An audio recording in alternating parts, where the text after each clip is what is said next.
Twende. Twende.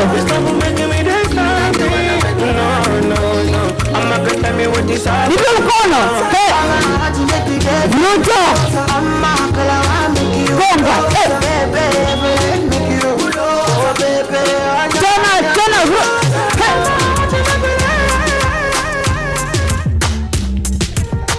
Nelson is the DJ. Bounce it up. So tunaenda chini and two. Twende. Chini. Weka energy. Chini. 1 or 2. Twende. Wewe. DJ K 254. Sindio? And step it out and woo! Step. Mnakumbuka? Nimesawani cheese. Set it. Pick up. Set it. Thunder. Pick up. Turn me. Set it. You have it. Pick up. So when set it. You have it. Thunder. Sima. Look at the kiss. 1 more time and step. And clown. Thunder. Step. Benzima. Got them now go in a production to make fun your backseat your cardina. Bad girl Didi. Bad girl Kari. Nipate excuse to make you go one body. Hey. Osa noro. Sika fiti. Tunaya the bounce. Uneka. And two.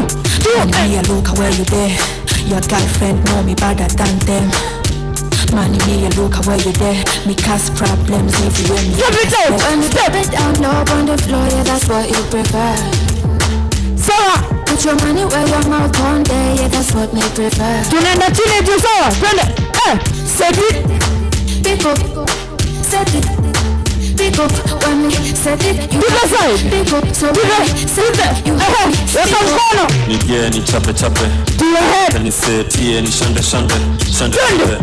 Ngoja mapiki. Waka chini. Anguka na twende. Reach down. Girl career nafanya na kichwa. Fan window recording hizo videos. Dema uru lakini ni penga. Ulio ananyanyanga. Namba 1 mimi mzinga na ngam. Oh, you did? Woo! When you see a pretty girl, I in the mood. Flip that twin. Weka macho hivi. Unaenda. When you see a pretty girl and you're in the mood, you better think twice. Ngoja Mr. DJ, ngoja. Nice one. Hebu angalia jirani yako. Mwangalie jirani yako. Umemwona? Mwangalie jirani yako. Weka mkono hapo kwa macho. Weka kwa yake. Tena kwa macho yako, kwa yake. Alafu unafanya ha. Unasikia. Twende 5 6 7 go and hey, sikia. Tena hey, sikia. DJ, twende. Oh yeah. Lego. Twende. Angalia jirani, twende.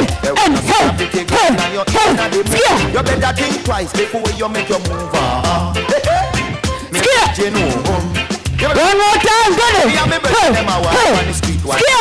We are laugh, we are talk, I enjoy them. One more time. Same time my brother say Charlie, prep to the right. Sikia, alafu nipe mkono hapo. Twende.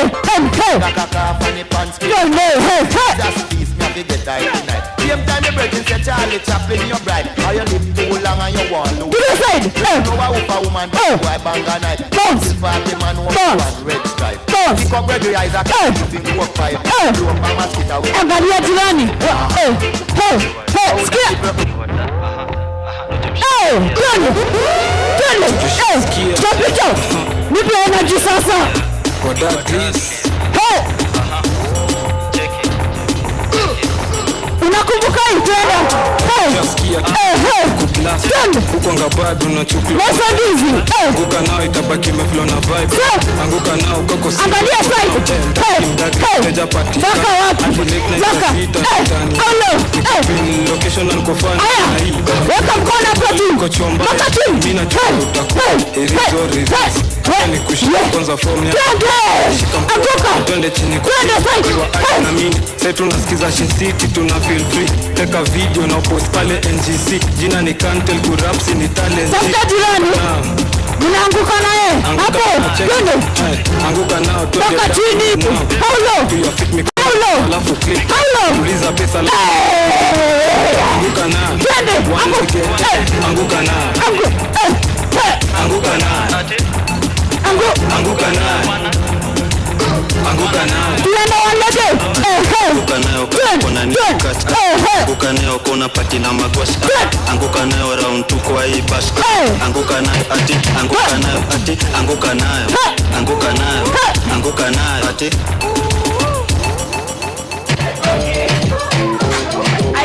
Nani anajua hii? Sambala tiga. Tende kile sasa. Tunaenda hivi. Kaganka.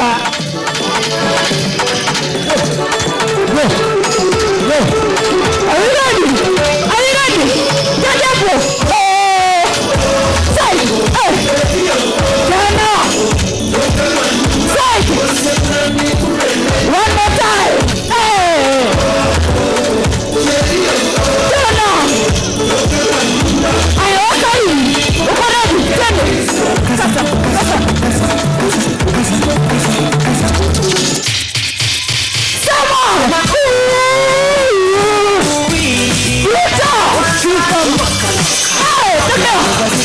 One more time.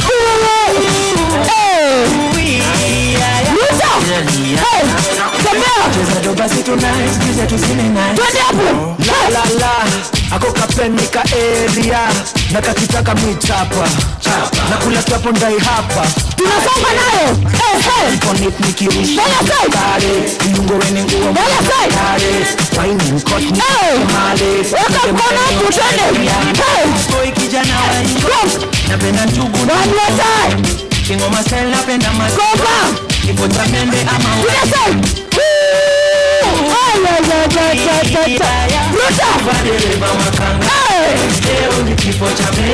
One more time.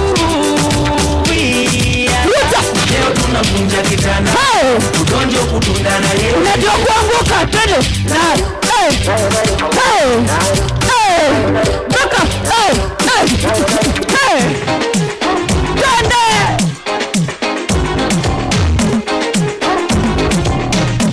Tunaenda kila side.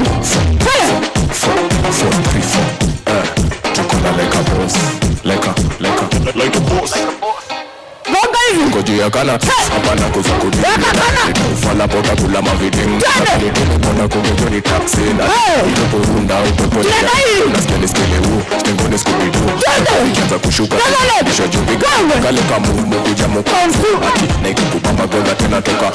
Skele skele huu stengone skubidu. Napozi kianza kushuka zinapandisha jupiga. Pika kale kamu kuja mkonfu.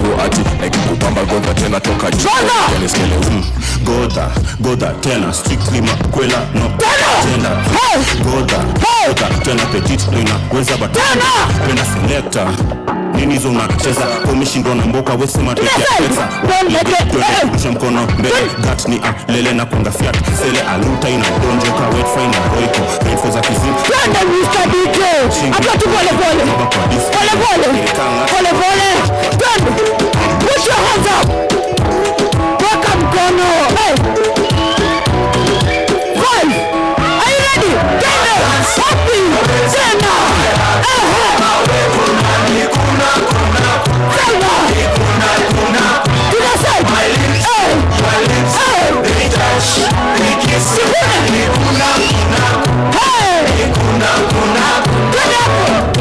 Come to the dance floor, babe. Down to the festa fe banga. I'ma do it your way. To the side, yeah. Watch out, you stay. Dance it, you go, baby. Down to finesse, go down to maintain. Now then, okay, kuna paya, nita kuna fire. turn it, We don't now. Okay, the pressure, nita kupendo. Turn it, this the kind of. Give me a word. You make me do it. Wait. Unionyeshe. You make it show it. Put your hands up. One beat.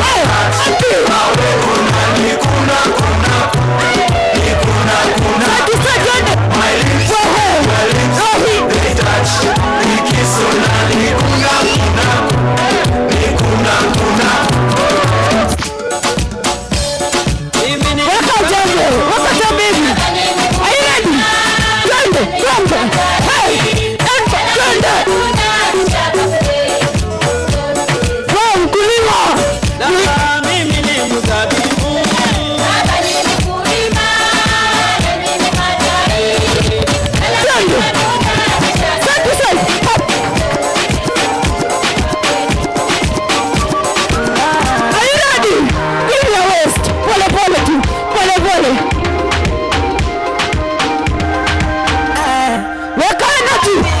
from sin to your eyes and me. Spiritually up and move. Hold that thing, hold that baby. Let me take a look. Turn on.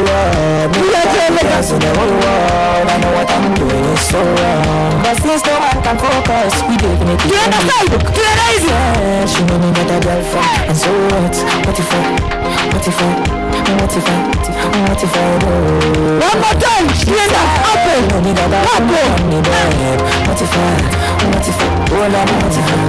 What if I do? Give me satisfaction. So my girlfriend says she wants me back home by 2. What could I do? So me tell her say that I broke down that I too. I will be home so soon. Me want all the girls in the whole world. I know what I'm doing is so wrong. But since no man can focus, what can follow you? She said she know me got a girlfriend. So what? What if I do? One more time. She said she know me got a woman on me bed. What if I? Welcome on up. You understand? You said send it. Damn the energy. She wants to test. Welcome power.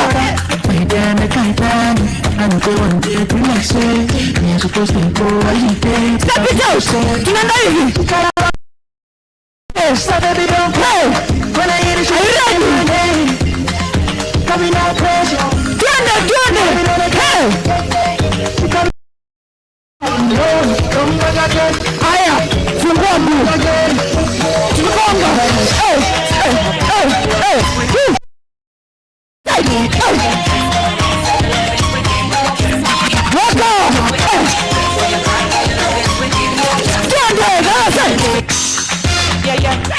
Yeah. Woo! Are you ready? Are you? Raka, yeah. Let a girl called Mata. Them one Mombasa. Hot cold back body hot. Give me arms. She got me for the party. I was down for the matter. I got to the melody. Put it on me. Tell me, baby, please, just please me. Don't baby, you know I don't play. Tell me what you want. Okay, give it to you good every night and day. Baby, you know I don't play. Tell me what you want, baby. Dai niku digi, usikie fiti na dai kakupin maze usikie divi na dai niku chiu niku block na dai to relax na dai niku digi, usikie fiti na dai kakupin maze usikie divi na dai niku chiu niku block big G na dai to relax tukidishi anachukua anaweka tena anachukua anaweka anachukua anaweka Pina mgongo hapo Taramu nasikia Tamu kupendwa nawe Tamu kupendwa nawe Tamu Thank you very much, Mamji. Wapinduri ya Mamji. Remain standing. Let's remain standing. Thank you very much, Mamji. Let's remain standing. Let's remain standing. This is International Women's Day. Welcome very much, everybody. Thank you so much, Mamji, for that hype. I know we are all warmed up and just ready to continue and be and celebrate women's achievements and be ourselves. I'm going to ask the DJ to play for us the national anthem so that we can start with the national prayer. So let's all stand up for the Kenya national anthem.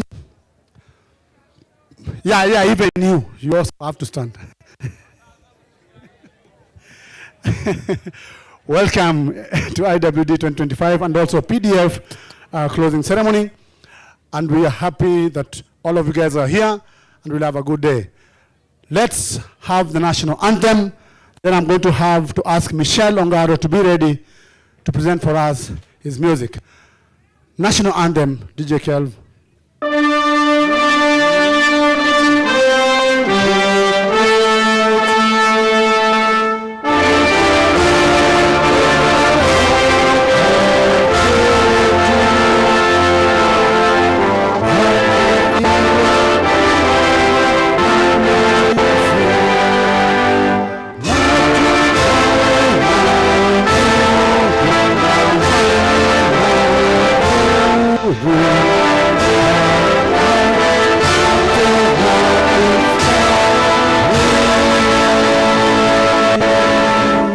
Thank you. Let's get seated.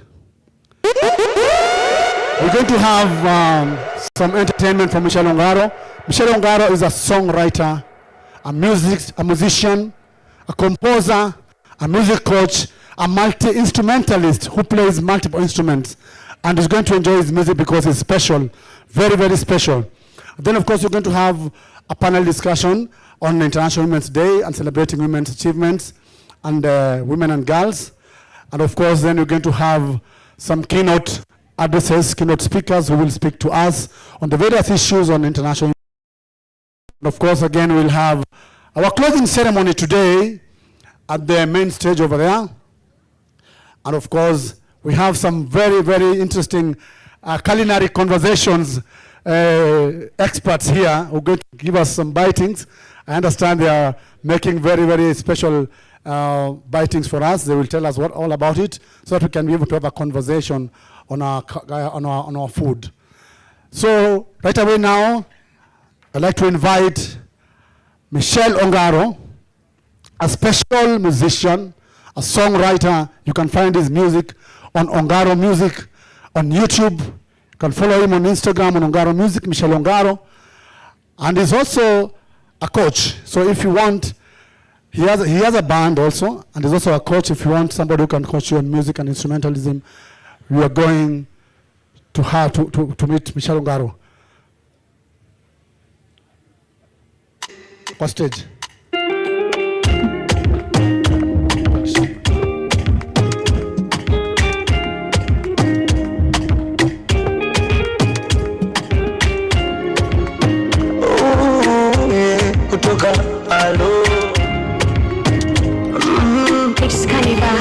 Nilikutana naye Kilimani, Nairobi, 2010. Kibaridi cha asubuhi, kijua fani sio kikali saa 5. Nairobi, 2015. Nikamchagua yeye katikati ya wenzake watano. Nikamuomba kanio amba moyoni Mungu nikampa moja. She's my number moja. Nikamuomba kaniomba namba moja. Now she's my number moja. Yani namaanisha kwamba ndo tushawana. Ndo tushawana.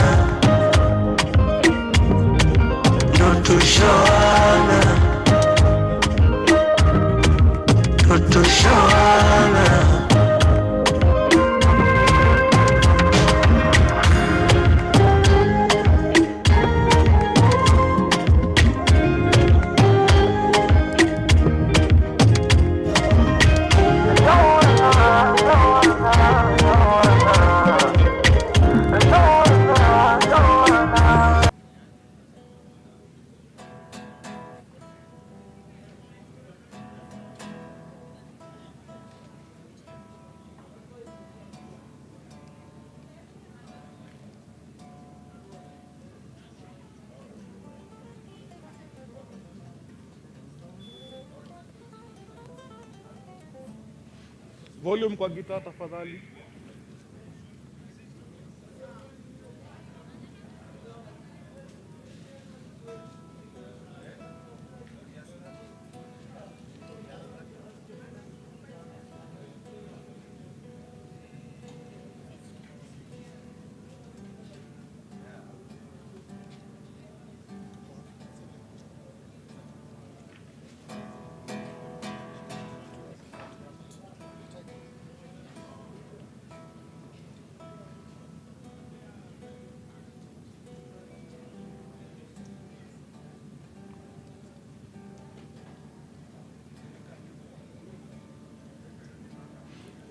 Volume kwa guitar, please. Okay.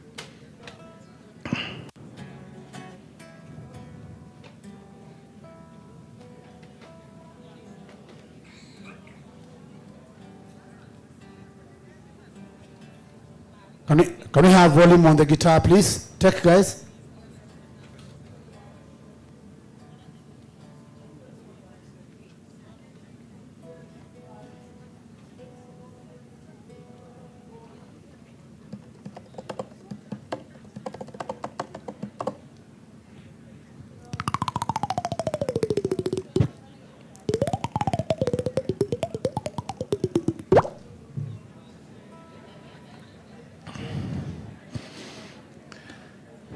That was a slip of the fingers. Sorry. Nice. There we go.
The first song that I'm going to sing for you is called Himizo. Himizo.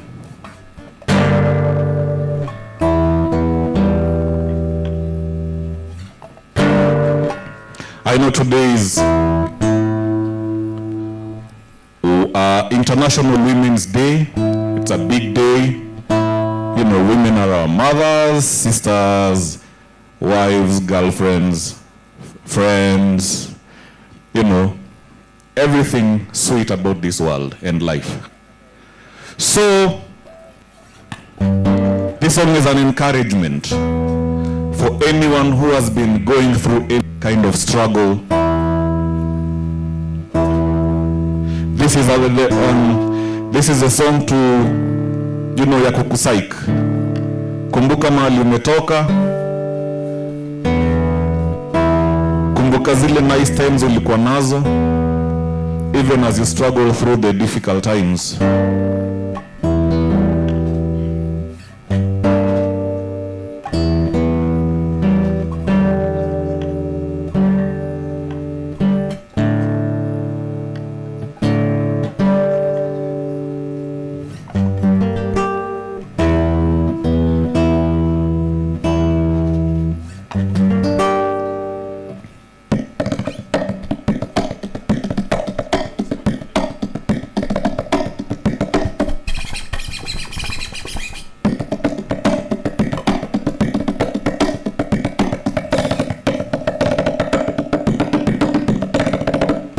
Tazama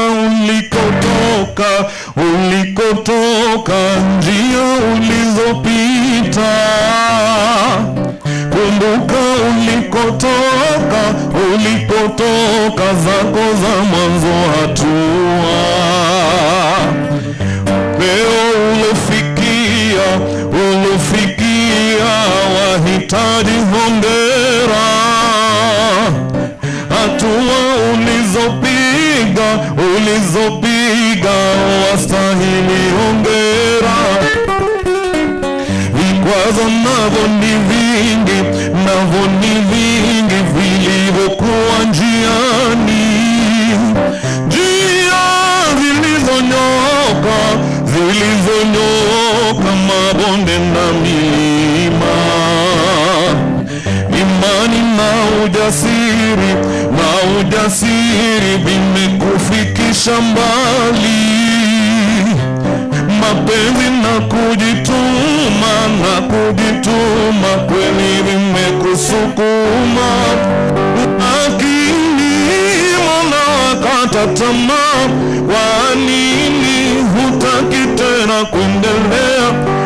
Imani unakuwa nayo iko wapi, iliyokusukuma maishani? Zamani ulikuwa mkakamavu, tumaini ya kesho ilikupa nguvu. Lakini mbona sasa wewe walegea? Mbona sasa wewe walegea?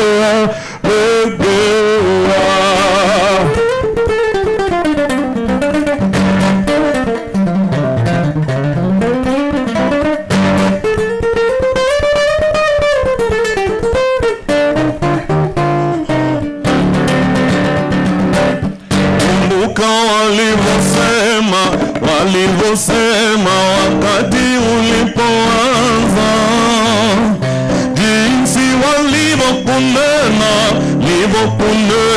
kwenye mabaraza. Kumbuka dharau zao wakati ulipoanza, jinsi walivyokunena kwenye mabaraza. Hatua moja kwa moja ulianza kusonga, visiki uliving'oa, wote walishangaa. Kiburi kiliwatoka,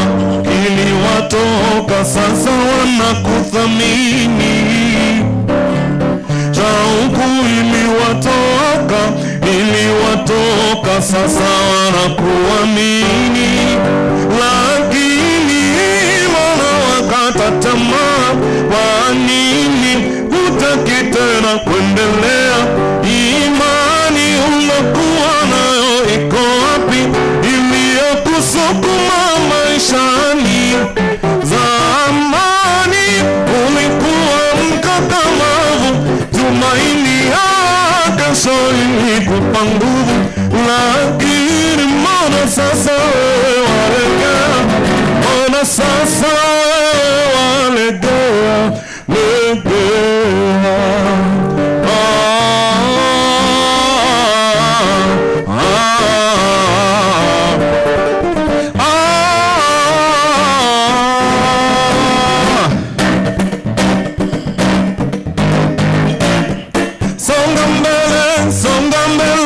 Songa mbele, bado kilele.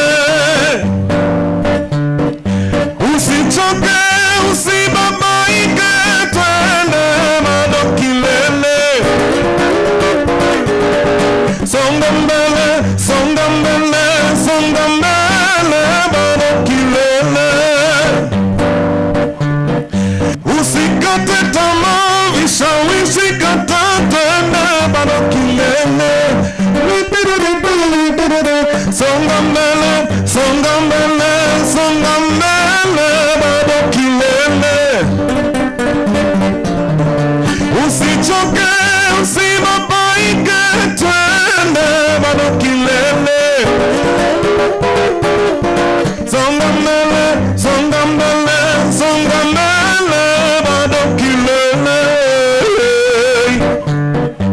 Usikate tamaa, vishawishi kata, twende bado kilele.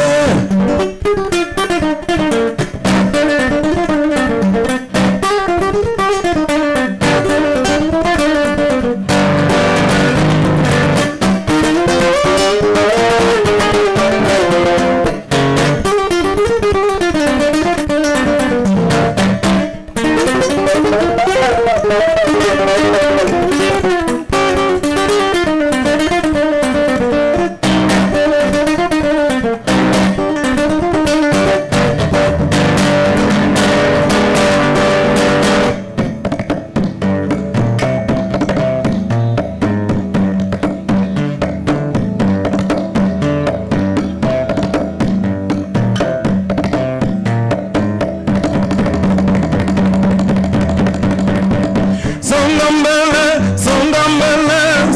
mbele, bado kilele. Usichoke, usibabaike, twende bado kilele. Songa mbele, bado kilele. Usikate tamaa.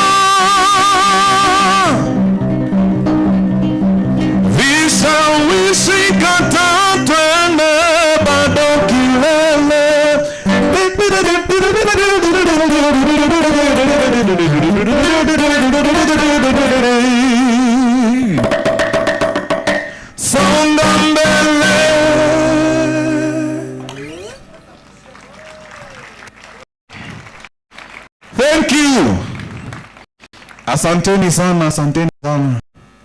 Asanteni sana.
ubaguzi. Kongole, Kongole, Kongole, Kongole, oh baba, Kongole, Kongole, Kongole, Kongole, oh mama, baba, mama.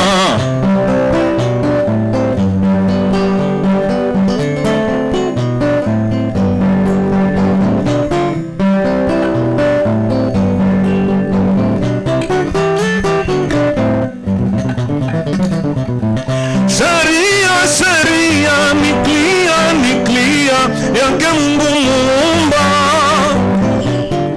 misemo kibao kutoka kwa wahenga. Sheria ni clear yake Mungu Muumba, misemo kibao kutoka kwa wahenga. Vizazi kwa vizazi, heshimuni wazazi bila ya ubaguzi. Kina baba kina mama watunzeni hawana, hilo ni baraka. Wazazi na waombea baraka tele tele kutoka kwake Mola. Dadi, mami, Nyasaye awabariki. Awe amekuza ama akukuza,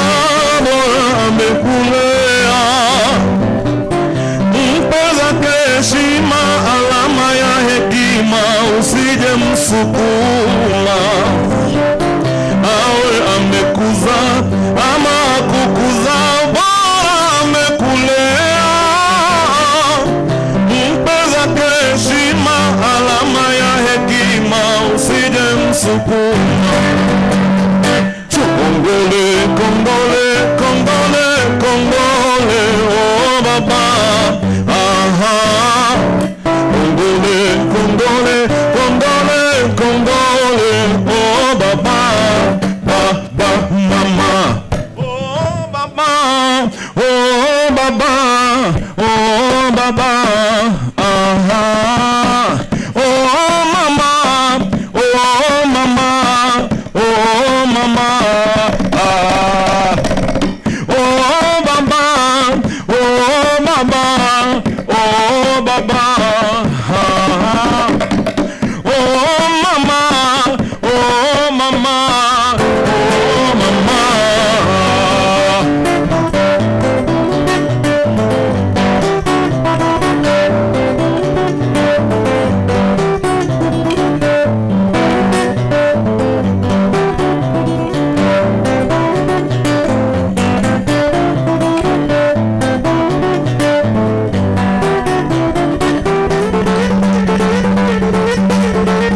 Let's appreciate Michelle Ongaro. Wapi nduru ya Michelle? Oh baba, thank you, Michelle. oh mama, We appreciate. oh baba, oh mama,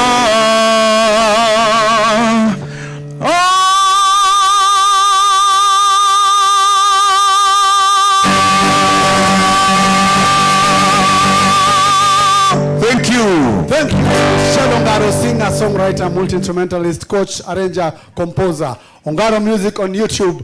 Asante sana, Michelle. We have a hashtag for every IWD. This year's hashtag is I Accelerate Action. Please, kama uko na simu, if you have a phone, please let me see your phone. To go to the camera, go to the camera. Go to the camera, please. If you have a phone, go to the camera. Take a selfie with yourself or with some friends or with somebody near you, close to you. Take a selfie with yourself, with somebody close to you. Smile, enjoy, celebrate. Remember, we are celebrating women's achievement, or celebrating all our mothers, our sisters, all the women, young women, women who take others' burdens, courageous women, inspiring women, radiant women, pioneering women who need a hand, elderly women, women, mothers, women who never give up, girls who are growing up to be women. Take a selfie. Please post it on X or Instagram or TikTok and say IWD 2025 hashtag accelerate action, and write anything else what you want to write. Whether you can write Kamba TikTokers or whatever. Karibuni sana. I want to invite Franklin Mukwanja. Frank, wherever you are, for him to invite our keynote guest. For you to invite our keynote guest. Frank Kuja.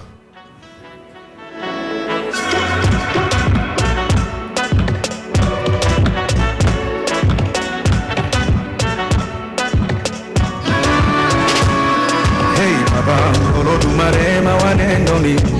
Okay. Let me invite DJ. Thank you very much. Let me then invite Ruth Bolo to take over the panel discussion, and also to invite our guest, our keynote guest. All right, thank you so much. A round of applause for our MC. I think we can do better than that. A round of applause for our MC. Awesome. Please look at the nearest lady and tell her Happy International Women's Day. Say it like you mean it. Happy International Women's Day. I've got a heavy panel that's quite interactive, and I hope tutaongeleshana. I hope we can have a great dialogue. Tuambiane ukweli mingi. Let's be honest with each other. Let's look at how we move forward. So just a quick brief as I prepare to invite my panelists. International Women's Day has been celebrated since the early 1900s. In 1908, we had 15,000 women marching into New York City to demand shorter working hours. So just imagine 15,000 women in our Nairobi today. And then in 1909, we had the first Women's Day. And in 1911, we had the first International Women's Day. So we've come a long way. It's been years of celebrating International Women's Day. And even as we discuss Beijing plus 30, it's about time we take stocks of what that means, what that looks like, what can we do differently. So I'll invite my panelists to come, and I'll start with Bina Maseno, the founder and team lead of Badili Africa. I don't know if Bina is around. I know she's around, but as she prepares to come, let me start with Wanja Maina, who is an ardent politician as well as an advocate of women and disability rights. Makofi kwa Wanja. And then right after Wanja, we also have Quinta Mbori, who is the executive director of AMWIC. AMWIC is the Association of Media Women in Kenya. Quinta Mbori, karibu. Makofi kwa Quinta as she comes.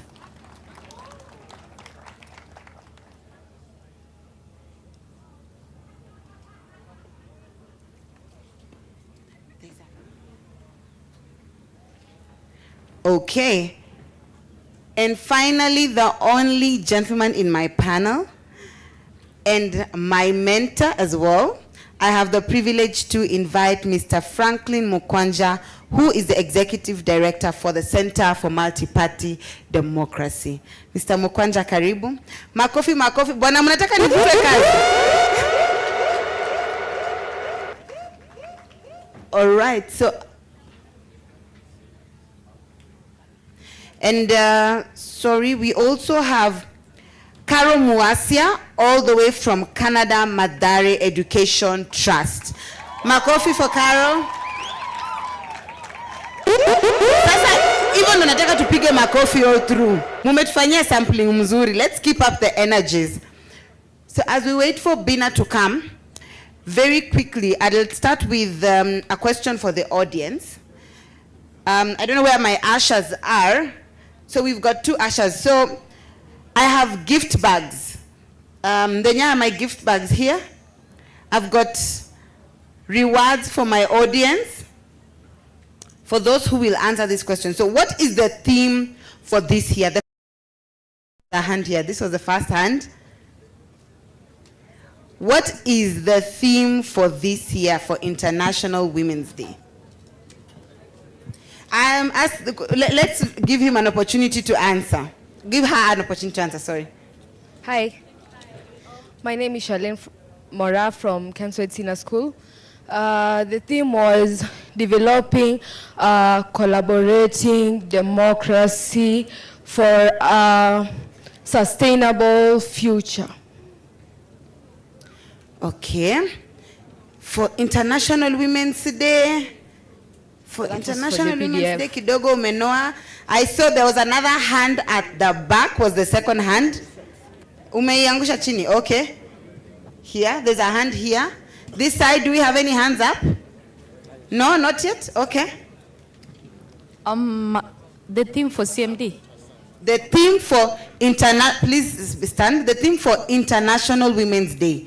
What is the global theme? My bag is here, it's burning to go to someone's hand. Yes. The theme is right, equality, empowerment. Is? Right, equality, empowerment. Okay, okay. I think he has tried. Can you give him a clap? You have tried, but you are not yet there. You are not yet there. There is someone at the back there.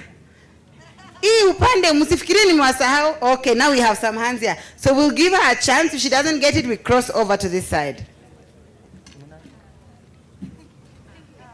The one in a pink t-shirt. In a pink top, yes. Hi. Please be upstanding so that we can get you here. Hi everyone. My name is Zipporah. The theme is accelerating action. For? Accelerating action for women. Tutarudi hapo. Let me give you time to do research and Google very, very, very fast because of time. But we will come there. I have so many questions, so we have enough questions for our bags. Just allow me. We have lots and lots of questions. So the theme is, yes, accelerating action for all women and girls, rights, equality, and empowerment. Ni rahisi tu hivyo. So munaona mungefanya collabo mungekuwa mumeipata. All right, so I know Amji will be coming to hype us up in a few, but before that, I'd like to go ahead and go right to my panel. So we've got different sectors represented here. We have someone from political parties, we've got someone from media, we've got a young woman who is also an advocate, we've got someone from the civil society sector, and we also have someone from the grassroots level. So please feel free, if you have any questions, write them down. I'll be coming to you in about 5 to 10 minutes. So I think my first question will go to Carol Mwasia. When we talk about the grassroots, maybe you can just start by telling us in maybe a minute or so, how has Canada Madare Education Trust empowered women in informal settlements to advocate for their rights? Thank you so much for the question. My name is Carol Mwasia. I work with Canada Madare Education Trust, also known as CME Trust. We are based in Madare and we low-income scholars with secondary scholarship and post-secondary scholarship. So how has the organization supported Madare young female scholars is first of all providing them with access to quality education, and in addition to that, recognizing that these women have needs. Check. Thank you very much. Good morning, ladies and gentlemen.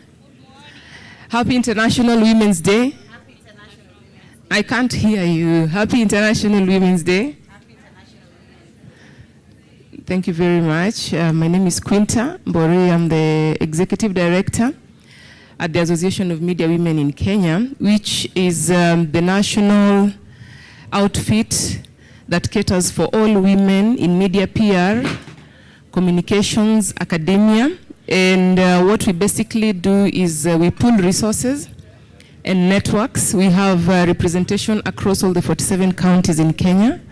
We pool our networks, our resources to ensure that we capitalize on the powerful tool of media to transform society so that we can be gender sensitive and we can be gender transformative. AMWIC has been around for about 43 years.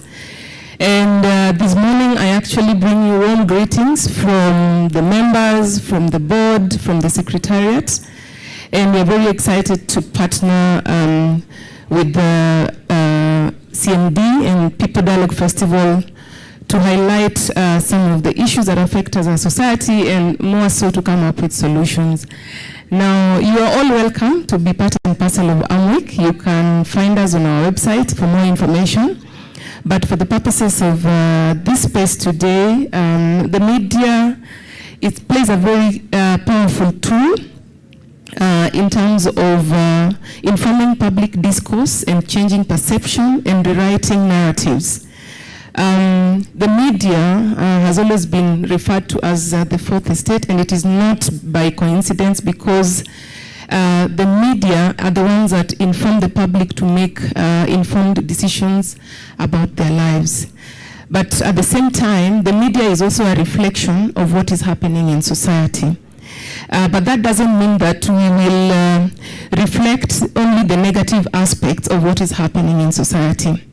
The society as we know it is highly patriarchal, but then the media has been mandated by the Constitution of Kenya under Article 33, 34, and 35 to inform the public, to give them access to information, but also to ensure that the information that we give out is correct and can be verifiable. So in terms of changing the perceptions about the representation of women, which is not good, if you look at statistics, they say 1 out of 4 people seen, heard, or written about in the media is women. That's about 24 to 25%.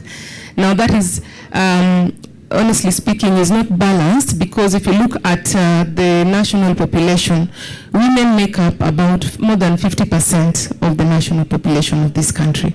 So if the media is only focusing on 25%, then it means that we are not doing justice to the people of this country.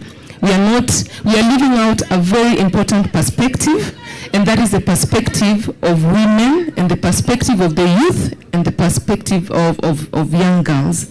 So in order for us to accelerate action, which is actually the theme of the International Women's Day of this year, there are a few things that we need to do as a media. One is to ensure that we are well informed in terms of gender-sensitive reporting and gender-transformative reporting. And this is where AMWIC comes in. We are very big on creating awareness, strengthening capacities of journalists, strengthening capacities of media organizations in terms of what gender-sensitive reporting looks like. And this is informed by the fact that if you look at the representation of the key gatekeepers in media organizations, majority of them are men, and therefore they tend to make decisions based on the unconscious bias. I'll give you an example. When we report about sexual and gender-based violence, the first reaction that comes about when an incident has happened is, what did the woman do to deserve the beating? Or what was the lady wearing to deserve for her to be attacked, or for her to be murdered? Why did she go to meet a stranger in the middle of the night? So the Association of Media Women in Kenya, we are very big on just creating awareness around having a balanced perspective about society, and we are also guided by the Code of Conduct for the Practice of Journalism, which we highly encourage media organizations to follow through, which also advocates for these principles, that we need to report objectively, we need to report in a balanced manner, we need to ensure that the information that we give out there is not just one-sided. We need to protect victims, we need to protect survivors. So other than creating awareness and also just trying to balance the percentage of gatekeepers in newsrooms, we also need to sustain reporting, because this is one thing that we have discovered, that media more often than not tends to focus so much on negative news, and the only time that women tend to be subject of attention is when negative things happen. And for example, this is we've seen, for example, during the cases of femicide in this country, that's when we see faces of women on the front page, that's when we see stories about women. But when we sustain the reporting, we ensure that we give survivors and victims justice, we interrogate issues around the justice system, ultimately we'll be able to accelerate action, and we'll be able to give a more balanced perspective about what is happening in society. Thank you very much. All right, thank you so much, Kunta. And speaking of media, how many of us here are on social media? Just by a show of hands. Well, even WhatsApp is social media. So how many of us here are on any social media platform? All right, so maybe just to hear from Bina Maseno from Badili, how can young women particularly, because we know they are the highest users of the digital platforms we have, how can they leverage those digital platforms to challenge some of these biases we have in leadership, but also learn and align with some of the goals for the Beijing +30 and some of these themes that we are being given for International Women's Day? How can we use our digital platforms? Good morning. Is it audible?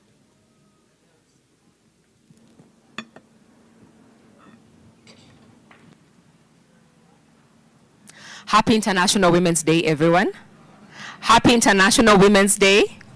Please let's clap for the women in our lives and the young women in our lives.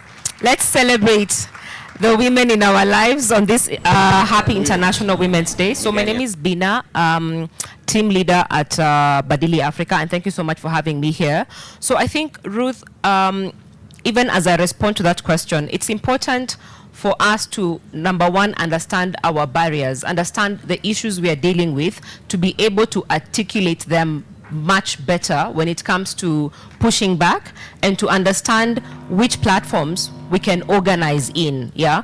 So number one, if we look at exclusion from political spaces, we're talking about Kenya, being at 23% female representation in political spaces. For young women, it's below 1%.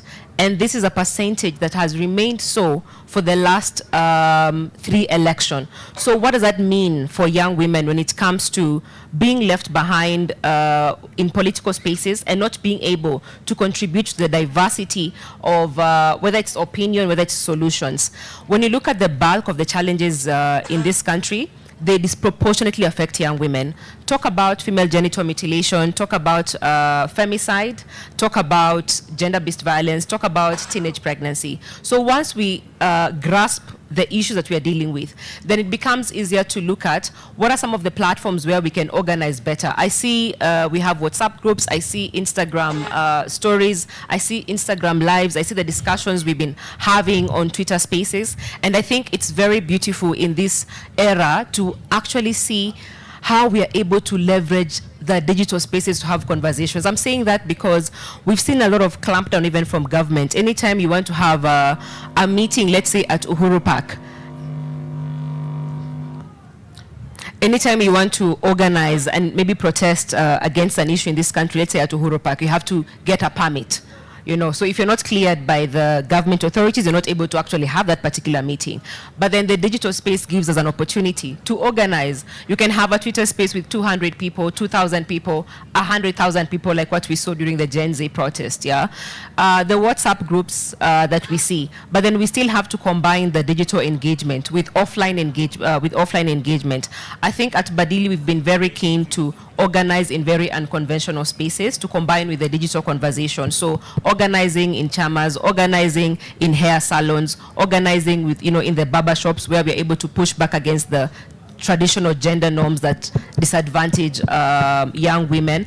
Also taking up leadership positions back from the university spaces, so that by the time you're done from that particular space, because it's a transition space, you're only there for 4 years, you're able to understand, how do I show up in this leadership space? How do I articulate issues? How do I invest in a passion that I have to push back against menstrual poverty? Yeah, thanks.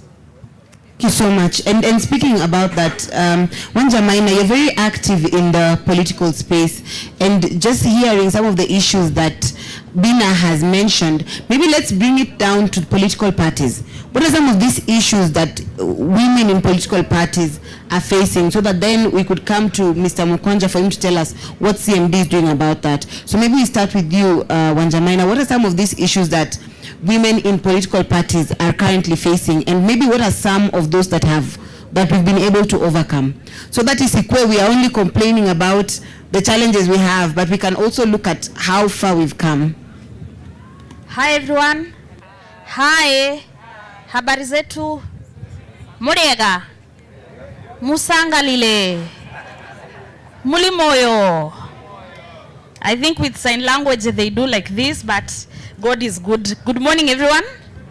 My name is Wanja. I come from Gatondo, and today is day, and I'm very happy, and I celebrate myself for being a woman, and I also celebrate all the students that I can see here, because hopefully one day they'll become great people and become great leaders in Kenya. Before I say my things, I wish to celebrate 2 women who are making me very happy in Kenya. The first one is called Margaret Nyakango. She works, I think we can clap for her. The other one is called Nancy Gavongo. Those are the 2 women who are our last line of defense. These students you see here, kama ni kitambo wangekuwa wanalipiwa NHIF kwa shule. But these 2 women have told us that our students are suffering because of lack of insurance, the poor people and the sick. So those are my 2 heroes, and then I'll add myself as the 3rd one. Otherwise, I also celebrate you all. I have been given a very hard homework by Ruth. I don't know why she asked me hard questions. Probably it's because she knows me. But me, I'll just talk. If you find the point as I'm talking, you pick. Sindio? Students first. And I'm happy to see students. And Frank is my friend. I think you are doing a very good job with bringing students, because in the next 5 years, they'll be our leaders. I want to talk about the first problem, because I believe I'm talking to young people, and they are young in the mind and young in the heart. It is called social norms. Nani anajua social norms inamaanisha nini? Venye huwa tunajibehave kwa home. If you go to most of our homes, and that is tied to the question I've been asked about women, leadership, how women don't make it in the political circles. If you go to our homes today, girls are expected to go to school and then come home to cook githeri. If you are a girl who is 15 na ujui kupika chapati, you will be asked, nani atakuoa? Have you ever been asked, nani atakuoa na ujui kupika chapati? Otherwise, you average 13-year-old afai kujua kupika chapati, anafaa tu kujua kucheza na kusoma, si ni ukweli? While boys have a very good time, they enjoy, they play football, they play video games. The problems that we have, Ruth, you have asked me the problems with our political problems. In my view, it is a reflection of the problems in our homes. Because these people you see here, they come from homes where the dad just comes late in the night, does not do much beyond reading the newspapers and analyzing the news, while the women do a lot of work like washing utensils, washing duvets, and shelling maize. Now, the reason why I have started with the issue of social norms, because hiyo kitu ikiendelea hivyo in our homes, it is reflected in our public life. When you see students here, and I'm happy to see a mix of boys and girls, by the time they start going to university, utasikia wakiwa form 4 wanaambiwa, unajua girls wanakuanga wabaya sciences, unajua boys wanakuanga wazuri sciences na physics. Ni nani ashaisikia boys ni wazuri physics na girls ni wazuri arts na Kiswahili? Mshaisikia? Girls ni wa languages. Ni nani alisema boys hawajui science?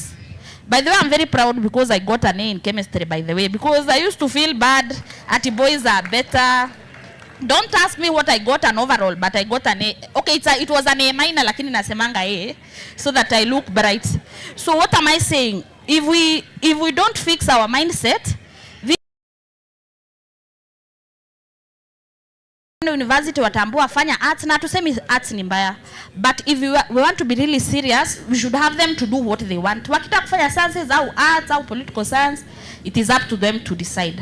So I think if we get the gender norms right, we will stop doing bad things to women and girls, because how we treat them in the home is how it's reflected. Ruth, if you could add me a minute to talk about politics in Kenya.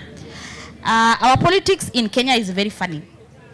Women are usually very good in politics only when they are helping to look for votes, but they are never taken seriously when they want to be voted in. And Ruth, you know, I'm very sad because I've even remembered that we don't have agenda CS as we speak. That in this country, watu wanagawana viti, wanadonetiana, wanajiita experts. Unasikia watu wa hizi political divide washapeana expert side. Wametafuta ma-CS wote wamepeana, lakini hakuna CS wa agenda. What does that mean? That means these young women and girls in these students, girls who are facing problems, do not have a direct representation in the cabinet. Because when someone is acting, and by the way, I might even note that even those acting CSs are men. Yani women cannot be given substantive CSs and even acting CSs. So there are many, many problems in the executive, but I know I'll explore more in the next questions. Thank you. Thank you so much, Wanja, for that. And we are coming to Mr. Mukwanja. So, because this is a dialogue, I'd like you to think about something that Wanja has said. We don't have a gender CS. Do you think it's important? Yes, no, and why? Let's start thinking about that question. We'll be bringing the mics to you in a few. But I'd like Mr. Mukwanja to just tell us, you've heard about some of the issues that people, young women and women generally in political parties are facing. And you are one of, or actually you are the only man that was in the gender task force. So what are some of the items that women in the political space should look forward to? What are your perspectives? What are we looking at? Do we have any hope? You've been able to train a number of the women in different political parties. You've been able to train a number of our current legislators. Do we have any hope? I think, thank you. Yeah, thank you, Ruth, and good morning to all of us. Hamjambo. From? Thank you. Thank you for that very good question. I think I am a very hopeful citizen. because what we are struggling to achieve has already been established clearly in our mother law, the Kenya Constitution. And what we are struggling with is reshaping and renovating our culture as a people to align with these constitutional norms. So just based on that point alone, that we have a constitutional framework that dictates we need gender equality is a good thing. I am hopeful because we're seeing it happen at the county level, where the not more than 2/3 gender principle has been realized. The conversation that we're having now is how do we graduate this to the national level? And in my view, while the not more than 2/3 gender principle is a constitutional principle, it will only be realized politically. We cannot be in a situation where I think Bina and Quinta mentioned at least 34% of leaders in public space, political offices, to be of either gender. But if we cannot have sufficient number of women running for office, it is not realistic. Last election we had about 16,000 candidates. Slightly over 1,000 were women, representing about 11%. It is not possible to have 11% of women on the ballot and expect to inch closer to the 2/3 gender principle. So we have to renovate our culture, make our politics a safe space, make our political parties real in public institutions and give a fair chance to each and everyone. We have to create and sustain safe spaces for our young women, to safely engage without prejudice. We have to simplify our politics because I think they are captured by the elite through the control of utilization and access to resources. We have had many political scandals today, economic scandals today. Look at the proportion that women have contributed to those scandals and ask yourself whether we're actually having a raw deal by not allowing more women to come into that space. Because many of our economic scandals are presided over by my gender, all right? And on these things we have to mention them. We need to make our spaces peaceful. Without making sure that this space is available for us to have a conversation, it is not possible. I mentioned the issue of integrity. We can see increasingly women who are taking responsibility. Look at the work that opinion posters are saying. The number of women who are governors and the level of service delivery in their counties speaks a different language from the other places. Women are good leaders in the community, all right? We have career politicians who have a business card with the title Nairobi businessman, all right? Any man can want anything and they will get it. Why is it that women are doing their thing at the community level, be it at the kindergarten level where our young people attend schools, be it at the chamas where Bina, my young sister, operates? They are functioning and delivering. They are providing leadership. Why is it that when we want to transition them from the community to higher positions of responsibility, we begin questioning their capabilities? These are the issues that we have to speak to. We have to reorient our culture. We have to rethink ourselves and give each one a better chance. The way political parties are structured today, it will take the intervention of other actors for the political parties to effectively put women at the forefront. If Bina is going to remain, and Bina, I speak about Bina because I know her pretty well. if she's going not to want to go back to politics, because that's where she started, and then found there's a problem that we need to plug, we're not going to have the reasonable representation that we require. So simplify our engagement in politics. Make these conversations peaceful to everyone. Let's pursue integrity. And the moment you challenge leadership on an integrity level, I have always seen that women leaders do very well. We need to make sure that the experience at the community level is actually elevated to higher responsibility. And after we do that, I think we will forget about the constitutional principle, because the small things, the small steps are what we require to realize that. Thank you. Thank you so much. I hope my ushers are ready, because I have a bag and I want to give away courtesy of CMD. So Mr. Mukwanja is the executive director at CMD, and we've had 2 female chairpersons at CMD. So who can name either one of the 2? I've got 2 bags that I'm itching to give away. I hope my ushers are ready with their mics. Any hand up? Any female chair for CMD? Any female chair for the Center for Multi-Party Democracy? Any hand up? There's one hand here. Anybody, remember? Madam Jerry Kabeberi. That is wrong. She was an executive director. Chairperson, I am itching to give these bags. Musikubali nirudi na hizi bags. Are there any hands behind? Okay, we've got a hand. Where? Any hand? There's a hand at the back. I hope my ushers are there. Just once. There's a hand. Just be upstanding so that we can be able to see you. You can just name one. Ruth Boro. Wow, okay. I receive it. I have not yet been there, but I receive it. Thank you for believing in me.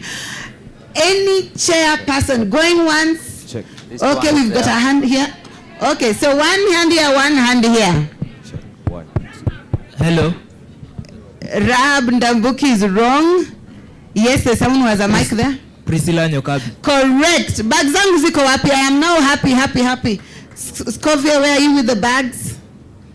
We've got one person. Please come to the front. Just be seated on these red chairs.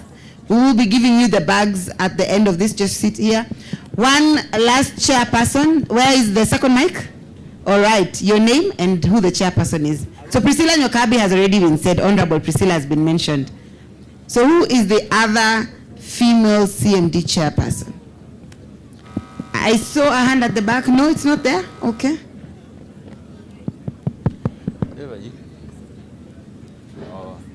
The mic is coming your way. Check one. Abshira Soka. All right, that is correct. Please be seated on these red chairs. You will be getting your bag right after this. Thank you so much. So we are coming to you after this round of questions. We've heard what Mr. Mukwanja has spoken about, and he's clearly said that we need intervention of other actors. So politics is not just for politicians. But I want to find out, and I'll start with Quinta as we move that side. Quinta, in just a minute, so that we can give the audience a chance also to respond, where are we getting it wrong? So as the media, what are some of the gaps you have realized when it comes to preparing women for the political space? Because we've heard we don't have enough women who are vying. So where are we getting it wrong from your perspective as the media? In just a minute. Thank you, Ruth. May I borrow your mic? Thank you, Ruth. Just speaking from what Franklin has said, as a matter of fact, at the Association of Media Women in Kenya, we recently profiled the 7 female governors under a project supported by one of our partners. And we were actually rallying on the G7 strategy, where we were hoping that come 2027, we can raise the number of the elected female governors from 7 governors to 24. So the strategy is dubbed G7 to G24. But then now we got ourselves thinking that under the current regime, already Governor Anne Waiguru is not eligible because she's a second-term governor. So we have 6 more governors who are eligible for re-election. And we are hoping that we do not fall back on those numbers. We maintain the 6, but then we need to get, in that case, we need 18 more. So the question we were grappling with is, where are we going to get these 18 governors? And what strategies are in place to ensure that we have these 18 governors in place? So media, as I respond to your question, cannot work alone when it comes to amplifying the voices of women in politics. Media must work with development partners. Media needs to work with political parties. Media needs to work with the politicians themselves. Media needs to work with the sympathizers of women in politics and all stakeholders, so that we sit down together and we strategize. Where are we going to get, and this one, we are only talking about governors. We haven't gone down to senators and other members of parliament. Where are we going to get the other 18 governors? And how do we ensure that we retain the 6? So once we have strategized, then media now, we will come in to profile these women, position them to the national level, ensure that the public are aware of who these women are, what their portfolio reads, what the election promises look like, ensure that these women are not harassed online, because that is another thing, another big challenge that is happening. Ensure that these women are fully resourced. Then media, as a common denominator, now comes up to amplify the voices of these women. But for media to work alone, it will be impossible, because media continually perpetuates societal attitudes and stereotypes, which is anti-women in politics. You see, so we are in a catch-22 situation. Otherwise, with collaborative efforts, I am certain that we will not just get 24 female governors come 2027, but we will also get at least a female vice president in this country. Thank you. All right, a big clap for a possible female vice president.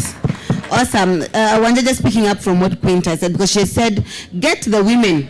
Once you get them, us as media, we will come and showcase them. So why are these women not missing when it comes to training them? What is missing when it comes to speaking to them? I know we've got a lot of civil society actors here. We've got a lot of people who are in that space. We've got political parties. They'd like to know, what is the problem? Why are these women not vying? What is the problem? Why are these women not vying? That's a good one. If I could just capture from what my friend Queenie has said. She has said that hopefully we'll have a women deputy, and I'm like, I hope we can also have a president, because hii kitu ya ma-deputy pia imekasirisha wa mama, because even in Kenya we have a lot of deputy women governors, lakini hatuwajuangi sana, because when you are a deputy you have to be cut to size.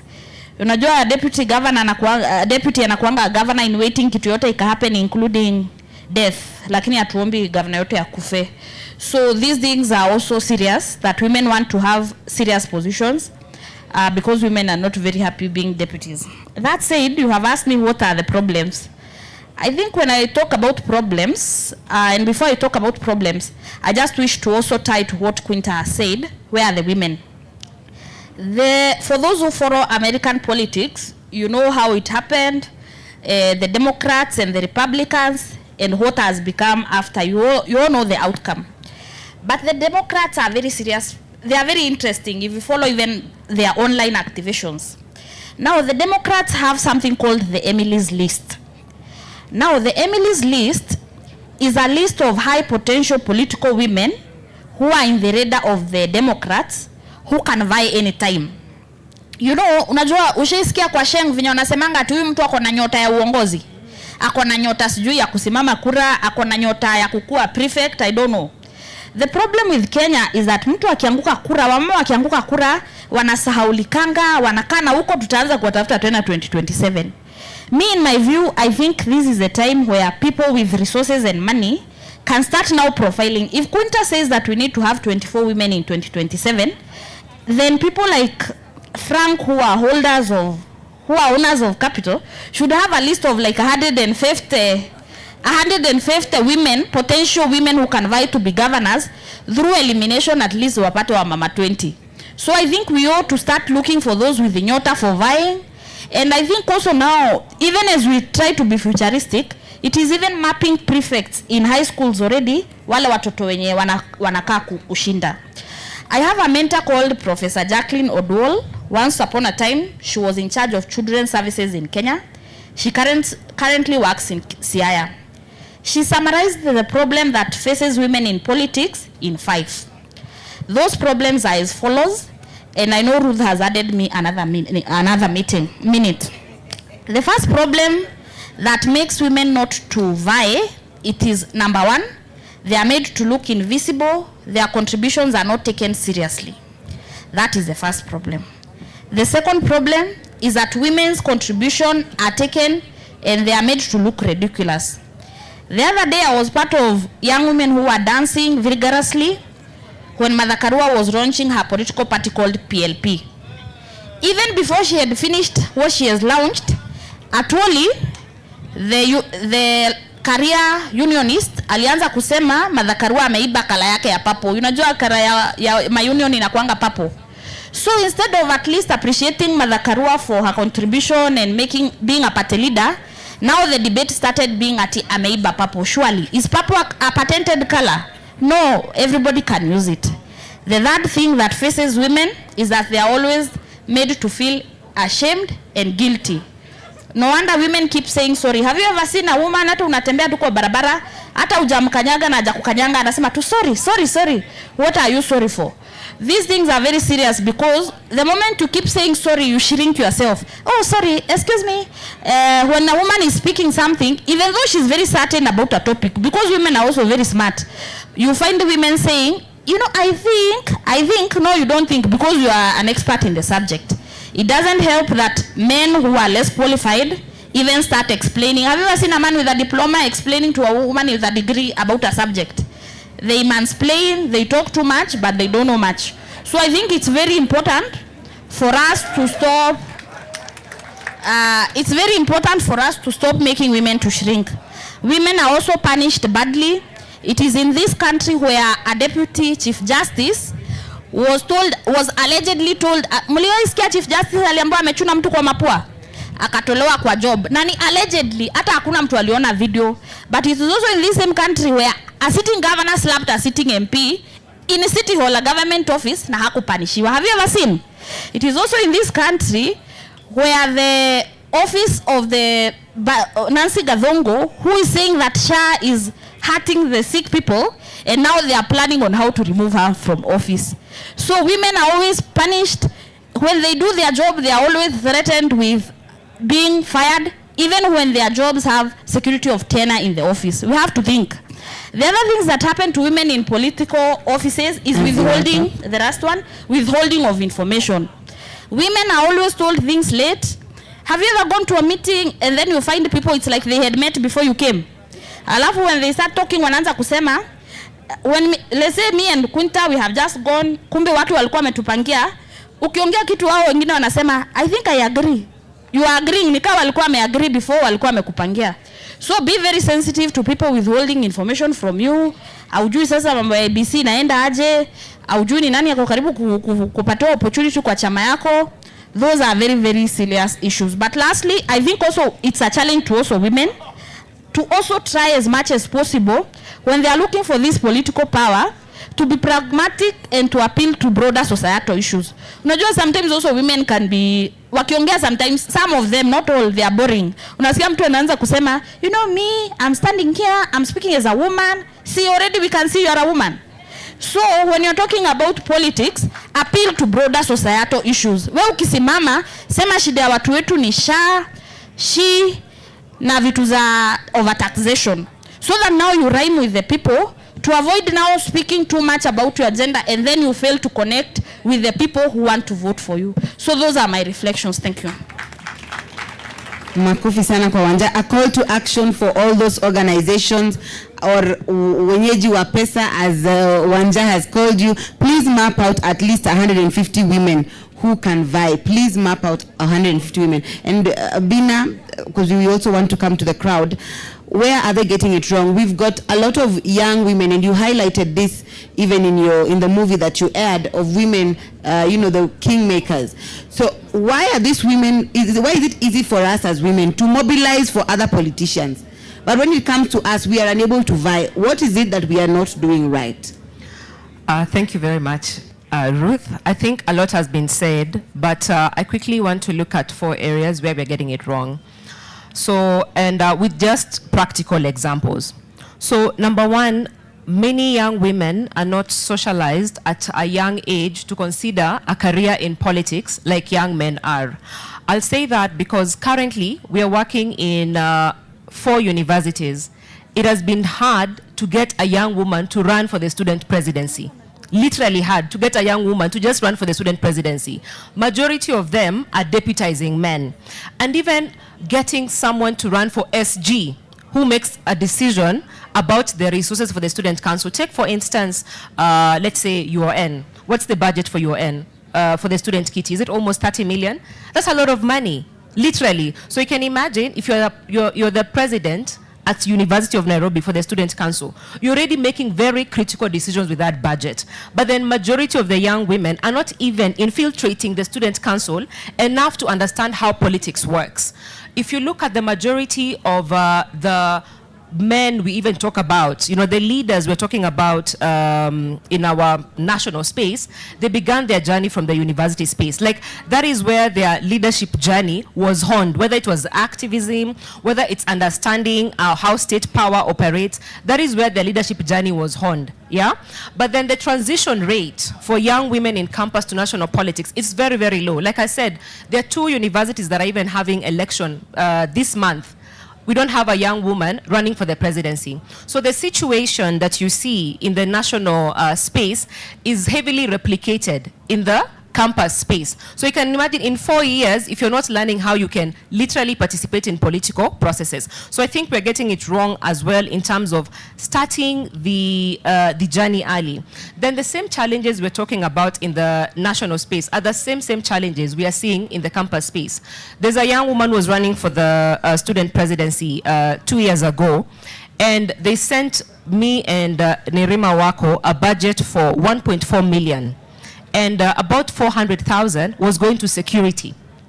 So you can imagine a 22-year-old, already 400,000 is going to security. And that was so shocking for me and Nerima, because we're thinking, at what point are you raising $1 million in campus to run for office and you're only there for a whole year? And if you look at even what you're making in the sitting allowance, it's not even amounting to half the money you're using. But then even when they began giving an explanation that I can only campaign at night when students are back to their hostels, how am I going to go to the male hostels alone? I need like a security of like 15 men. And these are 15 young men that I have to pay every other day. So we're also not tracking those issues. So we have a campaign called Track Her Campaign for young women in universities. So we're not tracking it. 2, when it comes to, I'd like to build up on what Wanja said. Majority of the young women also who've run for office before are not running for office again. When I look at myself, I didn't run for office again. When I lost in 2013, it was such a traumatic experience, I didn't even want to go back there. Because for most young women, number 1, you don't have social capital. The people you know are your friends in university, because I was 22. So I didn't know the Quintas, the Franklin Mukwanja, who would probably give me 5 million to inject in my campaign. You see, I didn't know them. I only had my students, you know, and they're already struggling to raise their school fees. I didn't know Ruth Bolo, you see. So even when you face challenges of security, literally, if you're taken out in a campaign, your collateral damage. The first time I was attacked, I remember when I went to the polling station to report, no one knew me. They were even asking me, which seat are you vying for again?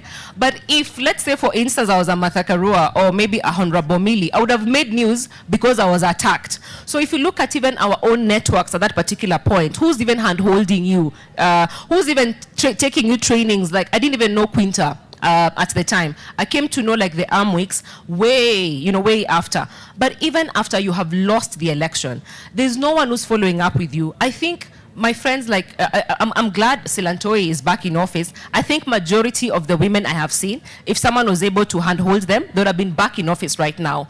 And lastly, Ruth, we also have to look at the different ways women participate in politics. I think we have one way we are skewed to just running for office, and we miss it there because women are participating in many other ways, and we're not able to consolidate that as our political power. During elections, I always see Warembo na Uhuru, Raila's daughters. I always see all those outfits. That's still political participation. How are we consolidating it for women? The film that you said we did for women political mobilizers, are we questioning, because women make the bulk of the voters and they make the bulk of the campaigners. They're the ones who are canvassing, you know. So when you say you want to run for office, your think tank, number one, you're being told these are the influential women in this community. How are we consolidating that? Because that is where, even for that particular film that we did and the project we are working on, we are seeing the gap in terms of translating the women who are voters and the women who are campaigning to understand the women's issues enough to actually go to the ballot and say, you know what, I think this particular woman understands the issues that actually affect me as a person. I'm going to vote, I'm going to campaign for them. So I see many other spaces where there are gaps. Please allow me to say this as the last one, in terms of technology and AI and participation. So also in terms of contributing knowledge in that particular space. As women, it's important for us to understand how we can also leverage technology to talk about most of our issues and most of our priorities. I was at an AI conference recently, and they were asking me about how AI is going to impact women's political participation. So for instance, right now, if you just go to ChatGPT, for instance, and say, what are the biggest issues affecting women in Nakuru? Because majority of us, either because of the trolling and because of the cyberbullying, we're not articulating our issues enough there. So when ChatGPT is aggregating the issues of women, your voice is not there. Because majority of us talk offline, whether it is in chamas, whether it's in the salon, but that traditional knowledge is not being slated to the online space. For someone to say, as the leader of Nairobi, I think I want to prioritize on issue A, B, C. So I think it's important for us to also use technology to our advantage to articulate our priorities. Thanks. Thank you so much. I think they deserve a round of applause. I'll be coming to you, Carol and Mr. Mukwanja, but before that, I think our audience is about ready. So maybe I'd like the ushers to take their place as I invite an international perspective, so that we've heard from our panelists, and we'd also just like to hear an international perspective, even as our ushers take their place, one on the right and one on the left, so that we're able to pick questions from everyone. So allow me to welcome and help me in welcoming Lina Aban, all the way from the European Union, to also give us her international perspective.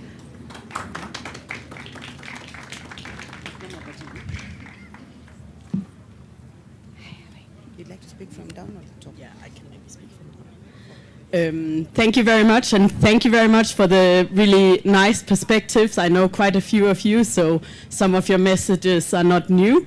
And I think when we talk about gender equality in Kenya, they are not new either. Great to see so many of you here for this session on International Women's Day in the middle of Nairobi in Uhuru Park that's finally open for citizens after many months, if not years, of renovation. And I think working on gender equality or promoting gender equality is a big issue in many countries, not only in Kenya. And this is why the European Union and many EU member states are very engaged in activities that empower girls and women, but also young men, boys, and elderly men and women, to understand how some of the societal structures are also underpinning the inequalities. There was one of you mentioned the cooking, and how the cooking or the sharing of domestic tasks is a really good indicator of how girls or women have to engage in other activities or pursue their career. Many women are simply exhausted because they are working full-time jobs and are then having another full-time job at home. So for all of you boys and men that is sitting in the audience, this is a very, very important message for you to take home, because it takes two to tango. The women cannot, it's not only about promoting the women and the girls, it's also about sharing all the tasks that you need to perform to have a family that is functional, to have an organization that is functional. In the EU, we joke a lot about, like, if someone needs water in a meeting or coffee in a meeting, it is practically always a woman who stands up and fetches the water can or fetches the tea can. And there are some of my colleagues that are like, I really do not want to do this, you know. This is not my job. I'm having a full-time policy officer job, just as my male colleague. But, you know, in my view, I mean, we are the host. If we have guests, we need to make sure they have something to drink and eat. But it is always the women who do this. And I would really like you to encourage to have a look around when you have meetings, when you are at events. Who is it that is doing this basic organizing? Why are the coffee ladies always women? Why could they not be men, you know? Why are all the cleaners in the office women? Why can they not be men, you know? This is not, you know, this is some very, very long time ingrained issues in our society. But Kenya is changing a lot, and many other countries are changing. I'm not saying that in Europe we found the recipe, but there are much more equality at home. There are many more girls and women that do not want to do all the domestic tasks, and also where boys in their family, their brothers, their fathers, their uncles are doing many more of the domestic tasks, and are also encouraging and helping them when they want to pursue, for instance, a political career. I think we might have less of a security issue, although it is a bit of an issue in many countries, that girls and women are facing more abuse and violence than boys. But this is also something where we can work together, and where the men and the boys that are working with the women in political parties, in youth women, or in youth movements, can make sure that the women have the space, that they can feel safe, and that they can pursue the campaign activities that they want to pursue. I think this is all I want to contribute with, because you have very good speakers, and Kenya has a lot of talent in both the political parties and the youth movements and around on the schools. And I'm also very happy to see so many students being here today. It's really great that you have come to listen to the activities at the People's Democracy Festival. And I really wish you all very good opportunities to live out your dreams and your ambitions, both on political stages, but also on other stages in Kenya. Thank you very much. Thank you so much. Sasa ni masaa ya swali deadly. Are you ready to give your questions?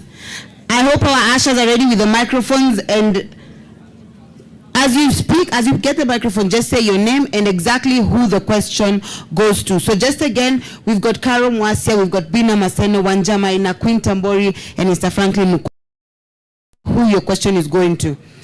So maybe I'll start with on my left, because I see a lot of hands here. So we can start with the 2 questions here, 2 questions here, and then we come this side. So I hope at the back I can get some hands as well. Are there questions? Okay, we will come here as well. And let's try and keep them brief so that we get as many questions as possible. Okay, good morning. My name is Linda Kitela. First, maybe to clarify on something. We have a lot of women presidents or girls president in universities today, and I'm a testament because I served as a president before, and I can name 3 other ladies. A question and a concern. I know feminism was ideally meant to bring awareness to women as well as empower them, but how can we use constructive feminism to end gender wars? Because at the end of the day, we want to see each other as equals. As we continue with this idea of women versus men, I don't think equality can be achieved if we do not leverage on constructive feminism. So how do you think, what are the measures to be put in place to actually end gender wars? Thank you. Thank you. The next person.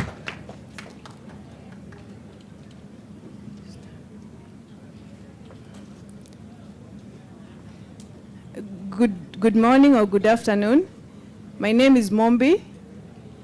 I would like to ask my question directly from the Association of Media Women.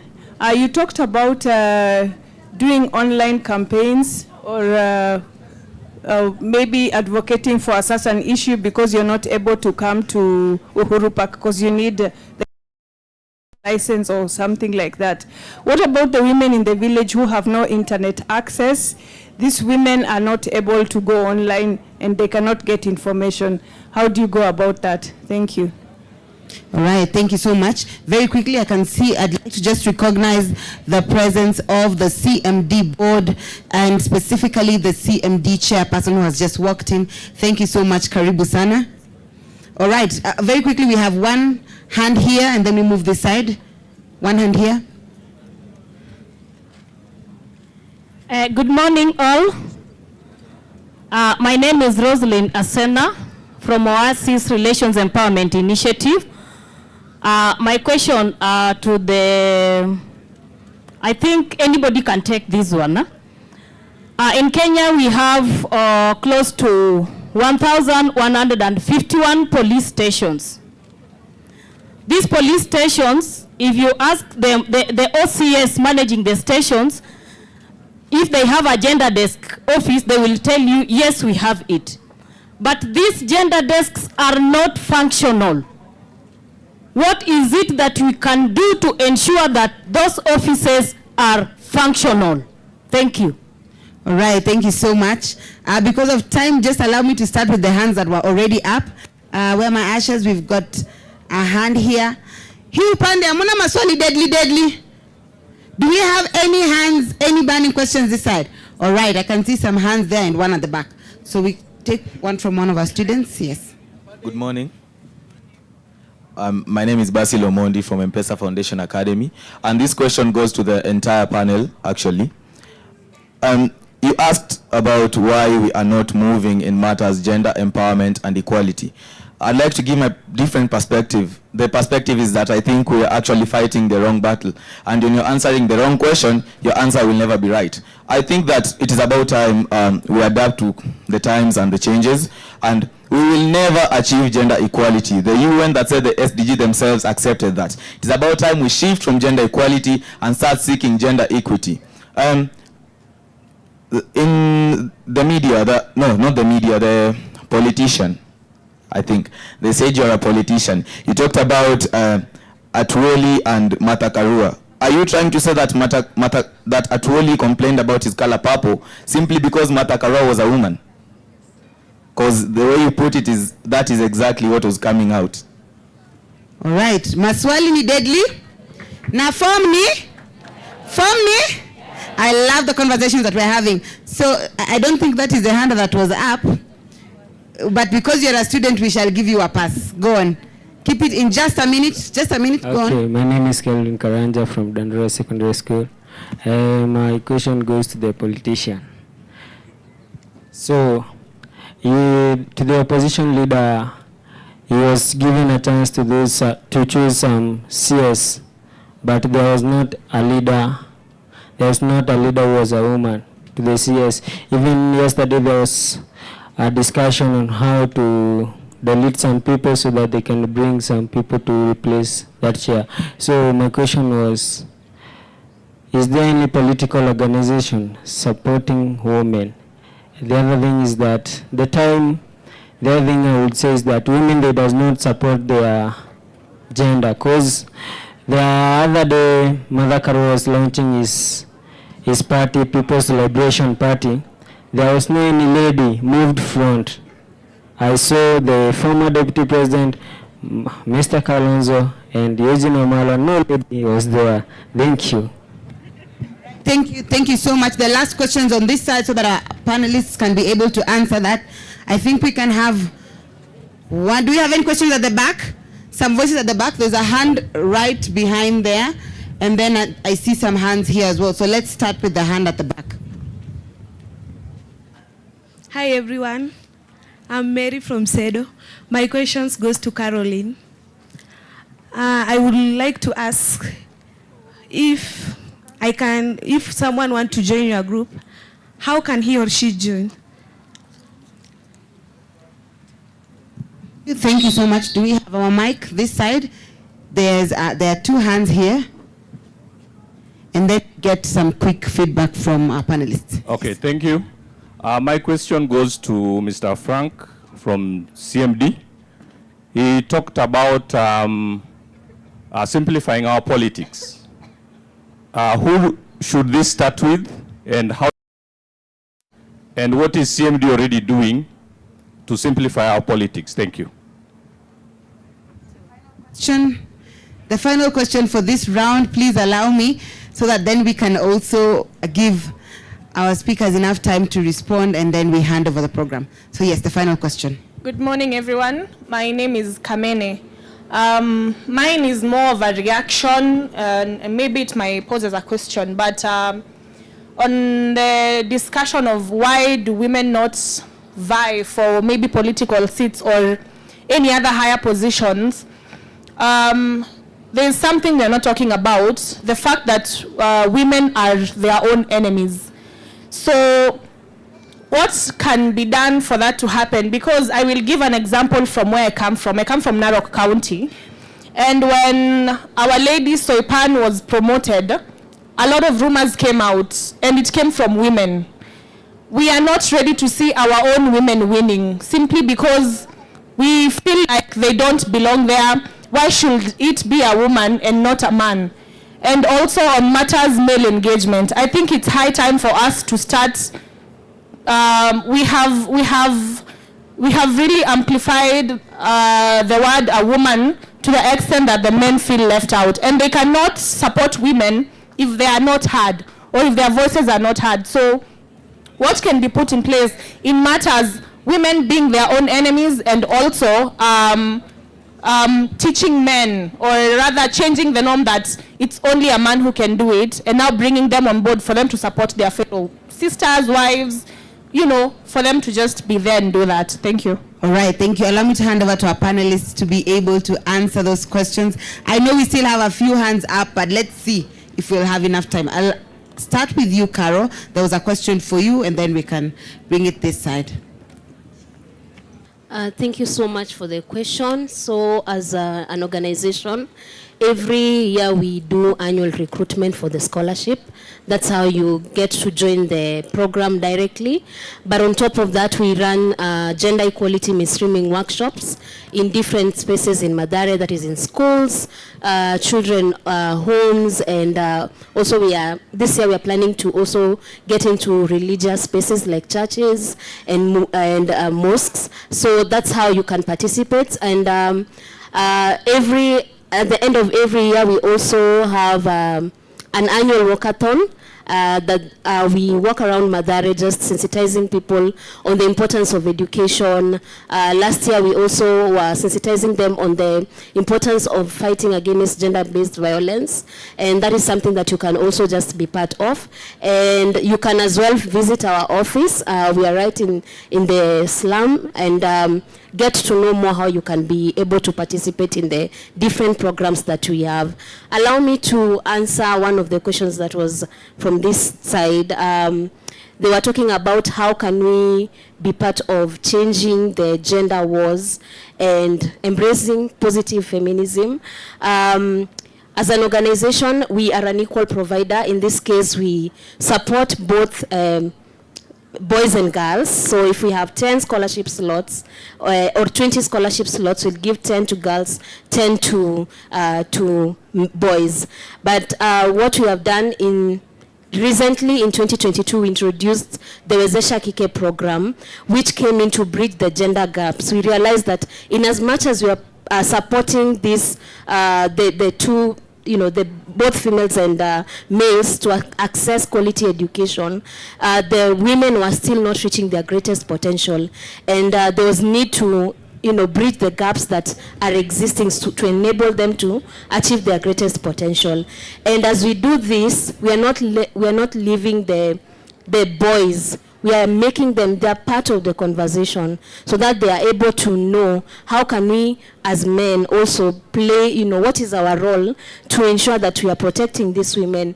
We are advocating for their rights as well, and just being there to be part of the conversation. And I think that this will also translate into the political spaces. Once we get to involve the men and the boys in as part of the conversation, they're able to know, oh, So this is not a, a woman is not a threat per se. Okay. They are also human beings, and how do you also support them in the process? Yeah. Okay, thank you so much. Bina? Thank you very much. And I think she's already picked part of the question. So I'll just quickly respond to the lady, and I'm proud that we even have a female president here. I think what I exactly meant is that the situation in the national space mirrors the situation in the campus space.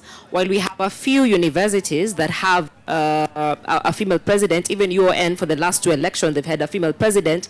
When you look at the percentage across the country, it's still less than 20%, which is the same percentage that we see in the national space. And that's why I said we need to put more investment at the campus space or the learning institutions to ensure that there are many more young women who are not only running, but also they are participating in various leadership spaces in campus. Because even the Congress members who get to vote and decide on the budgets, the bulk of them are actually men, depending on the university you're in. So if Congress members are like 90, you'll find the bulk of the 90 are actually men, young men, who get to decide how the budgets will be for the president at the university level. And also, I think, to look at the different spaces women can occupy, whether it's at the campus level, whether it's at the community level. We have even the Nyumba Kumi levels at the community. I don't think majority of us are also very keen to ensure that even at the Nyumba Kumi level, you have a woman occupying the chairmanship of Nyumba Kumi. Because whenever you even have a GBV case, you're always asked, does your Nyumba Kumi chairperson know? Because they are manning every 10 units.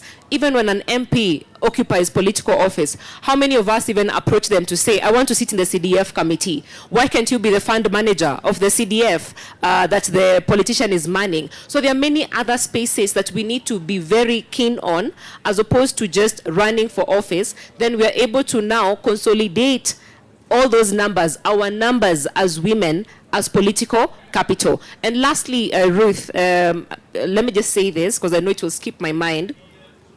On the 2/3, and I know it's a big conversation that we keep on having every election. On the 2/3, I think, as well as in any constituency you're coming in, I think it's important going forward for us to ensure that there is a political cost to the politicians who boycott that particular process. Because I've seen any other time, let's say an MP is voting against the 2/3 gender bill, they're not losing votes. When they go back to their community members don't even know how they voted on that particular bill. But there should be a political cost to not supporting some of the bills that are supposed to benefit members of the community. So I think that's something I also needed to add on. And lastly, on Quinta, lastly, on the G7, yeah, I think I'm concerned in terms of the fact that in every election, the very first entry point for most women in politics is actually the MCA seat. For majority of us, our first time to enter into politics is the MCA seat. If you look at how many seats we had, and not just for young women, but for all the women in the last election, they were below 200.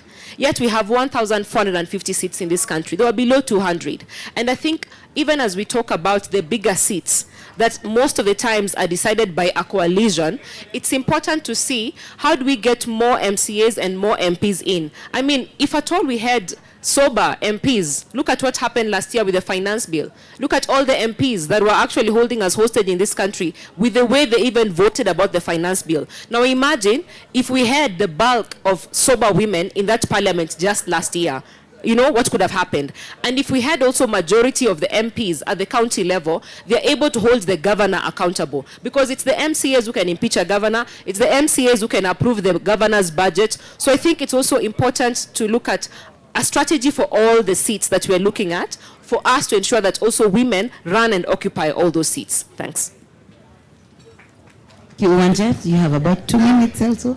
2 minutes. Thank you once again. For those who listen to Kenyan politics, have you seen this challenge that is happening on TikTok? Mali majenzi wana dance, alafu wanasema ndio barabara itoke Samatan, iende Mogadashe, iende wapi? Alafu inafika mali wanasema These things are very serious. The reason why I've remembered that political story, it is because I think as one of the solutions and the way forward is that we measure development and performance of politicians in what we call brick and mortar. Kujenga barabara itoke Mogadashe, kujenga nyumba, kujenga choo. I think we also need to measure politicians through gender lens. For example, if women are serious, they should measure the president's performance by appointing a gender CS as a matter of urgency. We need not to be cheating women and then not taking issues like gender equality, girls being given sanitary towels, so that we also look at these soft issues as ways of measuring political things. The second thing is that one of the students from M-Pesa Foundation just alluded to that issue of that issue of colors and Atoli and Madhakarua. What I meant to say, it is trivializing issues. I would give you a homework to read about the law of trivializing. The law of trivializing is whereby, for example, if a woman is standing, instead of focusing on what she said, we start saying, alikuwa na weave ya black, alikuwa na kanguo kafupi, alikuwa anaoneshana thighs. Tunatoka from the main issues to talk about the other issues like giving prominent to issues like color. The third issues, and I know Gen Zs are here, and I know we fear them. When they were greeting us and when they were doing their activism, there are some problematic things they were advancing. For example, kiti ya women lep itolewe. You know those things we were also noting, lakini hiyo time tulikuwa tunaogopa, we could not talk. The other thing that will ensure that we safeguard these things is just enhancing gender quotas. We cannot afford to lose them now. It is working in other countries. The other thing that we need to focus is just to tell women and girls, you have to be in it to win it. You have to be in it to win it. The way Frank has said, only 11% of women were in the ballot in 2022.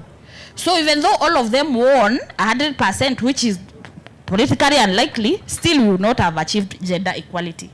There are also emerging issues like political goodwill. Yani, to that gender rule is such a big issue, and people in civil society here, politicians, lawyers, activists, they have enough formulas. Ruth, if you can Google, there are like 10 formulas. But we have also seen in Kenya where there is political goodwill, things can move really, really fast.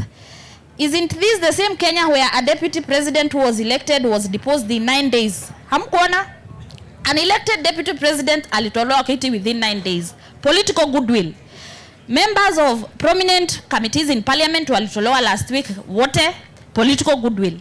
If we have political goodwill to do some things for political expediency, surely we need to have political goodwill to get more women into the politics. The other thing that I'll say is that there is no punishment for cheating women, to emphasize. So whether you give them what you promised or you cheated them, there is no repercussion. We need to have serious punishments. Lastly, I think there is an emerging issue that we could all explore for the students who are here.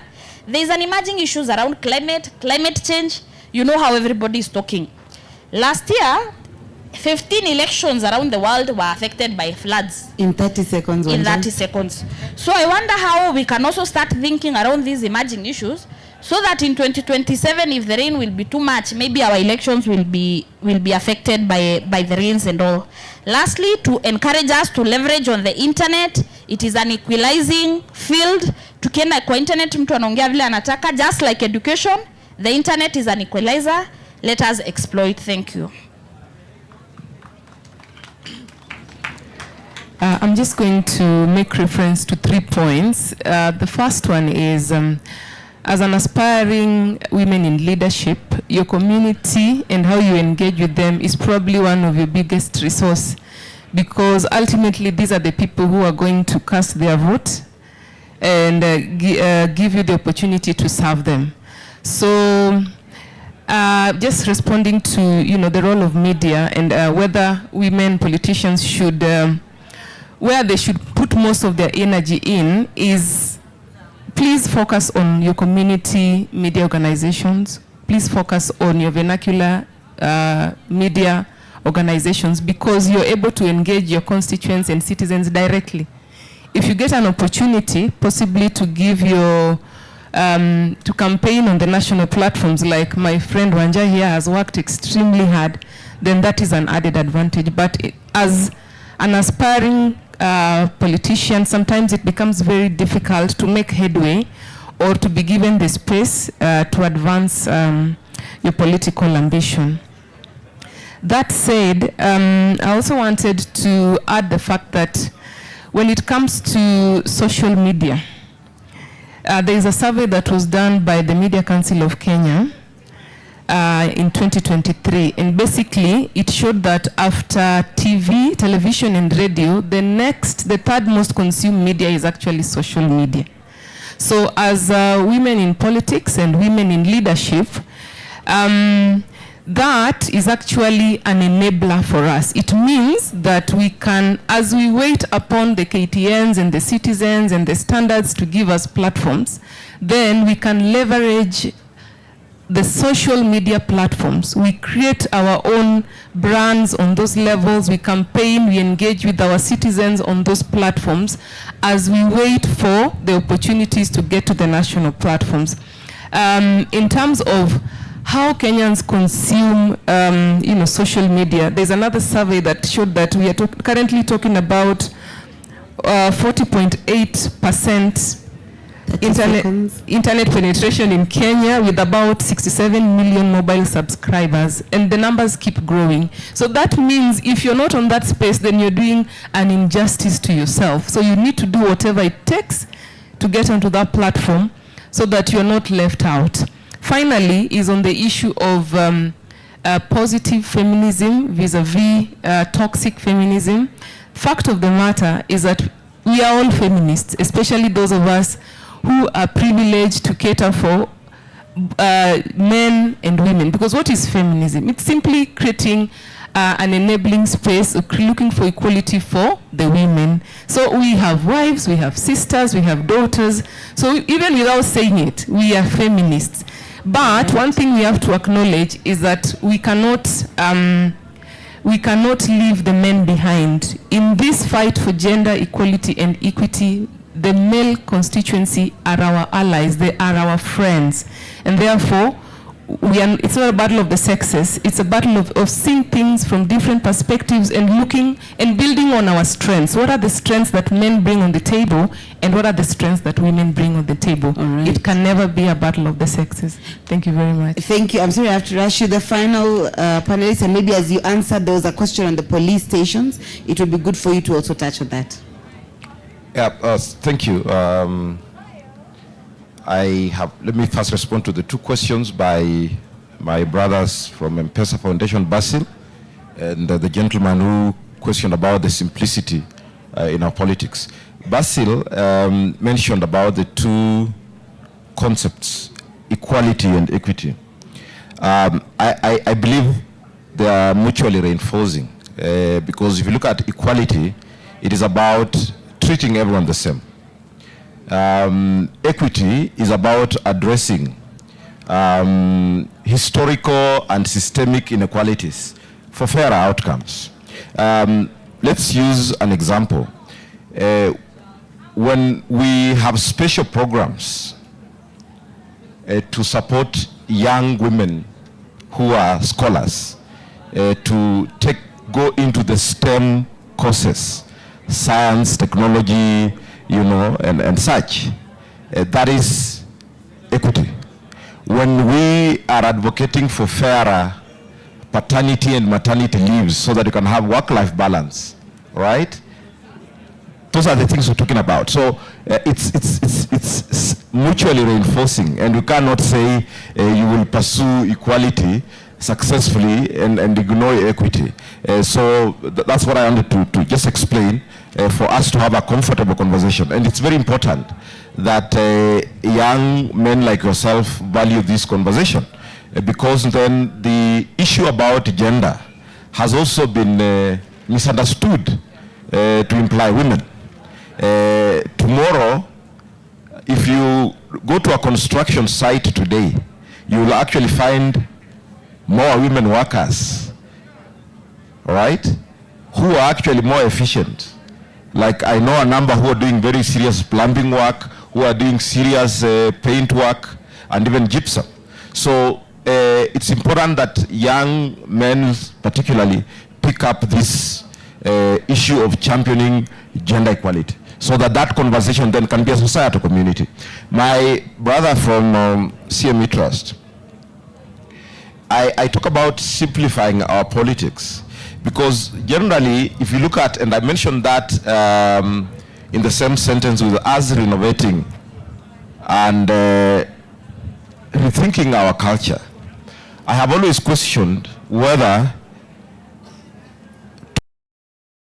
you must be wealthy and then generous, or is it that as a leader, when you show up somewhere, you must leave people with some change? We have a culture of transactional politics, right? Such that the conversation, we ought to be having a clear social contract in the election period. We hiring you, you have these obligations, and we're giving you these privileges for leading us. But we do not have that conversation. Our conversation is about money. Whoever can cough the most. So we are transacting in our politics and not having a conversation about who has the best ideas about tackling specific societal challenges. Our friends at IEBC were in Parliament just early last week, and they're asking for 61 billion. My contacts tell me that 61 billion is an underestimate. It's actually around 73 billion shillings for us to pull off the next general elections. How do we deal with the issue of trust deficit? We have made it very difficult. Safaricom, today, if you go around here, the people in this meeting alone may have transacted about $1 million of an hour ago, right? But we cannot trust ourselves, including with the technology that is making our elections. The law says the process should be simple, fair, and credible, all right? So why have we made these processes unfairly expensive to ourselves? How do we tackle the issue of trust deficit, right? How do we make sure that the most simple things of making sure that electoral malpractice, such as voter bribery, is something that we are dealing with? Even in this meeting, leaders have been harassed. Toa kitu. Right? So we will be able to begin to have serious conversations about female chairpersons of CMD in the past. So if you're here, Scovia, I think we have them seated here on the right side. Please allow me to ask you to please hand that. Scovia, I don't know if you're still here with the bags. All right. So we will have the two who won the bags just join us upstage very quickly so that they can get their bags. Please, let's give them a round of applause. Hiyo swali ilikuwa imewashinda, so I think they deserve a good round of applause.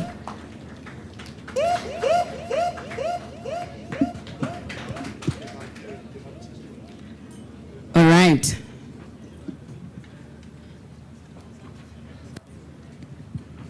All right, maybe I'll have the Executive Director of CMD give them the two bags.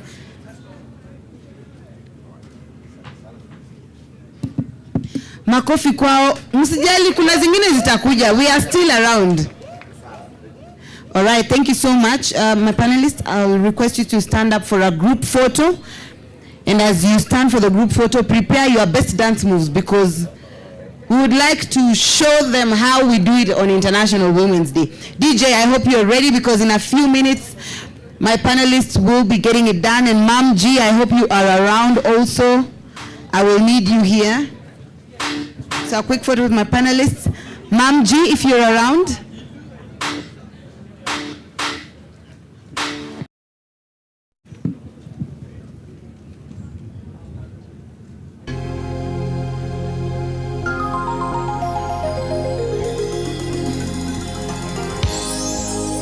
Be upstanding and let's help to, before you leave, let's all be upstanding. I think you've done a good job. They deserve a proper exit. Let's be upstanding. Check. Let's do this with them. Ma'am G, over to you. Yeah. Are you ready to dance? Make sure you have tafuta space. I've heard you millennials. Yeah. Tafuta space. Mr. DJ, tuko ready.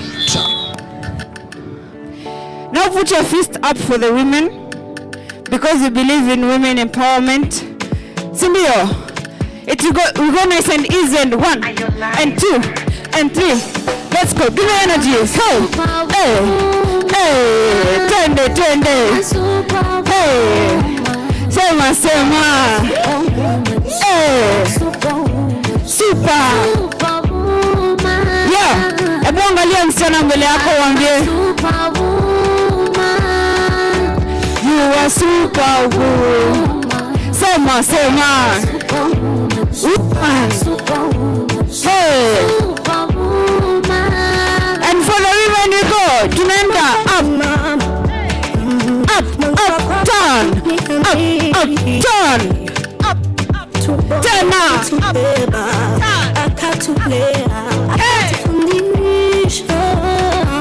Anipia maringo, twende. Hey. Ringa. Twende. Tena, go back. Ringa. Hey. Hey, tena, go. Hey, ringa. Hey. Hey, tena. Twende. Give me a fist. Super. Hey.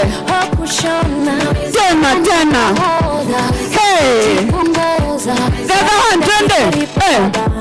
Twende. Tunaenda zetu sote na maringo. Hey. Super. Hey. Super. Aya, give me mambo. Mambo ni hivi girls. Hey. And front and back. Twende front and back. Twende and front and back. Nice and easy. Yeah. Aya, kindly gentlemen, shika mkono msichana. Geuza yeye. Twende. Hey, come on. Twende. Bakatan. Let me see you. Hey. Twende kwa hiyo fist. Hey. Twende. Hey. The other hand. Hey. Identify another beautiful woman. Angalia another girl. Umemwona? Shika yeye. Turn. Twende. Give me a turn. Hey. One more time.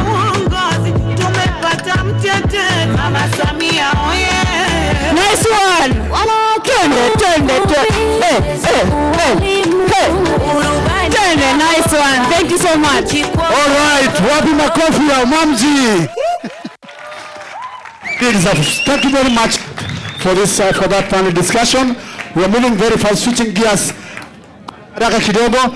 We are going to have our friends from the Culinary Conversations who have been preparing some very nice treats for us to tempt our taste buds. So I welcome Jonas and the team from Culinary Conversations.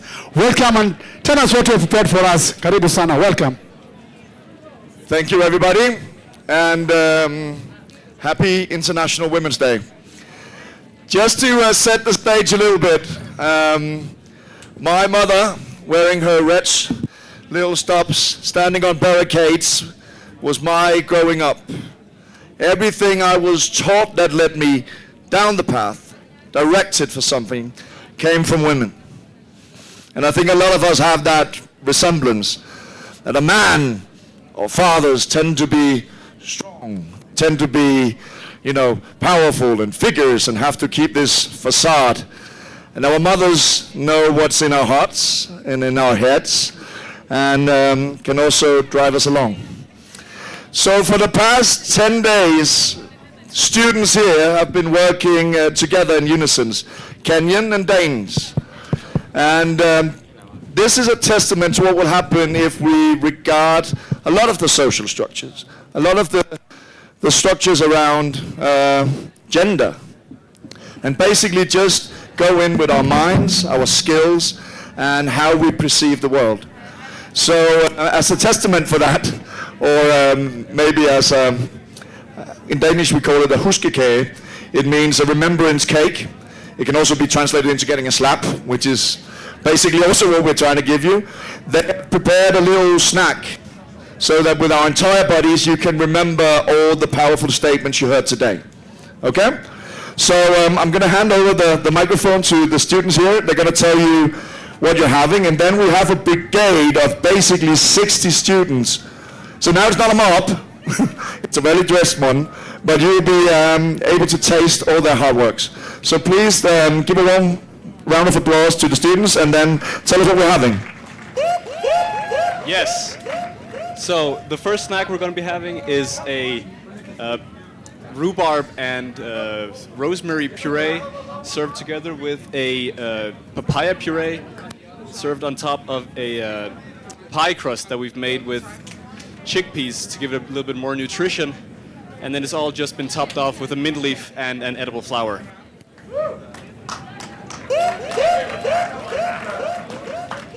Good afternoon. Good afternoon once more. Welcome to our career world.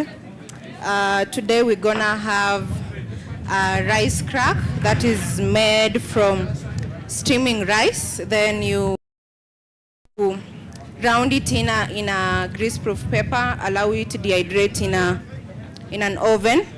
When that is ready, it becomes the rice crust. The second part of it we have is a mixture of a sauce whereby we blended in the whipping cream, the white beans, and the white chocolate. You just chop them, then you blend it. That will be our paste. Final part of it, we have the sugar vanilla. It will give you a certain taste of a sugary part of it, but it's yummy here. Okay, the reason why we chose that is because it has a long shelf life. It is nutritious. It contains all the nutrition in a complete dish. And it's just a snack, not a main meal. Thank you. I'm Chef Lagat. Hello, everyone. The third snack that we have prepared for you goes by the name of coconut apps. And basically what it comprises of is coconut flour, cake crumbs, and cassava, which has been finely grated, and then it's been blanched, and the three ingredients are brought together to form a consistency, which is then shaped into sort of a hilly, it's shaped into something of a hill, and then it's topped off with papaya sauce. It's also been topped off with a flour which is edible, and celery which has been boiled in sugar syrup to give it some sweet taste. Yeah, and basically that is the snacks that we've been presenting to you today. So in order to make this a little bit more interesting, other than just having food, we want to invite a group of the students up for not a debate, but a very short, maybe a snapshot of how gender also affects the food and hospitality sector. I don't know if you know it, but when everybody keeps asking about where is the economy, where is all the jobs, you have a food and hospitality sector that grows from about 8 to 11.5% per year. But your local jobs are not rising, and the local consumption of foods is not rising. And a lot of that is because of ridiculous roles, partly by gender. So please welcome the 4 students to the stage. We'll go up there. Come on.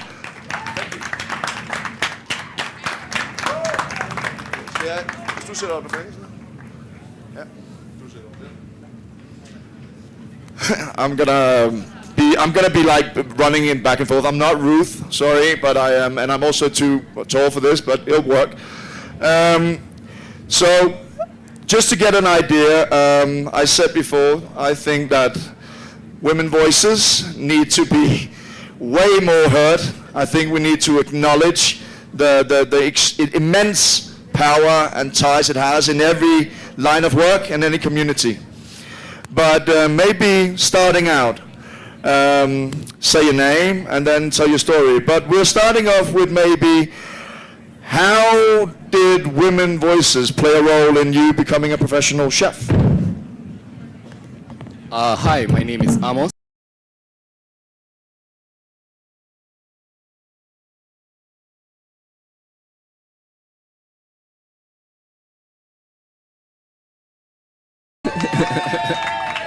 So basically, everyone's first chef is their mother. That was the first chef, like the first meal you've ever had was your mother. So being around the kitchen, I was a naughty boy, always picking things from the pot while my mom was cooking and the likes.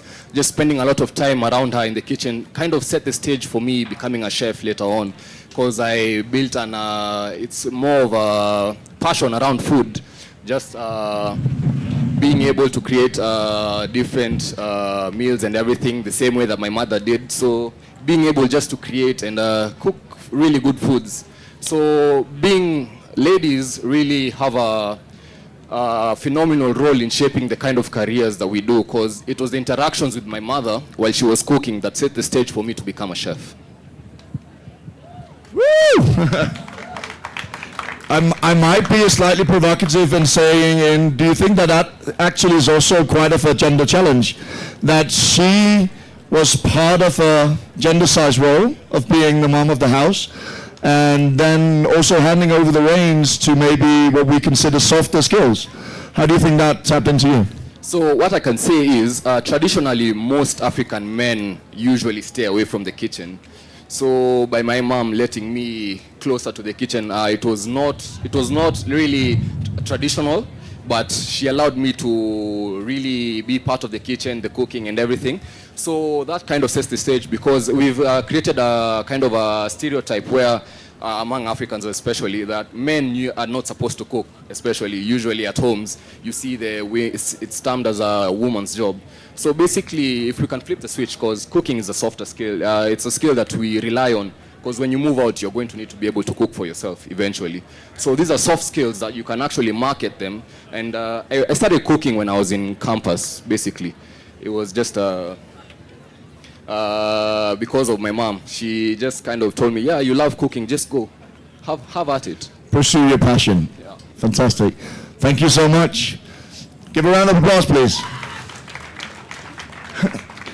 Maybe make it a little bit more down the line. So how do you, as professional chefs in Kenya, or going to be there, the next big things here, is it hard to find a gender role model within the female chefs? Are they present? Yes, it is. Good afternoon, everyone present here, and happy International Women's Day to the women in the congregation. My name is Namgamberina, a culinary student at Kenya Utali College, and inspired by the roles of women in our lives today, like my colleague who has spoken about his mother inspiring his passion to become a chef, I'm here to speak on more empowerment of women in the culinary industry. When you think of a chef, you're going to first think of a man, because there's no chef stress or chefess. You're going to first think of a man, not a woman. But I'm here to speak on that. As a culinary student, I've had the privilege of stepping into kitchens, professional kitchens, and what I've seen there is a recipe for inequality. A couple of weeks back, we took a school trip to several hotels around Nairobi, around Kenya, which as far as Nakuru, and within those hotels that we visited, there was only one female leader in the kitchen, one female chef. She was a junior sous chef after working for 30 years. I wasn't inspired by that. I didn't feel at all inspired by that, and I felt that we could do better. We can whip up change starting now to find bigger and better role models in the culinary industry. Thank you. Fantastic. So we had a talk just before we went on stage where you said that you thought that it was fun that in sports we have sort of gotten into that there is female professional athletes that we can look up to, and also young men can be just as equally inspired by a female runner or a swimmer. But where are the shining stars then? That was your question. And that's a question for you guys. Where are the shining stars in all of these lifetime jobs that, for example, hospitality or restaurants or everything else? Why do we not put them on the pedestal? You have any answers for that? Well, it starts with me here being a female chef, you see me in my uniform, and that should be a change in you that, oh, I've seen a female chef today, because traditionally women were supposed to be assigned to the kitchen, but then how come we don't have any major leadership positions there? Yet we also hold half of the workforce, but only hold a fraction of the positions there. So I believe, seeing me here now, me speaking now in front of you, I believe that that's a big change, and it's a step forward change in the hospitality industry.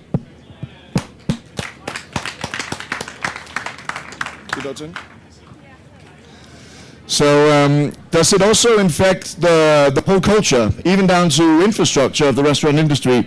Is the whole major machinery that is hospitality, is that also enforcing a gender gap, or is it equalized? Hi, my name is Frida, and I will speak about that. I think that maybe we're trying to, like, before we go into the kitchen, we're actually in a unisex changing room, and that's kind of like a point when you see how that we as women don't have a separate changing room from the men. That how can that happen? So you feel like you actually have to work harder, struggle harder, even before you go into the workplace, simply because it's not made for you? Yeah, I think so. I'm sorry about this. Can I try something? Could you guys stand up? We basically just need a. So one question: Are we agreeing that a uniform is supposed to be uniform? Yeah. So why do you have pockets so you can, write stuff down, you can make decisions, you can plan, and you don't? There's nothing there. It's just a decision that has been made, even down to being uniform, that all the things you have to hold on to, your phone, your pen and paper, the decision-making tools, are in your pockets. That's not equalized. So we should really be careful how we do that. Is that also how you feel it in Denmark? Not really, because in Denmark we have the same uniform. Okay, so you think that's a big step. So now we want the rest of the things to keep moving. Fantastic. Thank you so much.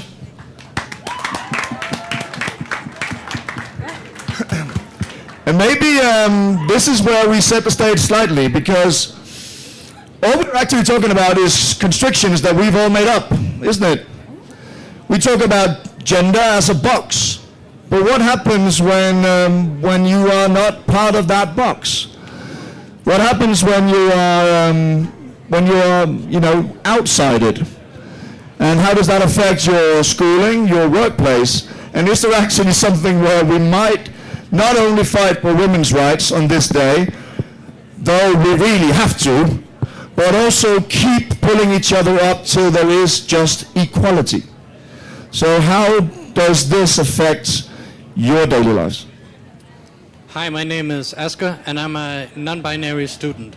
As a non-binary student, I often come into challenges in the workforce.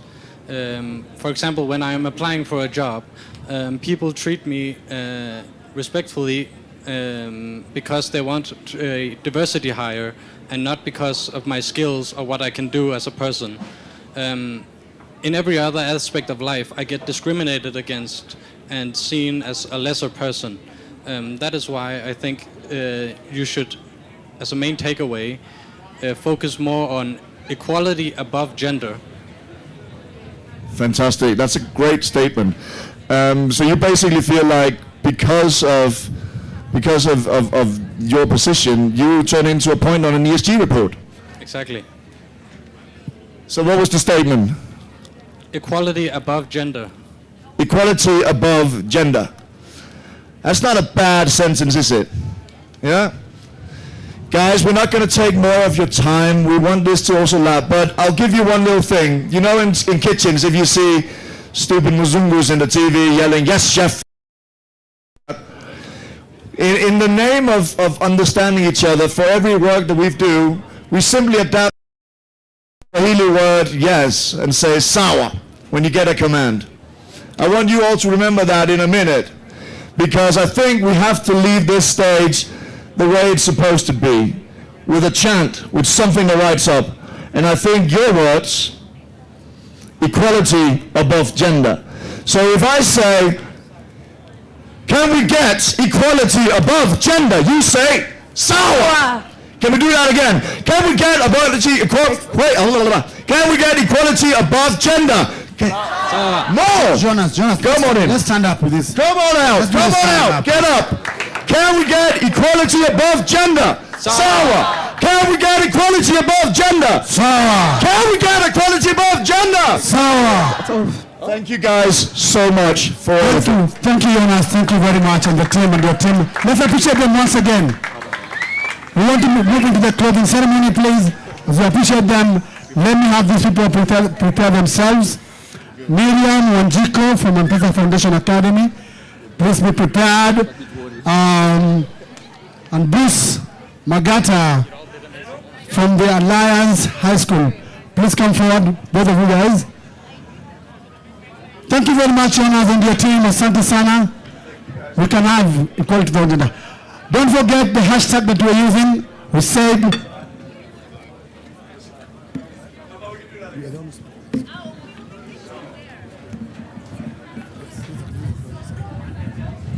yeah, so we are starting the closing ceremony. And don't forget that we are using the hashtag PDF 2025 as they go to take their photograph. PDF 2025 hashtag. Also, let's also remember we're also using the other hashtag IWD 2025. Welcome to the PDF closing ceremony. Ladies and gentlemen, remember we've had 3 days of deliberations, 3 days of political dialogue, we've had performances, we've had panel discussions, we've had resolutions, and at the end of each all we'll have a communique for the PDF festival. And of course we have our board here, led by our IBOL chairman. We're going to allow them also to talk to us. Meanwhile, so we have the young voices in the closing ceremony. I'd like to welcome Mrs. Miriam Wanjiko from M-Pesa Foundation Academy. Let's appreciate her, Fadhali. Let's appreciate her.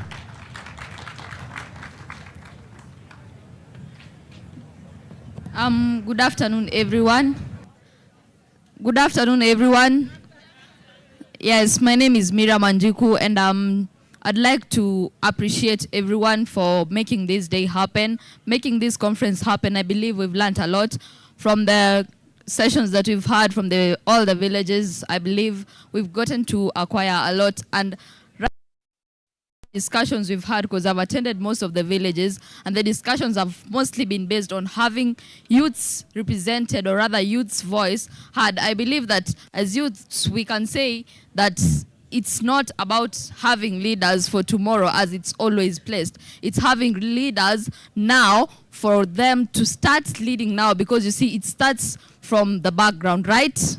Do we agree with that? Yes, it starts from the base. So if you're not given opportunities right now, then we won't be able to stand tomorrow. And that is why I believe that we've gotten a lot from these sessions. We've gotten to understand why we are there in the society, and why the people, or rather the leaders in the society, need to acknowledge us and give us positions in this country. I believe that for the adults who've been here, you've had our grievances, you've had what we need, you've had what we are looking forward to, which is a sustainable future for Kenya. And we believe you're going to support us in this, you're going to work with us. And with these sessions that we've had, just going to end here, but we will move further, and we will, whatever it is that we've discussed here, we'll put them into action so that we get a more sustainable and a better future for this country. Thank you so much. My name is Miriam Wanjiko from M-Pesa Foundation Academy. We can do better for this young girl. Please, let's appreciate her. Even much better. Thank you very much. From the Alliance High School, we have Bruce Magata. Is it the Alliance High School or Alliance High School? The Alliance. Yes, so guys, how are you? First of all, my name is not Bruce. My name is Seth Emmanuel Omoma. I'm here to hold you guys because I don't know where our academics captain is. If he's hearing my voice, kindly Bruce, we need you here. But either way, let me share my thoughts on what I've gotten from this conference, yeah? what I feel is the CMD shared as a platform of representation of both the young people and the existing parties in society. The fact that we have been able to get people who are talking about systemic issues and what is happening in status quo has actually been a way of changing our thoughts, our mode of thinking, and our mode of approaching things as a society. True or true? True, right? Cindy? Why? Because since yesterday, I engaged in active different workshops on these tents, and I was able to learn what political parties have planned for us and what they are willing to bring come the year 2027. And us as young people, we have this passion for politics. Cindy, yes, I am 17 years of age, but I truly believe come next year, I am going to vote. And not next year, in 2027. Next year, I'm 18, yeah? In 2027, I'm going to vote. And through this, we have been able to be enlightened on the leaders that we need and on the systems that we need. Cindy, and even we have learned about women, the fact that we are up for women. Hallelujah. Yes, we want women to be represented. Yes, yes, and we have had even the men citing in their issues very powerfully and very strongly. That is what we need, and that is what we want as a common society. Is Bruce Magata here? Bruce Magata is not here. So essentially, you guys, we really appreciate this, the fact that you have even decided to involve us as high school students. Cindy, yes, I am 17, but yesterday, surprisingly, I engaged in a very heated debate with people who are 23 and 24, and I won. So you can give me a round of applause, yeah? Yes, thank you very much. And I love this. I love you guys. God bless you all. Sawa? Awesome, thanks. Thank you, and thank you for holding brief for Bruce Magata. And I'd like also to acknowledge that for this to happen, for the PDF to happen, we've had a lot of sponsors, a lot of partners who have been helping us, and also right now, I'd like to welcome our sponsors to just say a word or two of how it has been and what they think about the PDF. And for starters, I'll welcome our sponsor from the National County Government, Nairobi County Government. Our sponsor in came from Nairobi County Government, the Assistant Director of Parks, Mr. Pius Tanui. Mpigieni makofi. This is our great sponsor. Yes, good afternoon. My name is Pius Tanui. I am the Assistant Director of Environment, Nairobi City County. I would like to take this opportunity to thank all of you for participating in this event. This day is a very important day. I would like to put across that democracy and environmental sustainability goes hand in hand. And in Nairobi County, environmental governance, effective environmental governance is achieved through partnership, collaborations, and working together with different partners that I've seen all around here. And I would want to encourage all of us that in all our areas, let us work together to ensure that we conserve the environment. Because a well-conserved environment represents a just societies for us to thrive in. We would also like to encourage all of you to partner in Nairobi County, with Nairobi County, so that we ensure that we effectively conserve our natural resources. The young people around here, I'm so much impressed with the good work you are doing. And also, we would also want to appreciate the fact that we see and we appreciate the fact that our political parties in this country are doing different things, and we would also like to invite the young leaders so that all of us together, we can be able to move our country forward. Thank you so much. God bless you, and welcome here again. Thank you very much, Nairobi County Government, also for allowing us to have this event here in this very well renovated space. And it was very, very interesting, and it was very good for us to interact with this. You have been seeing that we've had security around, and G4S has been very, very instrumental to ensure that we are all secure and you are safe and your property is safe. And so the person who made it happen is none other than the director of G4S, Director Matthews Avumba. Please appreciate as he comes in, as he comes up. Welcome, Mr. Director from G4S.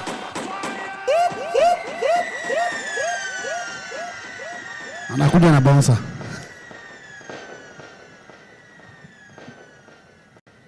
Good afternoon, everybody. I'm really humbled to be here and to be part of this function. Learned a lot in terms of how security is provided.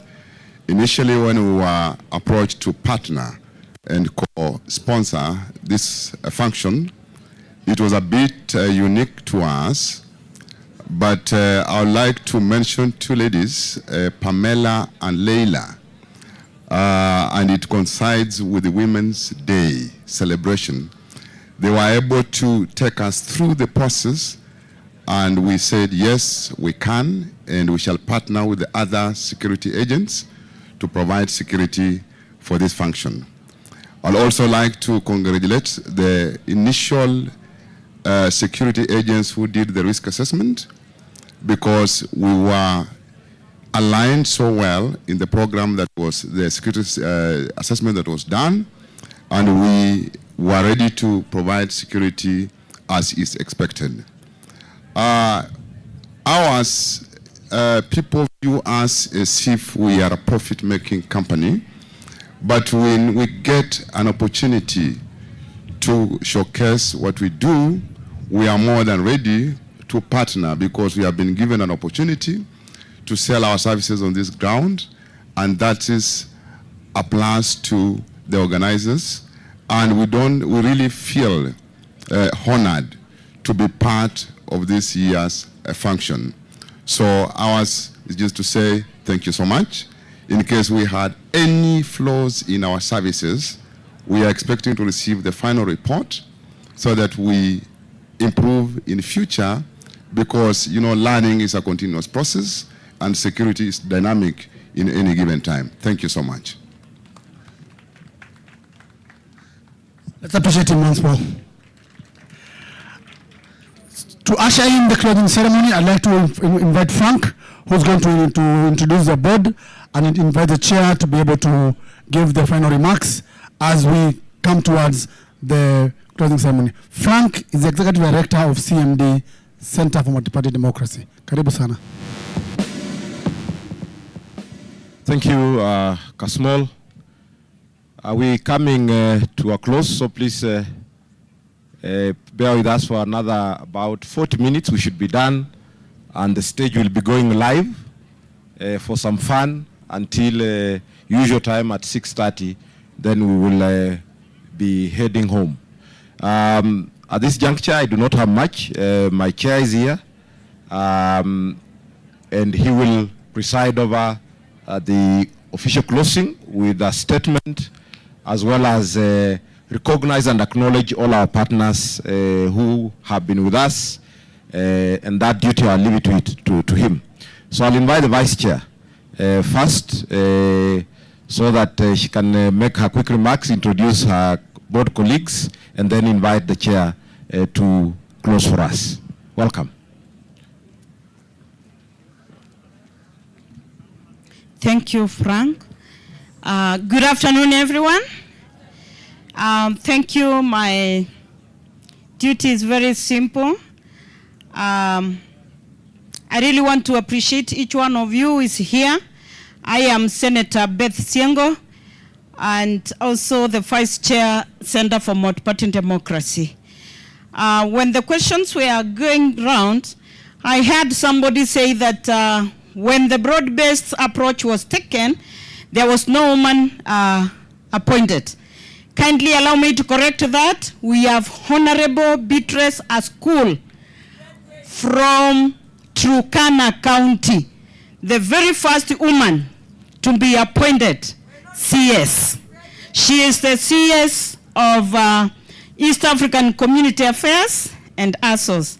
So we have a woman very first from Turkana, marginalized part in the broad-based. Thank you so much. I would want to close by saying, please, board members, please come up. Please come here. Happy International Women's Day to all of us. Kindly, because we are not making speeches, just your name and your party. Good afternoon. My name is Joshua from the KANU party. KANU. Gavirongo is my name, from Tujibebe wa Kenya Party and Secretary of CMD, Under Secretary. Good afternoon. My name is Sadiq Dofa. I represent UPA Party and I'm the Deputy Chair for Finance and Establishment. Pleasure meeting you all and happy Women's Day. Thank you. My name is Ken Swanya, UPA, United Progressive Alliance, and I'm the Treasurer, CMD. Happy Women's Day. Daniel Kipto, representing the ruling party, UDA. Thank you. Continue. Good afternoon, everyone. My name is Kevina Loyatum from Democratic Action Party, DAPK. I'm the Secretary, CMD Kenya. Thank you. Haya. Bwana Yesu asifiwe. Waipa. My name is Rahab Wangoi Ndamboki. Of course, I represent Waipa Party. That's why I had to give you that greetings. And I thank God for this good day. Happy International Women's Day. I'm a member of the board and vice chair. God bless you. Vice chair. Thank you so much. And to mention my party, I belong to ODM. Chama ya baba, now in broad-based. And in ODM, I am the ODM Women League President. Thank you so much. I would only say that in CMD, all parties are represented, and it is the place to be to advance dialogue. Kenya belongs to all of us. At this point, allow me to call our very able chair, His Excellency, Honorable Kiraitu Murungi. Thank you so much, Chair. It has been so good serving under you. Thank you. Okay, thank you, Bis.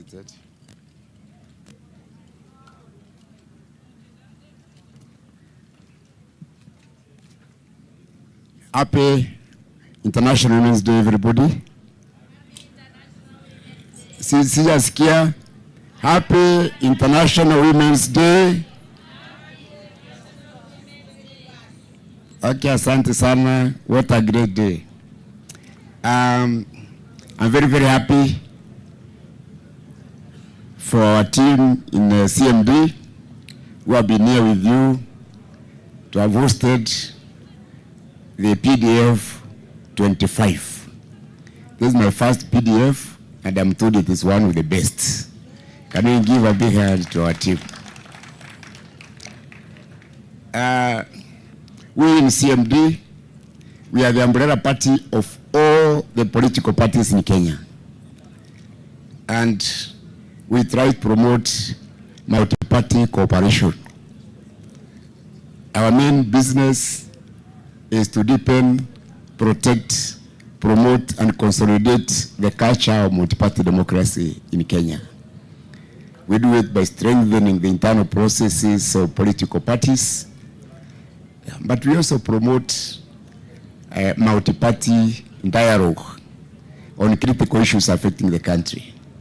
I'm sure in the various villages which are here, we have gone through almost all the issues that are affecting this country today.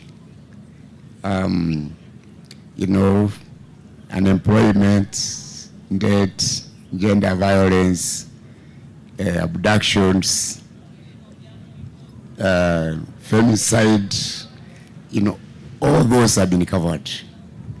but in a very civilized environment. Because our business as CMD is to promote civilized politics in this country. We have provided you with a safe space in which you can debate, in which you can suggest solutions. And we have said what we want in this darkness that seems to be enveloping our country. What we need is a candle, which will light some light and hope for this country as we move forward, because we need a brighter future for ourselves and our children. Allow me to read a few prepared remarks to officially mark the end of PDF 25.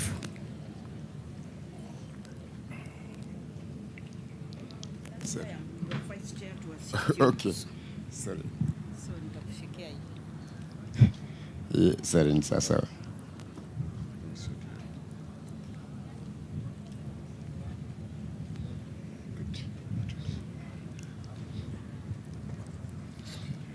Sorry, I'm operating on borrowed gadgets.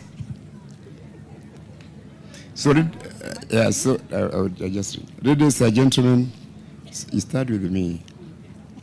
Happy International Women's Day. The 7th edition of the People's Dialogue Festival, PDF, officially comes to a memorable end with today's befitting solidarity and celebration of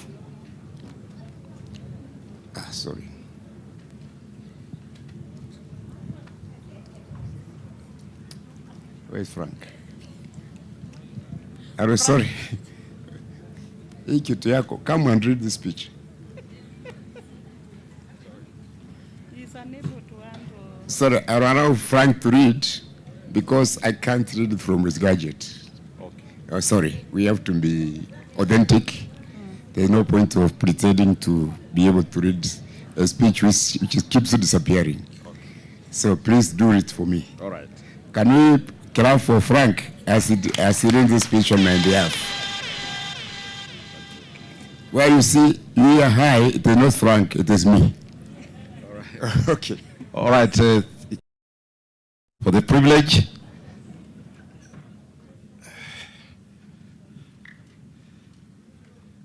Ladies and gentlemen, happy International Women's Day. The 7th edition of the People Dialogue Festival officially comes to a memorable end with today's befitting solidarity and celebration of the 2025 International Women's Day. Still anchored on its original mission, the festival has remained true to fostering meaningful discourse on accountable leadership and responsible active citizenship, politics and democratic governance, as well as economic and social justice. The festival continues to serve as a vital platform for dialogue between citizens, leaders, government, political parties, civil society sector, and development partners. I believe, Chair, that it is not an exaggeration that PDF has now become an important annual signature event in the democratic and civic engagement calendar of our country. Many people across many diversities look forward to this festival every year. And as evident this year, the offerings have increased. We've had more exhibitors from various sectors, more political parties and supporting institutions, private sector as well as non-profits. In the last 3 days, the festival has delivered thought-provoking discussions on some of the most consequential issues of our time. Healthy, respectful disagreements have been many, yet not as many as the points of convergence on how we all can move our organizations, missions, communities, and the country forward, all in the spirit of building an accountable, inclusive, economically prosperous, and socially just society for the benefit of ourselves and those who shall come after us. The festival saw an estimated daily attendance of 3,375 participants, over 52 exhibitors, including political parties, public benefit organizations, social enterprises, and development partners. Others included embassies and foreign missions and educational institutions. Despite the uncertainty of the current political situation in the country, I am reliably informed that the 2025 festival has left in its wake powerful, purposeful, and sometimes explosive and controversial, but generally respectful discussions across the more than 70 panels and across 7 dialogue areas, which we call villages. All these were quite ably anchored on the very relevant 2025 theme of building a collaborative democracy for Kenya's sustainable future. The festival highlighted the urgent need for young people to step up and drive change, advocating for a more revolutionary approach to address national challenges of human rights violations, electoral justice and political participation, with significant emphasis on the need for stronger political parties that prioritize ideology over ethnic mobilization. Important role of the media in amplifying women's voice and action and underrepresentation in politics. As the dramatic events and protests of June 2024 reminded all of us, we should never again underestimate the value of an informed and engaged citizenry, especially in matters of public finance. For this reason, the addition of the Public Finance Management Village this year was timely, and no better indicator of this than the good attendance, the quality and relevance of discussions, including deepening and protecting devolution, managing the national debt, as well as questions on on-source revenue generation by counties. But back to today's culminating event, allow me to express my and CMD's Kenya solidarity with the dreams and aspirations of the Kenyan and African women. It is important to celebrate the contributions of women and to remind ourselves that the desire and struggle for a gender-just society is both legitimate and far from achieved. To paraphrase the wisdom of the late revolutionary Burkinabe leader Thomas Sankara, there can never be true social revolution without the liberation of women. We believe that the Center for Multi-Party Democracy, that the success of our young multi-party democracy, and indeed our country, is intrinsically tied to the successful implementation of the ambitious promises of the Constitution of Kenya 2010 with regard to gender equality and justice across all spheres of our life. I wish to rededicate ourselves to making contributions in our own way to drive this transformative agenda. In particular, we shall continue to work with our partners to innovate and design programs that erode barriers to meaningful political participation of women. The 8th edition of the People Dialogue Festival 2026 will take place here from the 4th to the 7th of March 2026. The statement is as read, and thank you, Chair, for that honor. Asante. DJ Kelv 254.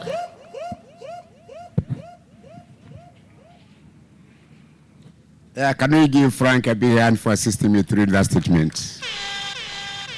Sijui namna gani, sisikii makofi yenu. Okay, asante sana. You are shown my board.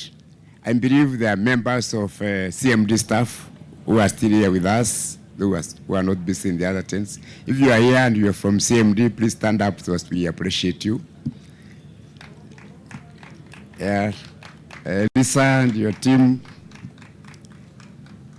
No, Wasiri anasema ukiona vielea vyaundwa. All right. So Lisa is representing them. She is our chief executive officer who supports Frank in the secretariat, and she's representing all the other secretariat members. Tumpigie makofi tafadhali. I know some of them have been spending part of their nights here at Wool Park. Please tell them we are very, very grateful as the board. Asante sana. Now, we have very many suppliers and facilitators among us. If you fit within those categories, please stand up. We appreciate you. those ones who have supplied us the various services, tents, etc., etc. Okay, can we appreciate them? DJ Calv 254. Yes. We have international partners and local partners who have made this PDF possible. Yeah, can we also please give them a big hand to winning them? And for you as participants, did you enjoy the PDF? Kama muli enjoy, pigeni makofi nisikie. Are you coming again for PDF 26? Wala watakuja inua mikono tuone. Aya, jipigeni makofi nisikie. Asanteni sana. We really appreciate you. We value you. I participated in some of the discussions. I learned some terms, like when I visited the youth village, I learned about decolonizing democracy. I never heard about that before. I didn't know there were problems in the kitchen. I didn't know there was gender discrimination in the culinary, in the hospitality sector. So we are learning every day. And that is the beauty of a PDF. When nobody knows everything. You know a bit, I know a bit, your neighbor knows a bit, but when we meet together, we re-educate each other. But we are not just educating for purposes of knowledge. We are educating each other for purposes of change. We want a better country for ourselves, for our children, and for our grandchildren. So as we go back, please, I know there will be challenges at home. Ng'ombe inamngojea ikamuliwe. There are challenges, wengine hawajalipa bills, wengine masomo inangojea. Those challenges will be with us. But as we walk, please don't forget what we are learning about here, a better country, better democracy for ourselves. Thank you so much for the women. We won't promise as CMD, zero tolerance to gender-based violence. We won't promise an end or eradication of all forms of discrimination and violence against women. So I think we are celebrating the gains made, but also appreciating the battle which lies ahead. So we want to appreciate all the women leaders, especially our vice chair, for being a torchbearer in that struggle. Can we appreciate her in a better way?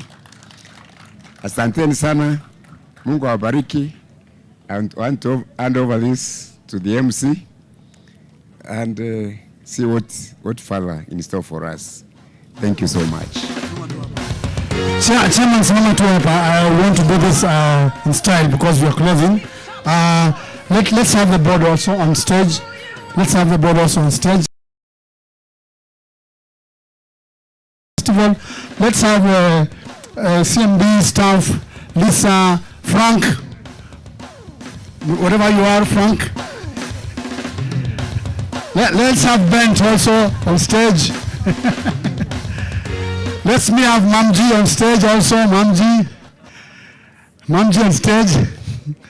Yes, so this is a festival and this is PDF 2025. We cannot just end like that. We have to do a gig. So this young lady here is here to help us close the ceremony. Pikaro pia wewe kuja tusaidiane tumalize hiki kitu pamoja. Let's just have a good finishing of this PDF and IWD as we welcome. So this young lady here, has volunteered to help us teach us some dance moves. We do it around here in Amuduara. So she will just follow what she says. DJ Kelv is on standby for us to close the PDF 2025. Ladies and gentlemen, help me appreciate the board, the organizers, and the sponsors of PDF 2025. Karibuni sana DJ Kelv. Chukua sasa. Come on. Nice and easy. Go up. Raise it to. Hey. Lift up your voice. One more time.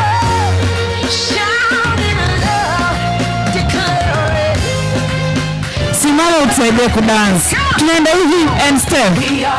Sema and step. Hey, Sokola. Twende, twende. All I require for life, God has given me, and I know who I am. Weka hivi mkono, give me. We are a chosen generation. We've been called for to show His excellence. Nipe mini bones. Ako. All I require for life, God has given me, for I know who I am. You follow me, sawa. Twende hivi. Kuja. Twende, twende. I know who I am. Twende, twende, twende. What He says I am. Hey. When He says I'm not, I know who I am. Bariki, bariki.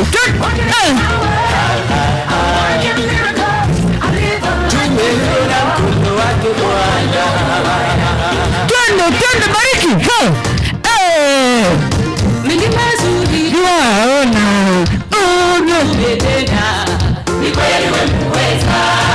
Tuende side to side. Step, step, step. Nice and easy. Weka energy wewe.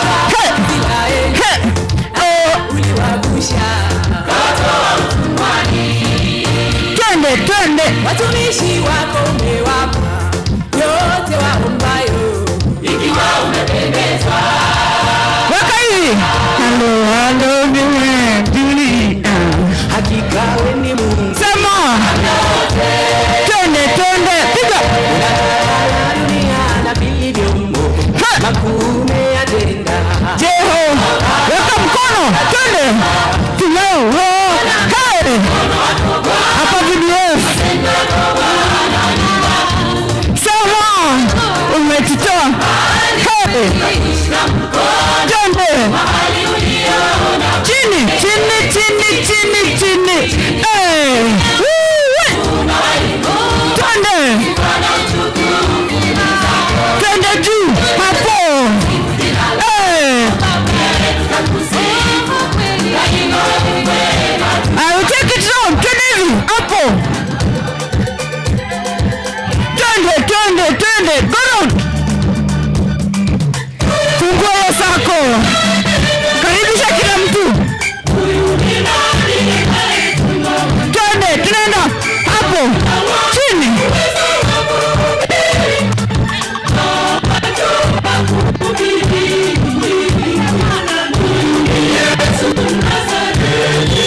Twende. Hey. Twende side. Sema.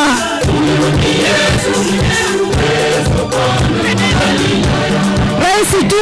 And step. Twende. And step. Ay. Twende. Step. Wewe. Step. Ay. Twende. Step. Ay. Tena. Woo. Tunaenda side to side. Hapo. Hapo. Twende. Kanyaga. Hapo. Pole pole tu. Side. And side. Twende.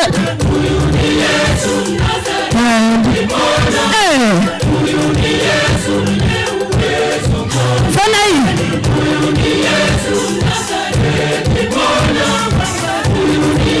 Twende hivyo. Hapo. Yo. Iko sawa. Sasa tunaenda hivi. Hapo.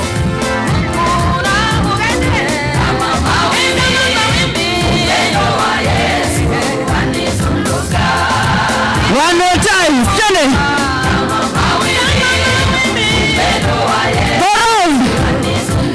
Tena. Twende. Zunguka. One more time. Ati kama mama.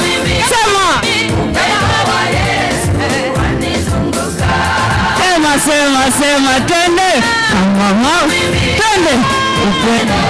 Zunguka. Ati hadi wapi? Sema. Zunguka. Hey. Twende kama mawe. Twende. Zunguka.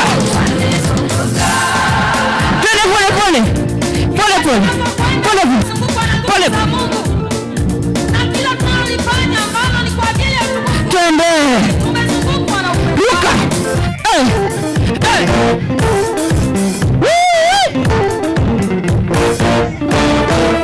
Twende hapo. Twende rahisi. Hey. Twende. Weka energy sasa. Nibele.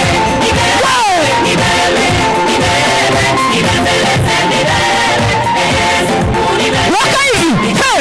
Unibele.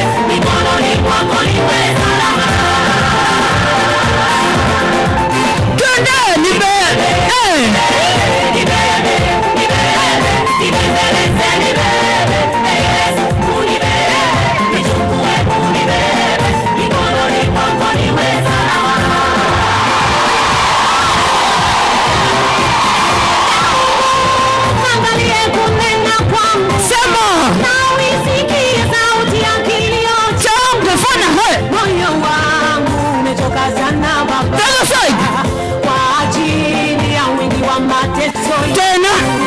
Nafsi yangu imegandamana na mabaya. Niokoe mikononi mwa midomo yako. Kwani ninatenda kwa ajili yako Baba. Niokoe mikononi mwa watu. Fanya hima unisaidie. Beba.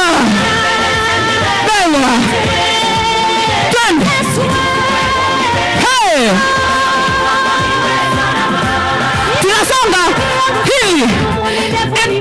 Hivi.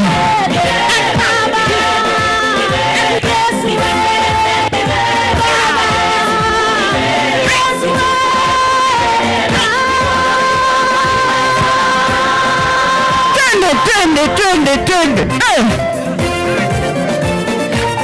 Jaribu mguu kidogo, fanya hivi. Hey. Hey. Jaribu mguu. Twende ndio hiyo sasa. Aya.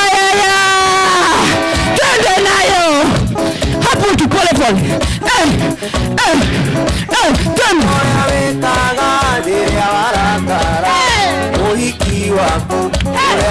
Weka kidole hivi. Tuna point. Twende point. Sema.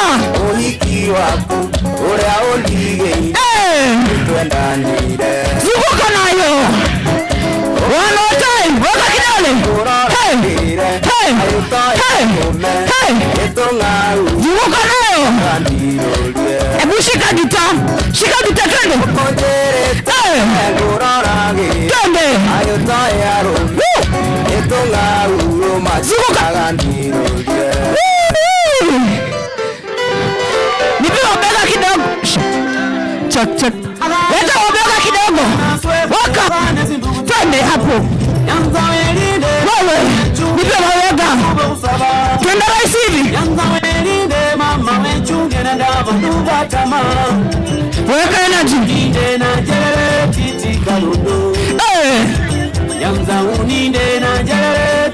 Tunaenda hivi side.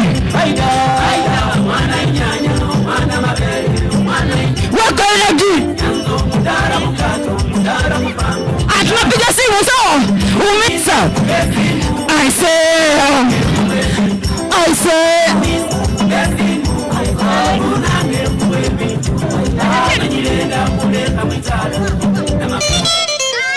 We studied. Waka, uko ready? Fungua ya circle. Tuna contract hapa sawa, tunaenda. Hey. Twende. Tena. Ready? Twende.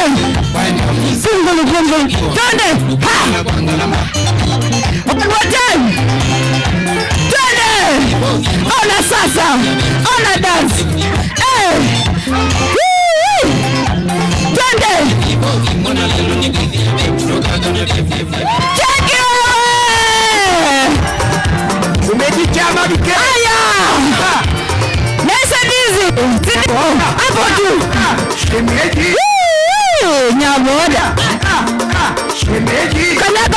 pole. Mziki bila jasho. Twende.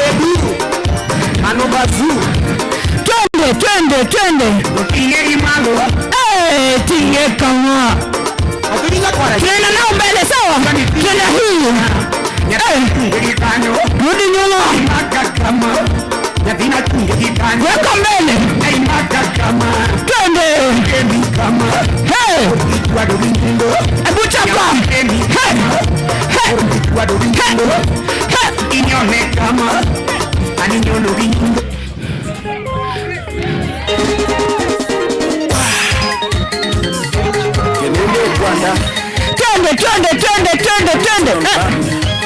Thank you very much. Let's all take our seats once again. Twende hiyo. Twende. Sema na declare. Communique ready. Is that communique?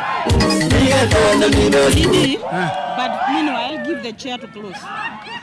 Thank you very much. Wapi makofi ya chairman for the great dance moves. And the vice chair pia. So we have to declare it closed, officially closed, then we transition over to the main set for the afternoon entertainment. So, asante sana chair. Kama unajua kudance, nimeona umezikava. Asante sana, karibu. Wapi makofi ya MC? Makofi ya MC. Na hiyo ndarudi mwalimu wa dance apigwe makofi. Acha, asante sana. Wanasema kilicho na mwanzo kiko na mwisho, si ndio? So now it is my great honor and privilege to declare the PDF 2025 formally and officially closed. Lakini unajua wakati wa Moi tulikuwa tunasema funga. Sasa tunafungulia vijana. Dance mpaka che. Asanteni, Mungu awabariki. So we have a group photo with your board. Photographers, please be ready for the final group photo.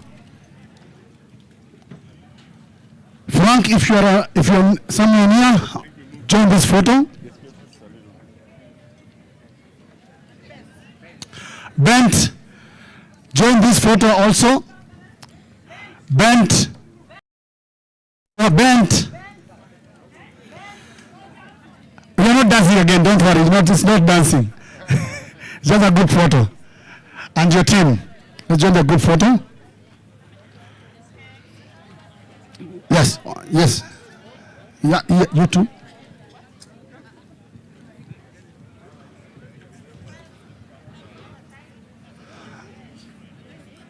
That is the team behind CMD and also the team behind PDF 2025. So photographers, are you ready? Do this very fast.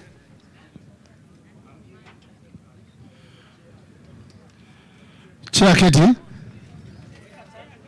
Weka tatu kama nne hivi basi. So that it's a good photo.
Check you, what can you do that? Yeah, that. Anpenda chicks, anpenda tigers, anpenda hizo hit six, sexy skiwa baba. Anpenda hit, anpenda that, slow but yende chop chop. Anpenda hit, anpenda that, slow but yende chop chop. Kudade, ina do de da. Nina gana mo, anamba na la. Kudade, ina do de da. Nina gana mo, anamba na la. Check it. Vile wana. Uli DJ Kel. What's up? Tuendelee ama tusiendelee? Karibuni sana PDF, the after party. We have just begun. Finger kitu tayari. Cheki vile wana. Let's go. That's na mimi. Vizuri gani wanaleta maiza mabani tunaka vizuri. Changa mimi. Strani zake. Hey, Kanyaga, Kanyaga, on the heat, I believe it, hey.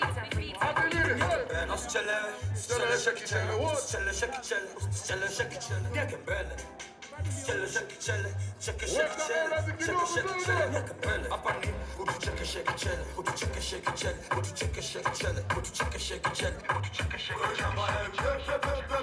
What is that?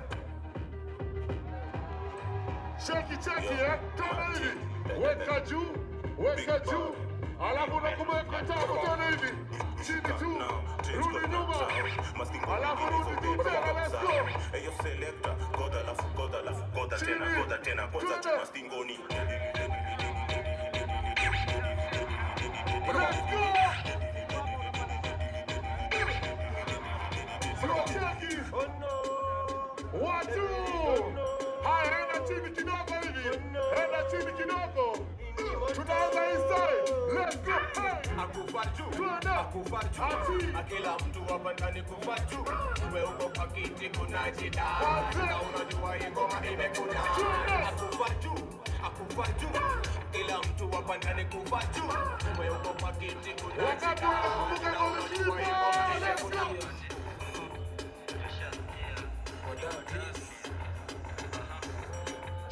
Wacha tuanguke nayo, eh? Twende. Najashaskia kikingia niko blast. Huko anga bado nachukiwa madam. So anguka nao itabaki meflow na vibe. Anguka nao kako single for now. Taki mdagris mteja patikani. Hadi late night saa 6 ndo taniwai. Nakupin location na mkofana na hii. Tukate call liko chomba ya tea. Mimi najua utakuwa irizo reveals. Acha nikushow kwanza form ya Didon. Nishashika poa na twende chini kwa chini akiwa hadi na mini. Sasa tunasikiza Shin City tuna feel free. Take a video na post pale NGC. Jina ni Kantel Kurapsi ni talent G. Anguka nao. Anguka nao, check it. Anguka nao, twende down low now. Stand up to your feet, mikono juu. One time go. Tuliza pesa alafu one leg. Anguka nao, one leg. Anguka nao. Anguka nao. All right. Anguka nao. Tunatembea nayo mbele hivi. 1, 2, 3, let's go. Hey. Wabebe. Rudi. Wabebe wasikie. Twende. Wabebe. Skilo. Rudi. Wabebe wasikie. Wabebe. Skilo. Wabebe wasikie. Wabebe. Skilo. Wabebe Haya, wasikie. twende huko tu. 1. Hey, twende. Twende. Because my cheki kam gapisa juu. Nakulike mekoma kweni tatu. Digida gidinya siaga kwadu. Una bedpose alafu na raru. Piga statue. Inua mkono alafu cheza na mguu. Piga statue. Nakulike mekoma kama tatu. Simama kete, piga one lege. Tingiza kichwa ni kazi meshika bweze. Hapa ni kudance kubanju kama daily. Sipige makofi utachoka mikono jema na utamisi mwingine. Sipige makofi utachoka mikono jema na utamisi mwingine. Bailando. Bailando. Piga statue. Inua mkono alafu cheza na mguu. 1, 2, 1, 2, 1, 2, hey. Kuna F za kugiviwa za mine zime left kabla niingie zone yangu ya next. Shots to the head. She said she see danger ahead. Hata mimi naona danger ahead. Bora kesho ni wake up in my bed. Shots to the head. Hata kama macho ni red. Kanisamehea ni weekend. Hata kama si weekend ni weekend. Shots to the head. Shots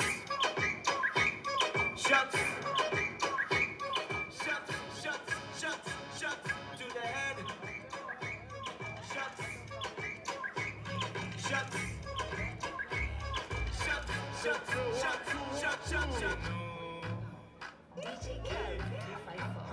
Yeah, check it, go pass. 1, 2, ladies and gentlemen. 1, 2, 1, 2. To the tune, busy tiki dance. To the tunes, you pesa inakam. Nikitoka, klabu ninakam. Nikitoka, pesa inakam.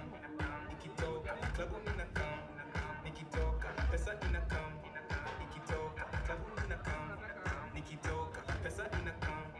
Nikitoka, klabu ninakam.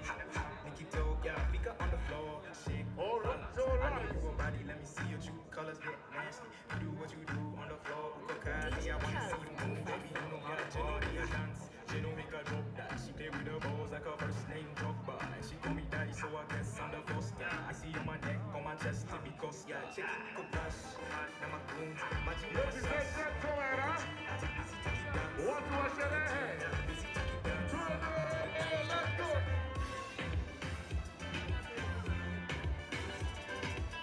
Let's go. Let's go. Wakati wanakumbuka tena. Hey, one. Kanyaga. Hey, kanyaga. Kanyaga. Hey, kanyaga. Kukuda. Wakati wanakumbuka slide. Hey, slide. Slide. Slide. Hey, let's go. Let's go. Kaduka, let's go. Watu wa Kishua.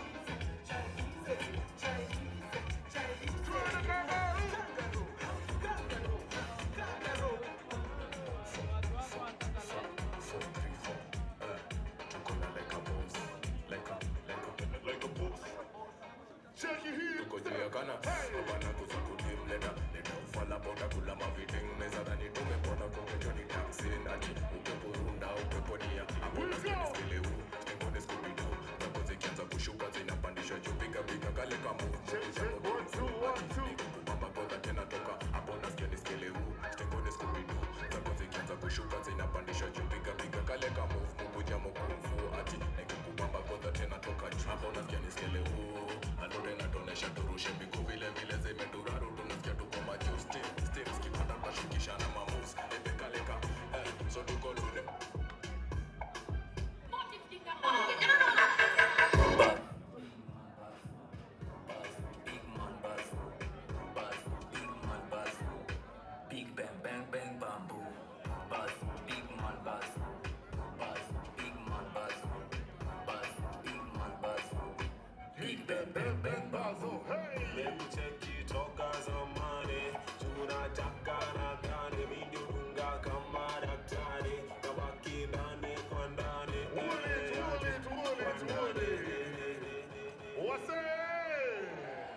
tuendelee ama tusiendelee?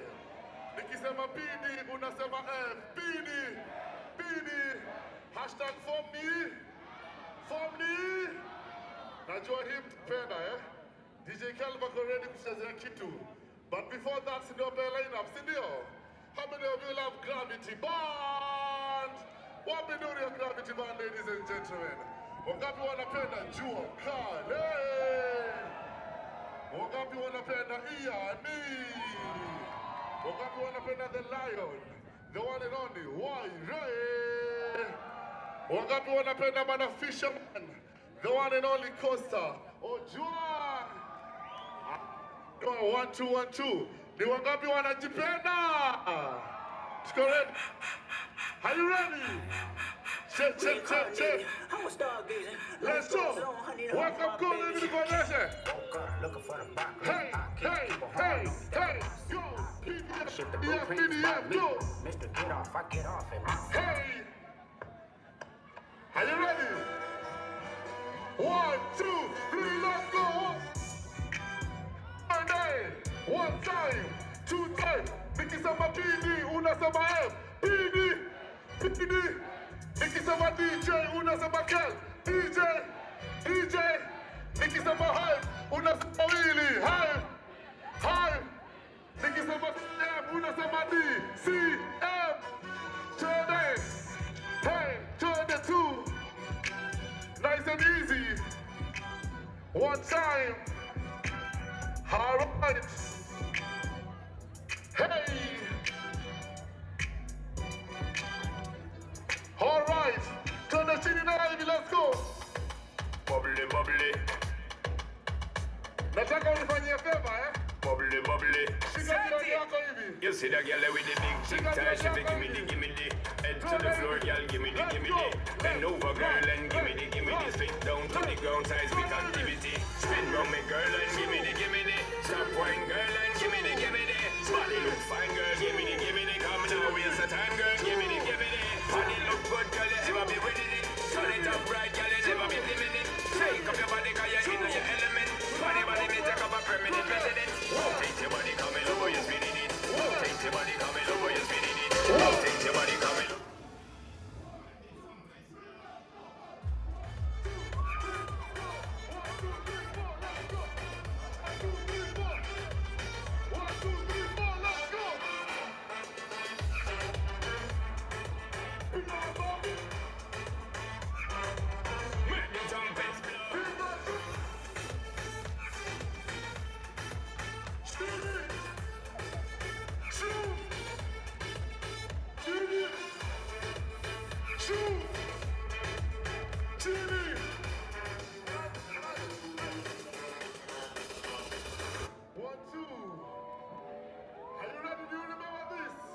Weka juu tukiprepare namna hii. Haya, go. Pole tu. Hey. Let's go. Hati. Aha. Hati bye.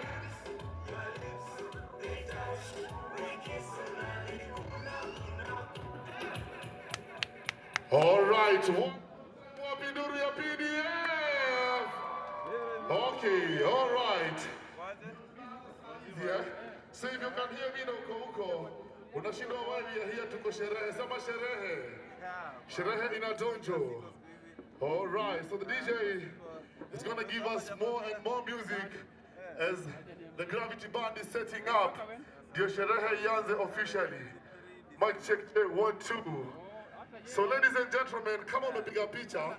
Remember to tag us at the PDF Festival on Instagram, at CMD, on all social media platforms. Sawa? Yes, so ni wangapi wanapenda reggae? Wangapi wanapenda hip hop? Hip hop lovers, ndio? All right, wangapi wanapenda rumba? Aha. Mafans wa R&B. Mogithi. Mogithi. Haya, so wanatende mwingine anaweza, si ndio? Mnataka kusikia update? Wapi makofi ya MC Himas pia, ladies and gentlemen. All right. Right, wagon. Mko vipi? Nimeona hapa mafansu wa reggae ndio wako wengi. Watu wa reggae mko wengi. I go by the name MC Himas Kev. Tuwagusie reggae kidogo.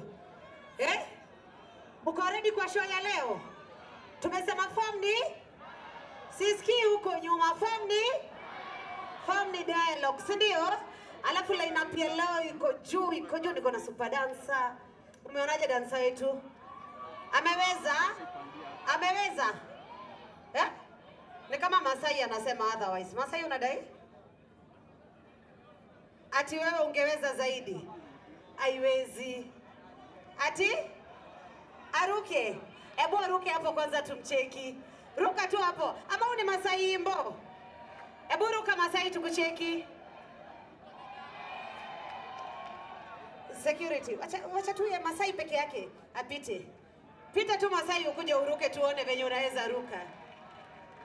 In the meantime, in the background, Gravity Band sitting up. Leo show ni moto. Kama mwenzako hajafika, ungekuwa kushampigia. Bado niko na hype girl anaitwa Mom G. Siku ya leo atakuwa anaonyesha maneno. Kwani Masai ufiki? Ungekuja ukiruka brother. Kuja. Koshua wewe Masai, mambo vipi? Naitwa Hassan Lobja. Hapo wapi Shangingi?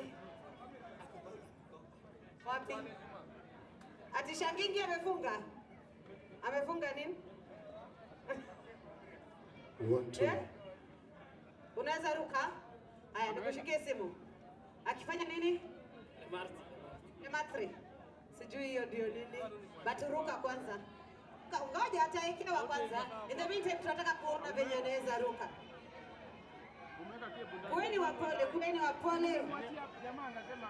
DJ Kep, mweke ile iko kwanza. Mchagua jembe si nini?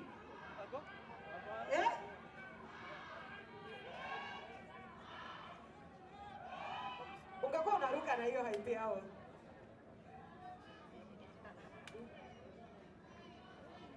Kuweni wapole. Masai, hii simu ni mzito. Ani mawe, brother.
Wasea, twende kazi Kelva.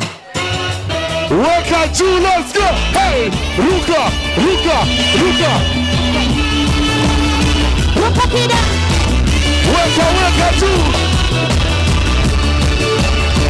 Twende. Shut. We say what? I had to run like a fugitive. What's your name? I'm a lion in Zion.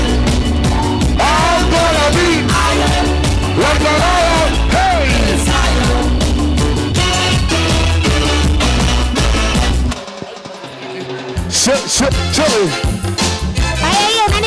wa miondoko. Hey.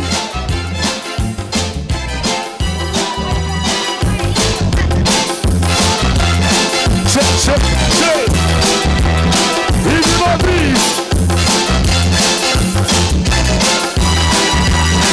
We say everything they want to get. You wanna know Rastaman. Everything they want to get. The Rastaman.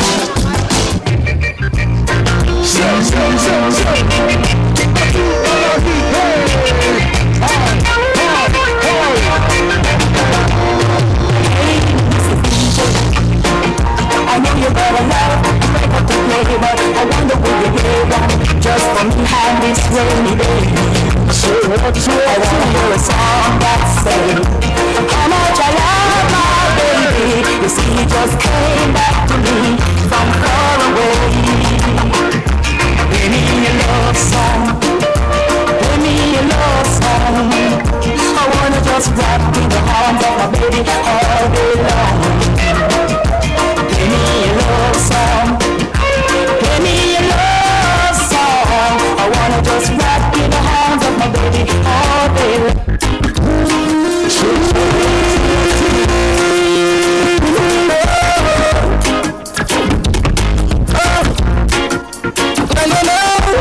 Sound and the plantain, come me the ganja farmer. Sit me the ganja, come the land, come the light it up and come the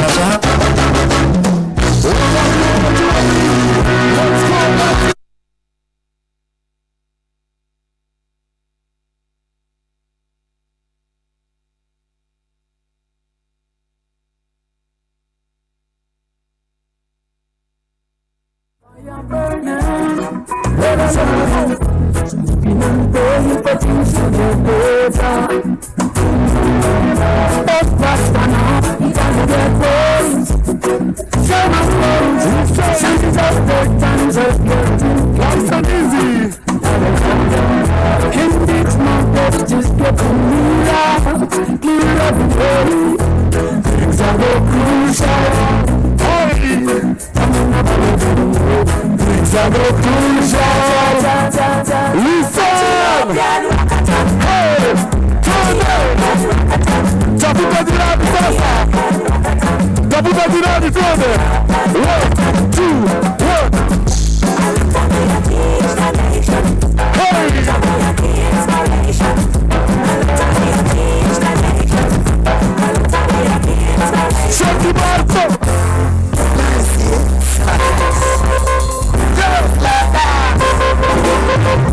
Nice one! Kuna misu mtoto kuna biga.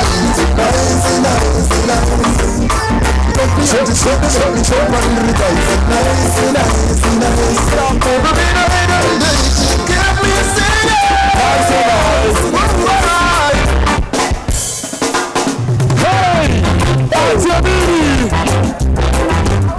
Ladies and gentlemen, I am not a qualified physician, and I don't want to give this injection. I am not a qualified physician, and I don't want to give this injection. She insists I should give her this needle. Darling, don't take it. I push it in. I push it back. Dr. Ring Ding, it's terrible. I can't stand this.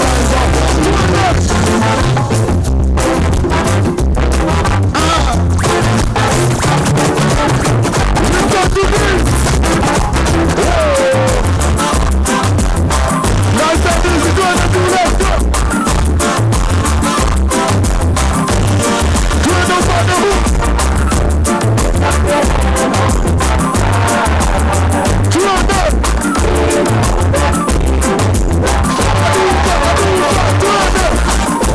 I'm getting older, still is fighting for the time. not gonna stop you. You got to be one and get justice. Cause if you lose your stand, anyone will try to push you over. Turn that bitch up. Listen to this. Lift up your hand, only one eye. We say, we know that we'll win the prize. Lift up your hand, only one eye. We know that we'll win the prize. Wake up, let's go. PBS 2025. Turn up. If you know the song, sing with me. Everybody say, what? Welcome to our song. I am a spark with you. Soldiers, free, say, I see I army. Hey! Welcome to Africa, welcome to Rasta. I want you to take another one. 1, 2, 3, let's go. Hey! What do I want to go to? Check.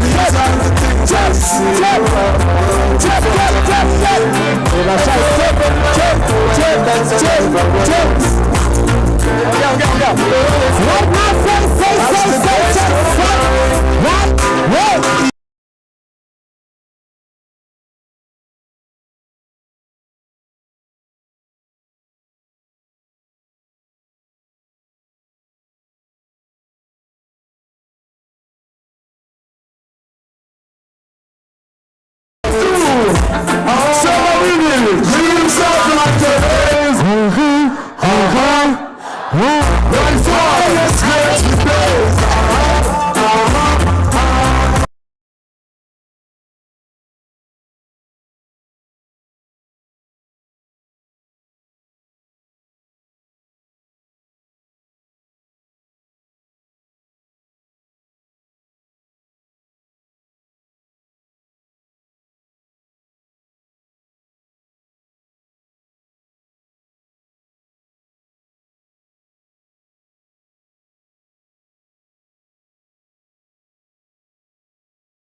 Nikisema 25 unasema 4 25 piga hiyo kitu kalo. Welcome, nice and easy. Turn the two. Turn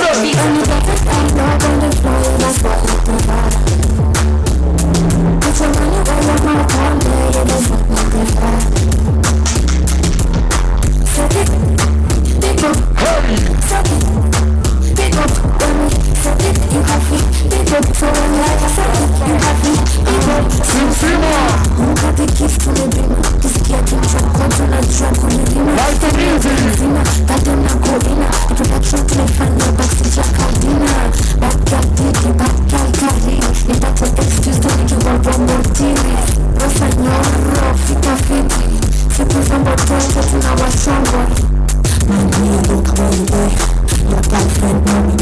and gentlemen, what's up to video? The after party.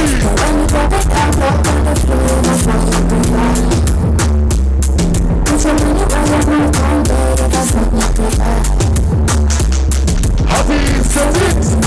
Pick up, set it. Pick up, when me set it, you have it. Pick up, so when me set it, you have it.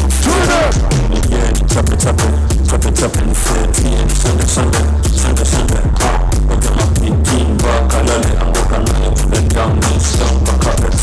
But the carry in a fan in a car, and the fun in the recording is a bitessa. When I'm working in the pen, my protesta. Bila chesa, kama kuna mwenye na nikanga, nikikama tupate vita, kama kuna mwenye na nikanga, nikikama tupate vita. When you drop it down low on the floor. Stop.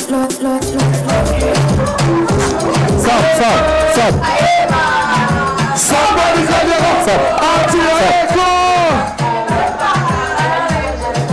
Check. What you want to teach your friend?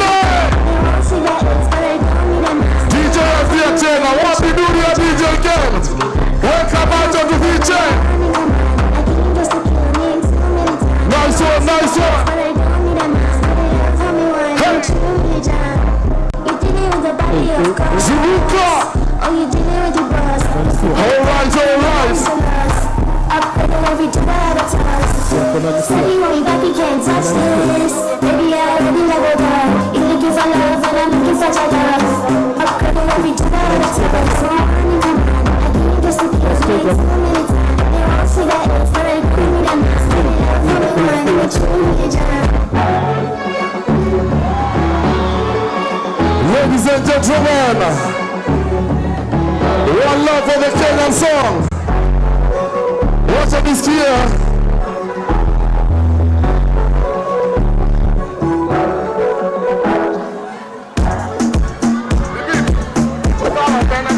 Watch out this scary power.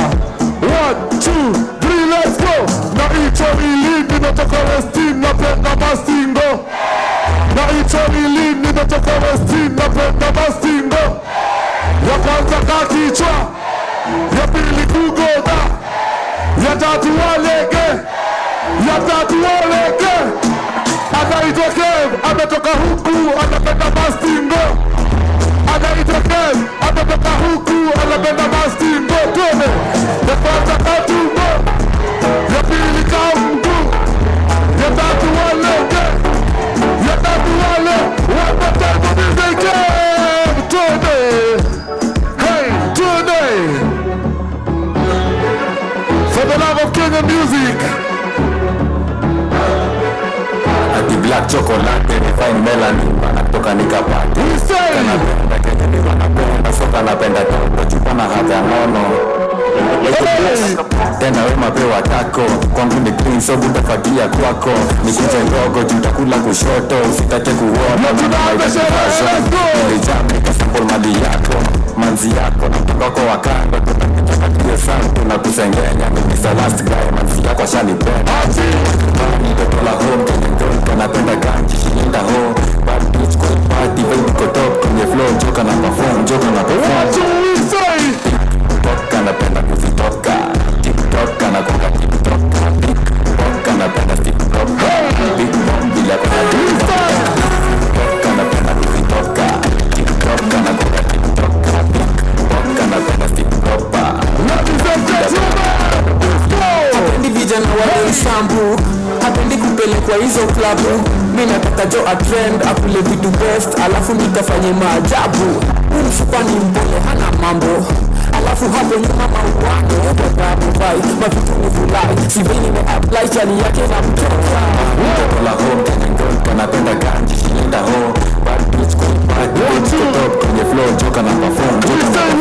Let's go! TikTok, kanapenda kuzitoka. TikTok, kanakuka TikTok. TikTok, kanapenda TikTok. Big bomb, now listen to this!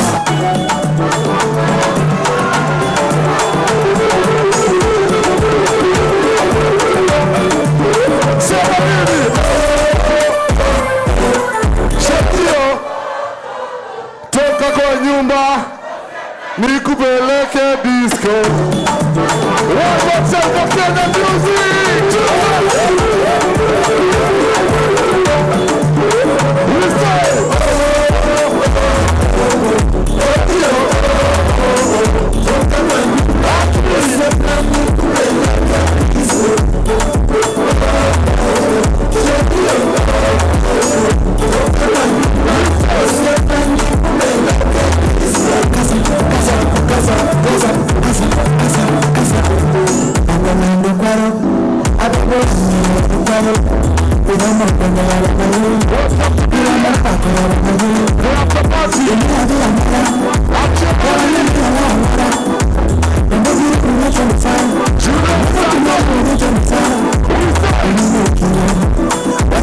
One time, toka kwa Rekani kubeleke.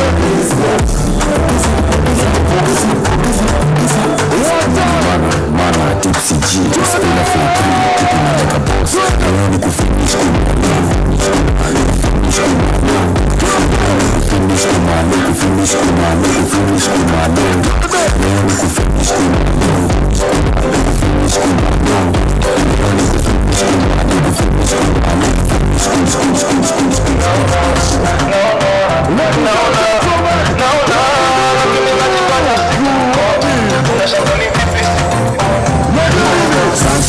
I'm a vibe, na aku high na aku bye bye, na maki start shy, manadi alpha, ako fun, ako na samcham, eka bailo kwa Pokemon Gomino, mini poko sinipuzisha jino, eka bailo kwa Pokemon Gomino, mini poko sinipuzisha jino. Polisi don't stop the party, iwake night and day, kuna mashore kama chwani, wanasema wakome, vile mepanda isishuke, lazima leo zilipuke na naona. Yes, we are. Nasty, yeah, oh yes.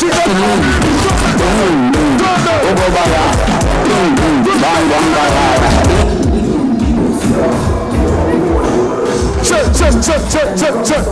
Hey! One time, let's go! Ladies and gentlemen!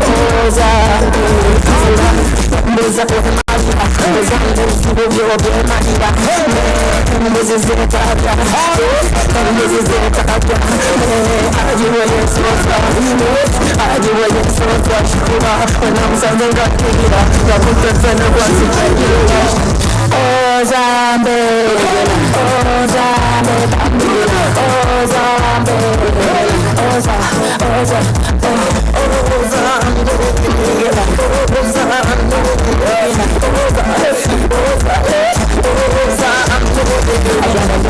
kaze tonyambula ozinango mulabo wala kwetu kwa jakumu mtikogori na pengoni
She said she would never let me fuck. And so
Everyone, let's go.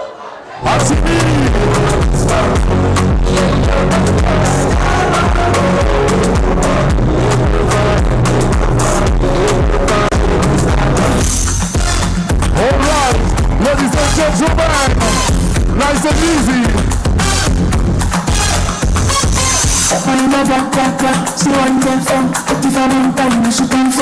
You know the song? Somebody please, let's go!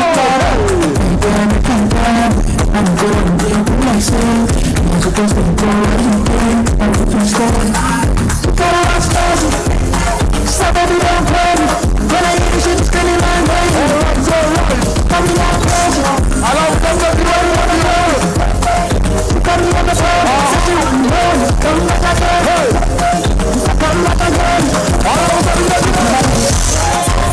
Hey, hey, hey, hey.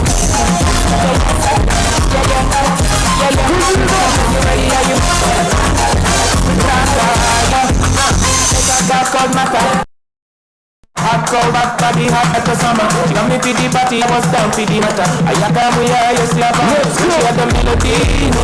She came up with the one way.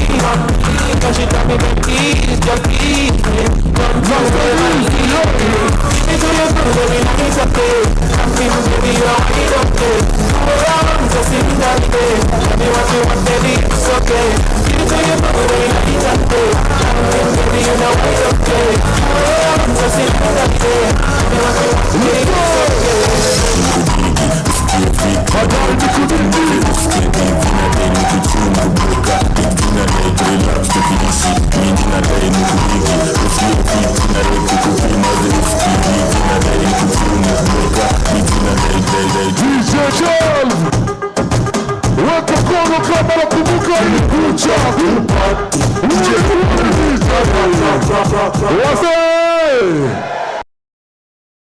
Welcome Kono kama unakumbuka hiyo.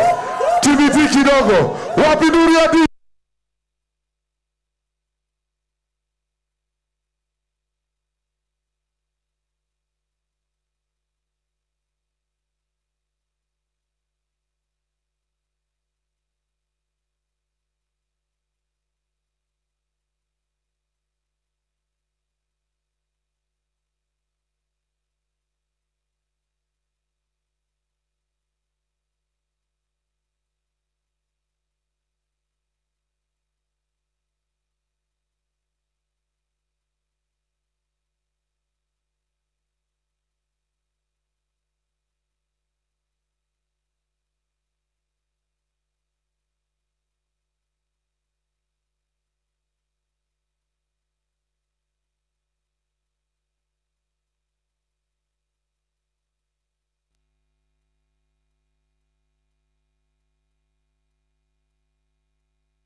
Watch out, let's go.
Ladies and gentlemen, wapi nuru wewe?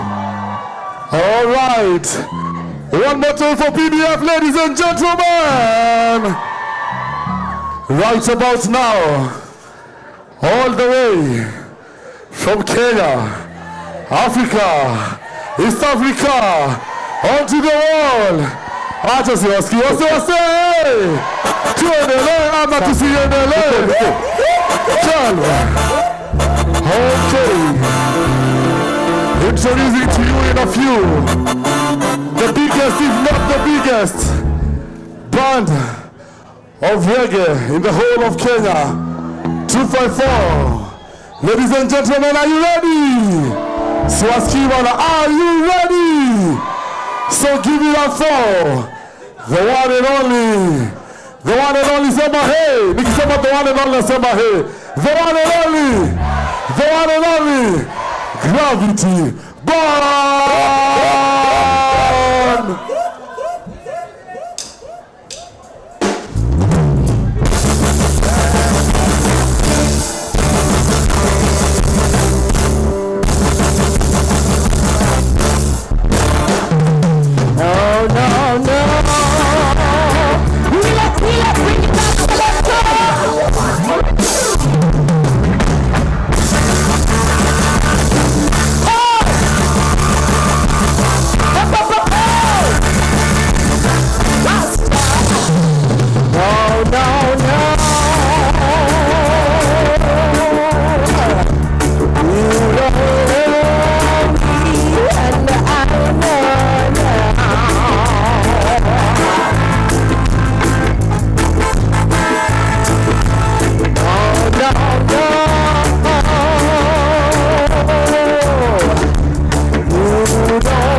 I wanna see me in the secret.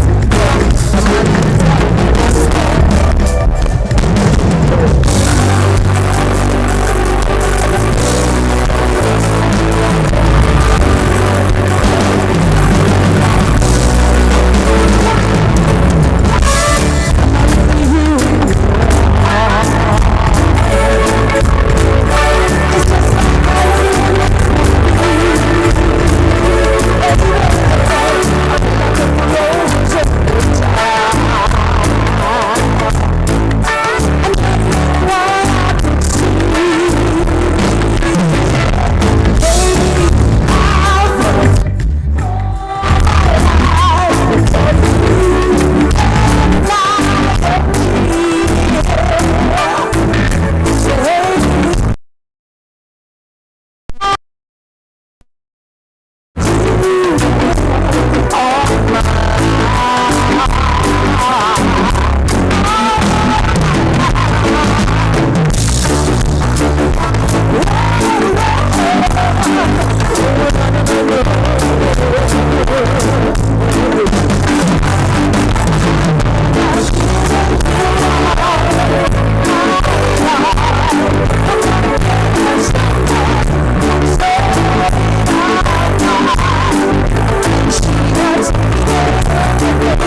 For me it's avocado.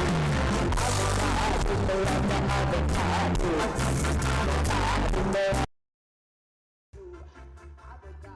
me love the avocado. Avocado, me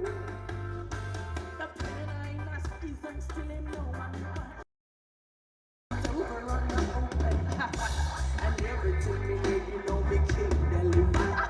Bring out in my affection with that sweet colored rock. Sweet colored rock, me love the sweet colored rock. The sweet colored rock, me love the sweet colored rock. Sweet colored rock, me love the sweet colored rock. Sweet colored rock. Na na na.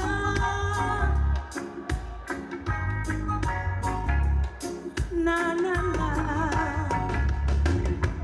Ice cream and cold. Our Rasta out of control. They try to keep us down and scatter us all around. To diverse parts of the earth, hoping we waste away. Oh, but no matter what they do, no matter what they say, what is our judgment?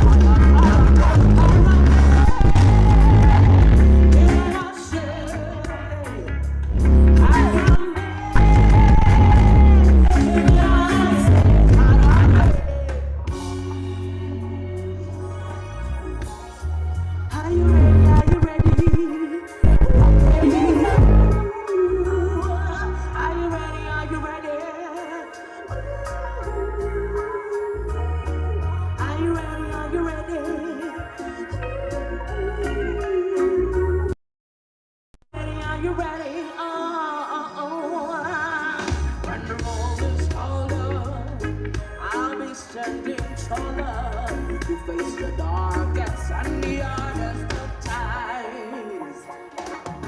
We'll be taking care of all the children thereof. But if it's required, we'll be out of line. You can call me by my name. I am ready to roar. What's the rule remains the same. How the story's been told. Call me inside.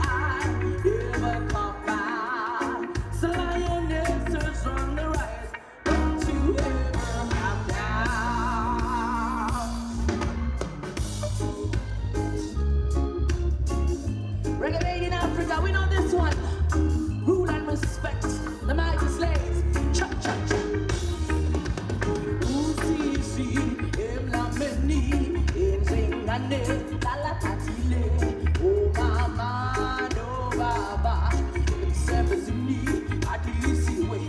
Usi em la meni em zingane la tatile. Oh mama no baba em sebezini.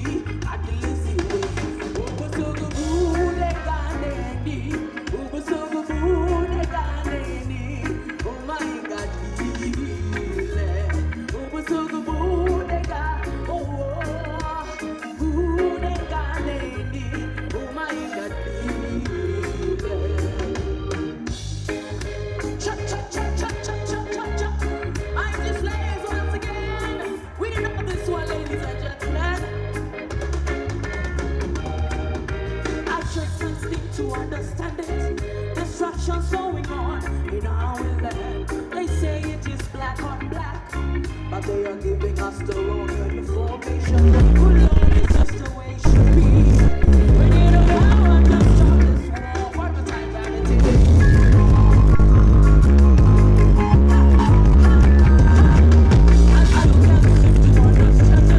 Destruction's going on in our land. They say it is black on black. Good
sweet life, but I don't know when I will fall in love again. Many people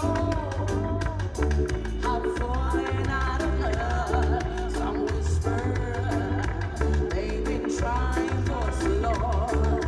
Yeah.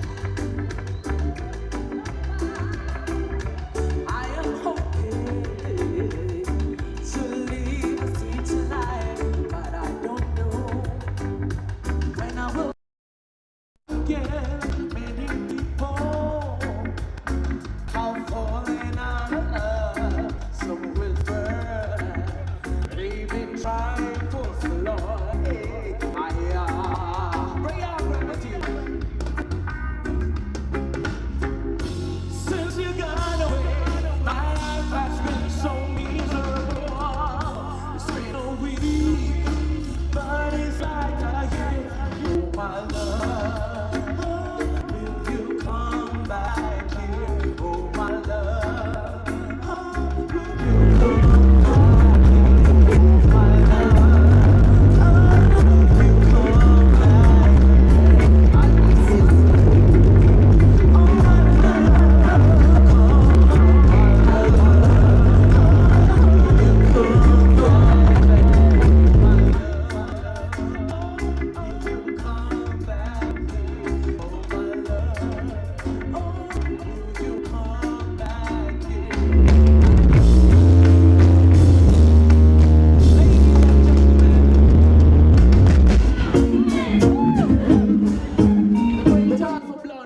Reggae in Africa.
We bless the name of the Most High. And the man with the first, John Rastafari. One more gravity because we can.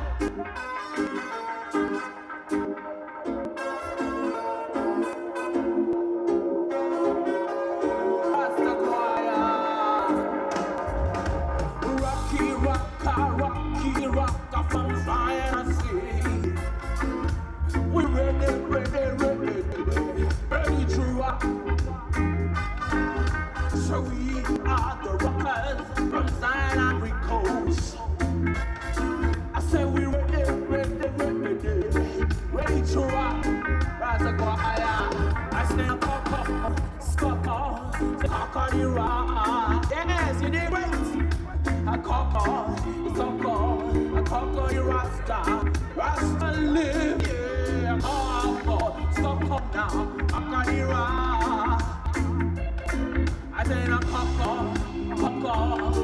on the Rasta. One time for Dundee.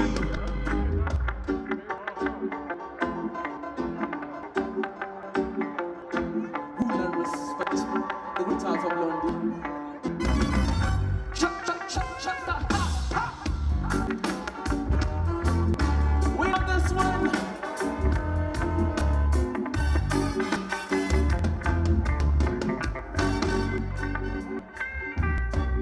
From the Bible to the Quran,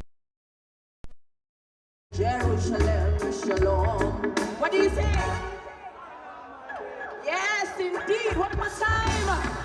From the Bible to the Quran. Revelation in Jerusalem. Shalom.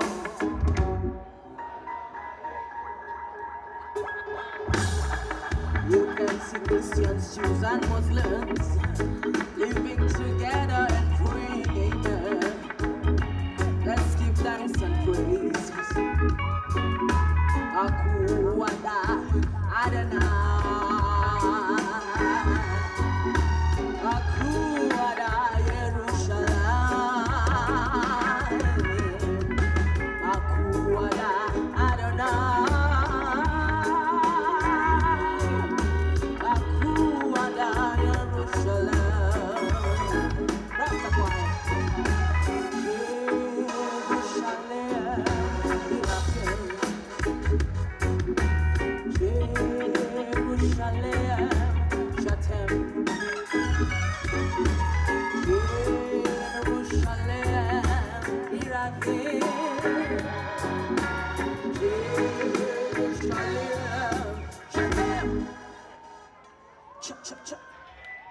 That has been our time, ladies and gentlemen. This is Gravity Band. Graviti Rastafari.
About you guys.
kuishi kwa raha. Miezi ni kadhaa, nami nalia, ningemerudia, lakini na tatizo. Mwambiaje eti kumwambie nampenda? Nitamwelezaje eti bila yeye naugua? Nitamwonyeshaje kuwa roho yangu yaumia? Nitamwambiaje uaminiye najuta kukosana naye, kutengana naye, kuachana naye. Oh, mimi najuta kukosana naye, kutengana naye, kuachana. Oh, mimi najuta. Haya, tumalize. Naye anipendaye, lakini atafanyaje? Hali gani nawe? Naomba msamaha kwa kukukosea. Wengi watasema usiku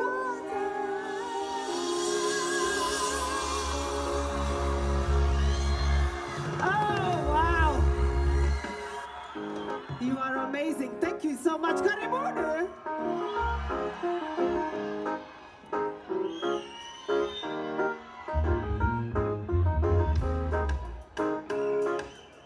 Make some noise for Jack on the piano. Wewe nani unanipigia simu kama eti niachane mume wako nani? Unajua Nadia kwani mimi nani? Kwani nani unampigia simu kama nani? Hata utoe vyanzani atarudi hapa kwangu tu nyumbani. Anapenda vidogodogo wenzako wanavimumunya. Mwanamke unapenda zogo kufanya. Oh, ni wangu sing, huyo nasema ni wangu. Aha. Oh, ni wangu, kubali yaishi ni wangu.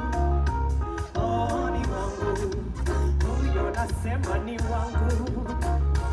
Oh, ni wangu, mwisho yataisha ni wangu. Hivyo vimesegi na kuficha simu havinishtui. Atachoka nawe kwengine aenze yule hapa. Kelele ya chura haizui ng'ombe kunywa maji. Kwako habanduki, kwako hatoki, na kwa maana ye anapenda wema tendo, mwenzako anakudanganya. Mwanamke napenda, tafuta jambo hilo la kufanya. One more time. Aha. I love it.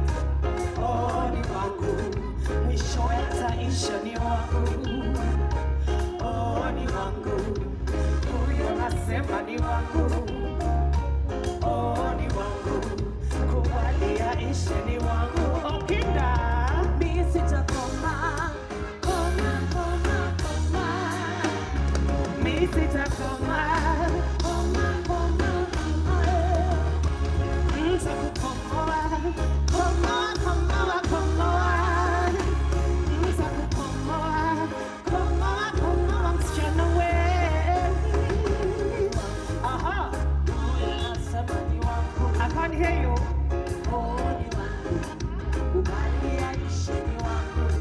Thank you. Oh, ni wangu, huyo nasema ni wangu. Oh, ni wangu, mwisho yataisha ni wangu. Asante sana. Make some noise for the band.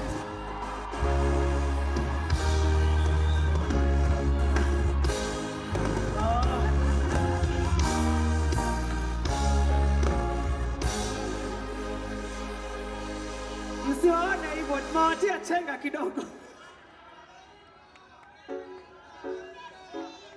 Ati malaika tena, hiyo ni ngoma gani? Na kama radieta imechemka, poza kwa maji, na kutegemea fundi mashine unigeza. I love it, let's do that.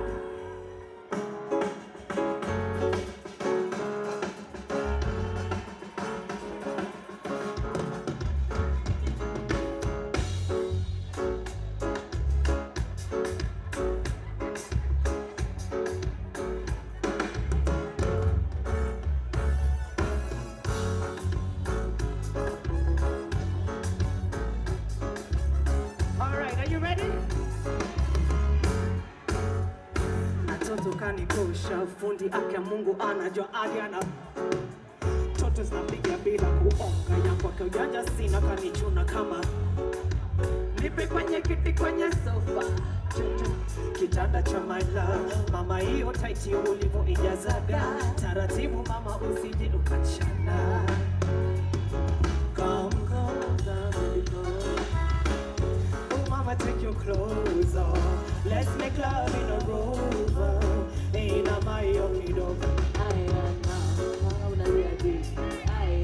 Baby, give me some cake. God bless your mama, Ayana. Hey.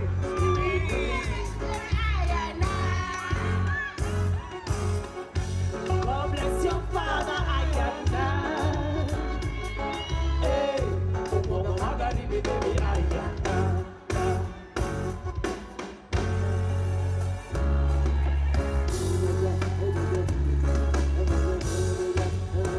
Okay, let's go. Na kama radiator imechemka, poza kwa maji. Hey! Na kutegemea fundi mashine, unepesa this.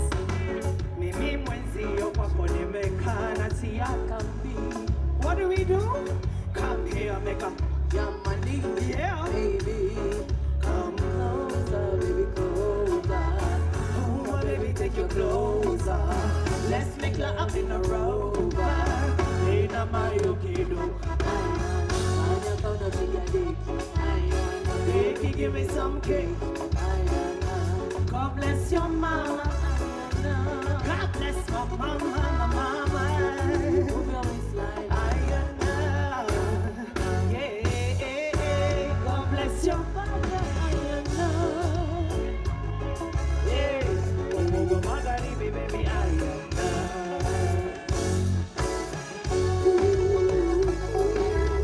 asa ukishika hapa, mumzi sina na hapa. Oh, you know I can get it over you. Asa ukishika hapa, mumzi sina na tapa tapa. Oh, you know over you.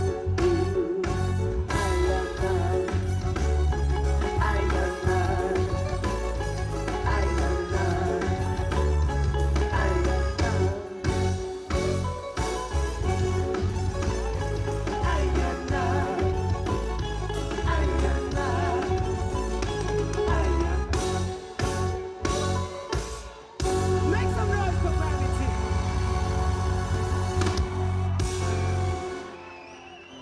It is so amazing to see you guys. I'm so grateful that you're here. Thank you, thank you, thank you.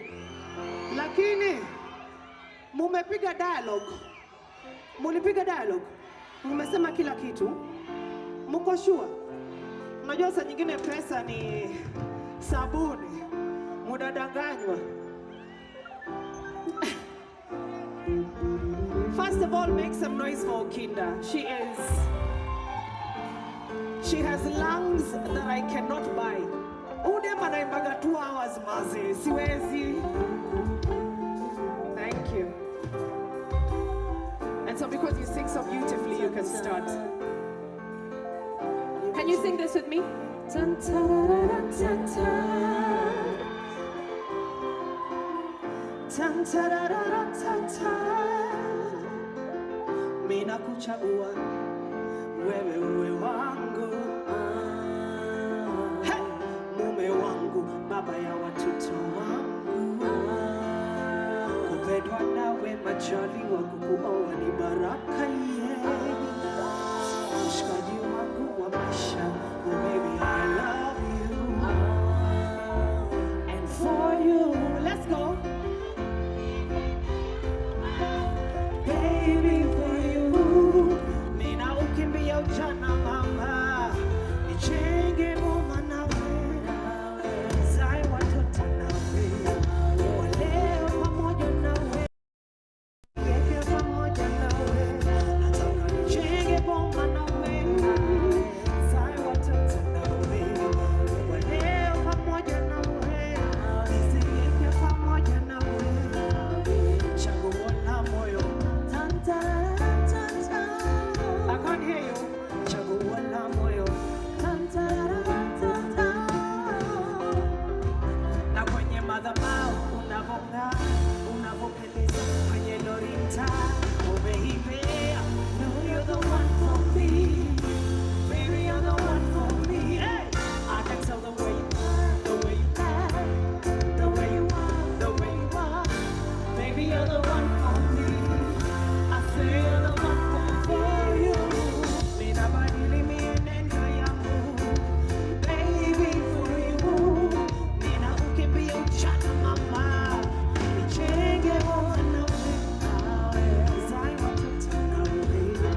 Najua wase mnanipenda, machali mnanipenda, ni sawa, ni sawa.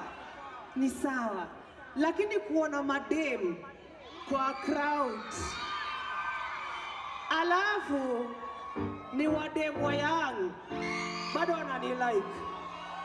Ladies, happy International Women's Day. I appreciate it so much. Some of you were not even born when I started, so focus. Gentlemen, I love you too. Siwezi mdakiwa kwani medakwa? We.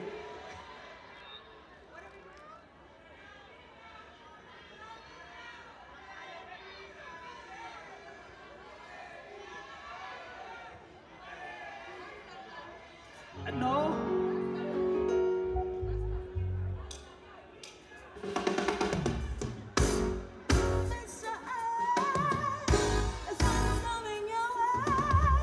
So much love from tonight, pay. Sijawahi ona mwanamume kama yeye. No. Na bila shaka yeye ni kiumbe. Yeah. Shujaa.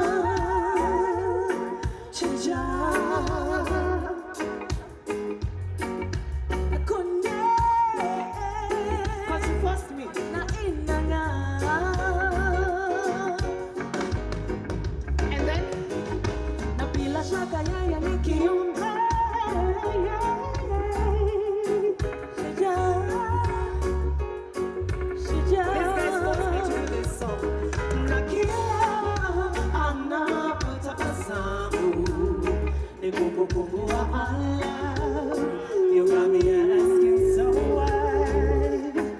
Nakila anachoni kitabu nikubukubu wabala. You got me asking so why. Marafiki wananena mwanamume wa nature atakucheza yachezea.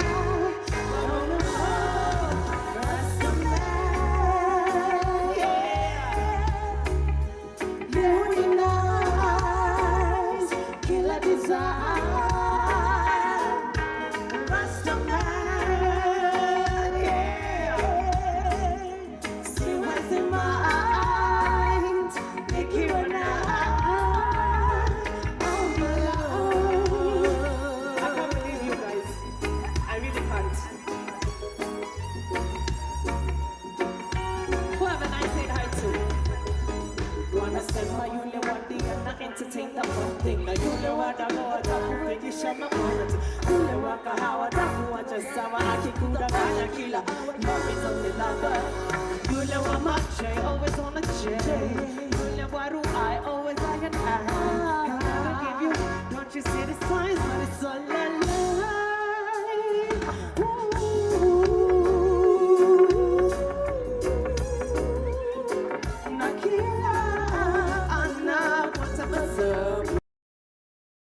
Kubu of our love, you got me asking so why. Nakila anacho nikitabu, kubu of our love, you got me asking so why. Marafiki wananena, mwanamume wa nature.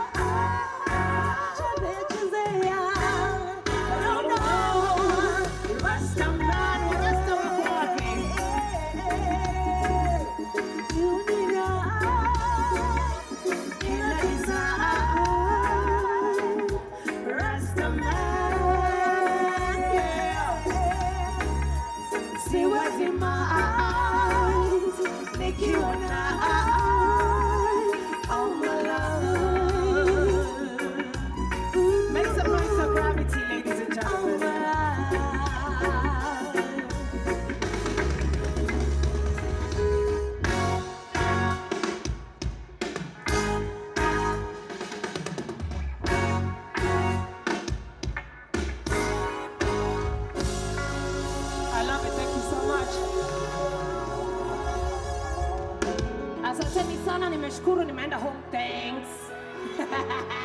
No, wait. Please don't even, not yet. No, I have to tease something else. Jack.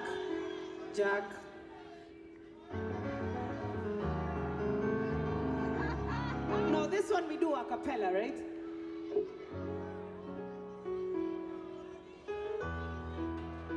Atijali.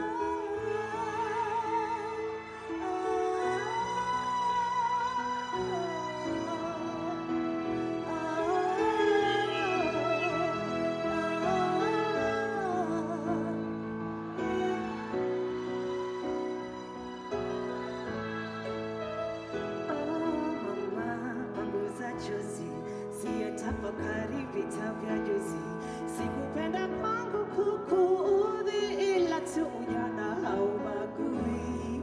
Dada, panguza chozi, utasamehe sana Firauni, wakati hauniruhusu kurekebisha yangu madhambi. Kwa hivyo naomba siku hii nikumbukie, sing with me.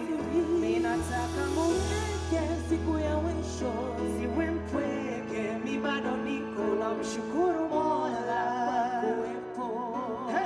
Nasema amina, let's go. Amina, amina, amina, amina, amina, amina, amina, amina. Mpenzi, panguza chozi, sijijaze chuki wewe moyoni, hasara zote za Mwenyezi. O rafiki, panguza chozi, sijumize we kichwa na maswali, utansamehe kwa buriani, wakati hauniruhusu kurekebisha yangu madhambi. Kwa hivyo naomba siku hii nikumbukie, mimi nataka mucheke siku ya mwisho, siwe mpweke, mimi bado nipo, namshukuru Mola kwa kuwepo. Nasema amina, let's go. Amina, amina, amina, amina, amina, amina, amina.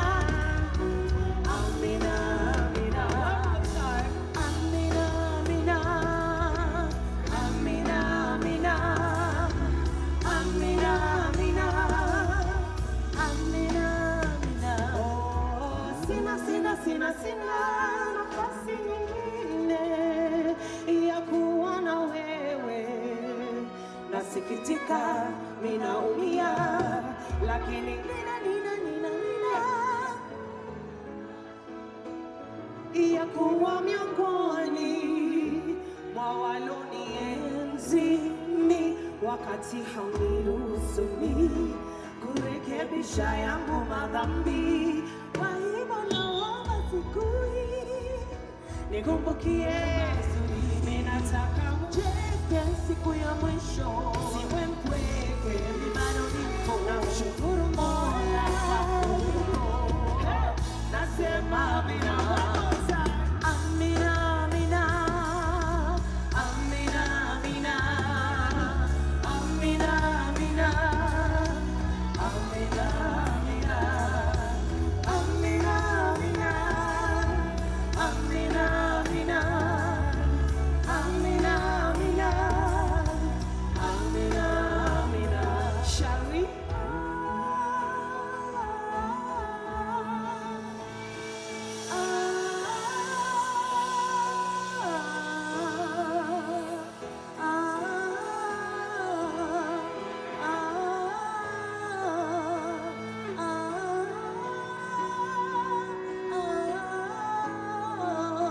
Thank you so very much. You are very blessed.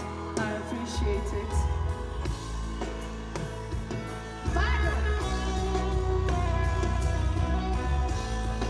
Nataka makofi ya Gravity tafadhali. They're amazing. Thank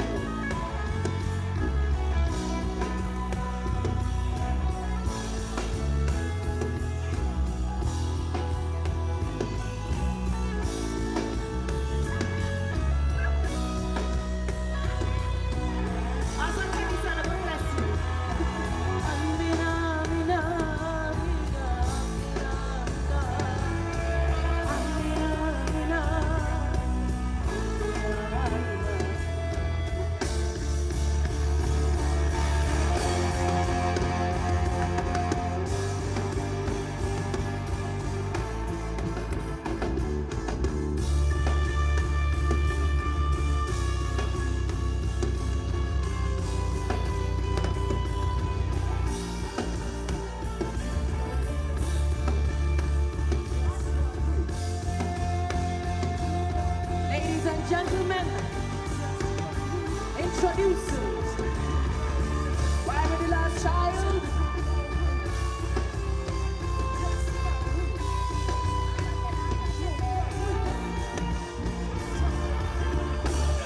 we fire. Yes, man, we fire. Inside, you know we fire. Cooler you, man, you know we fire. Everybody just push up your hand. I'm pretty girl from the block, put your wine up now, baby. To all of them good boy, I'm going to just mash up the place. This is the East African reggae bashment pro. Unstoppable combinations in Sapuji. Someone said now we step in the movie. No time violators only better sue me. We take a road that a problem to do me. Can I love child never get a chance to go? East African reggae, my bashment reggae. So can I love child never get a chance to go? East African reggae, my bashment reggae. So in the club, everybody just push up your hand. A pretty girl from the block, put your wine up your waist. To all of them good boy, I'm going to just smash up the place. This is the East African reggae bashment crew. Time for dancers. So listen. Number one, we are bonded. Lion the king, we surrounded. Number one, we are bonded. Lion the king, we surrounded. Number one, we are bonded. Lion the king, we surrounded. Number one, we are bonded. What to kill it up to the earth. In the club, everybody just push up your hand.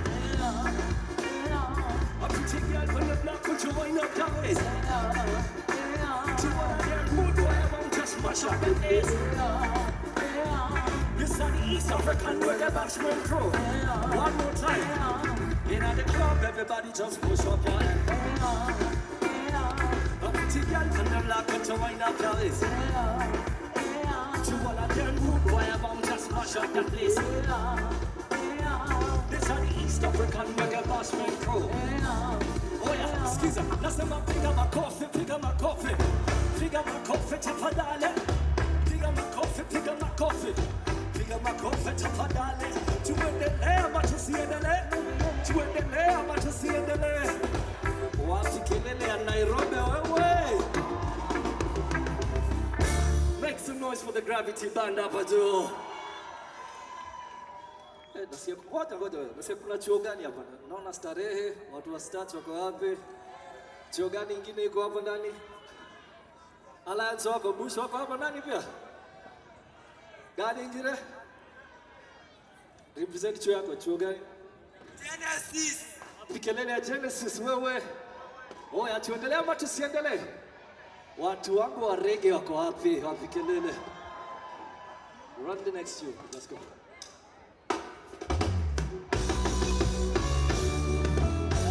Naona kuna warasta hapa ndani leo. Weka mkono juu. Hands up in here, let's go.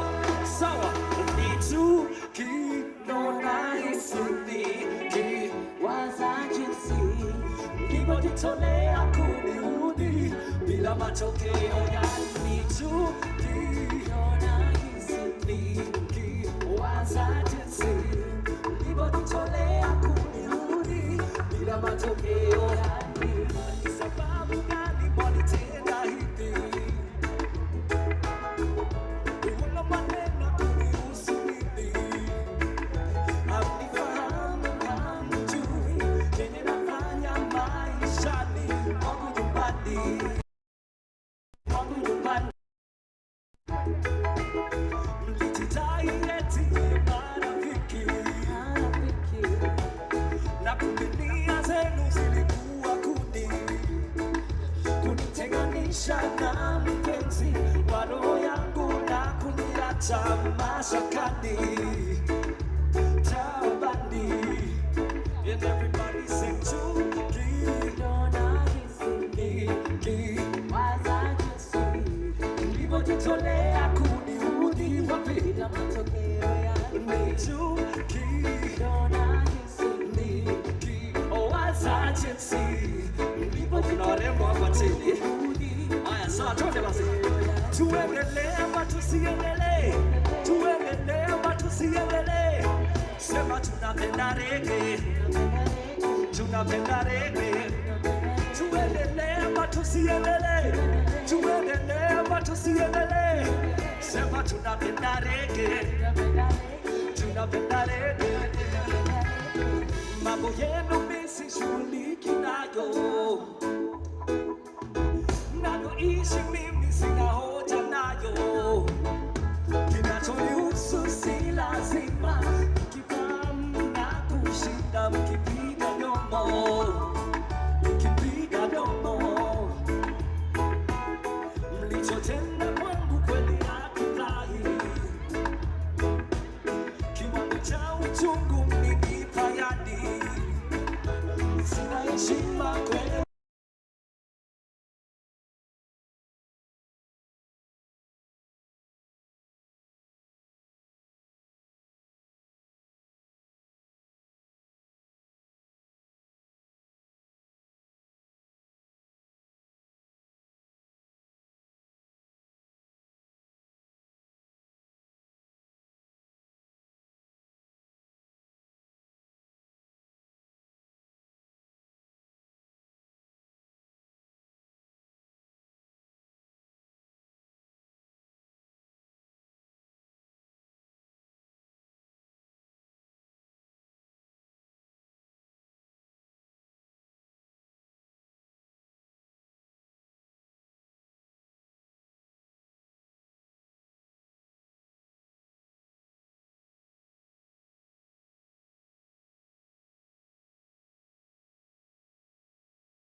Swali, watu wangu wa danso wako wapi?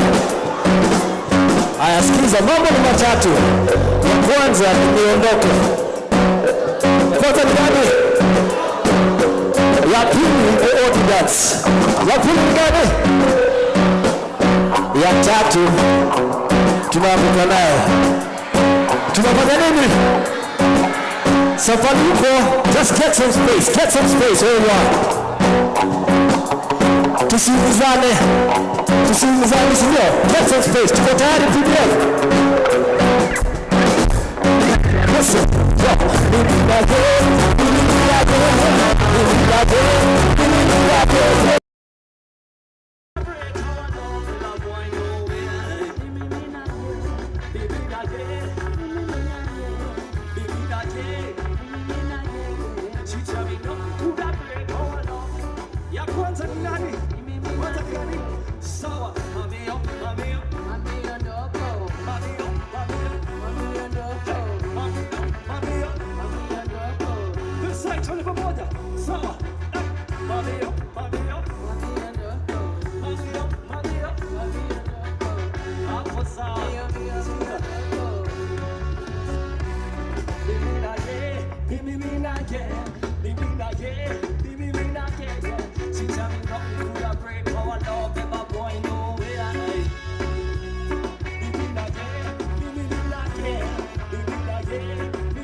Siku hizi una time afadhali niambie step aside sababu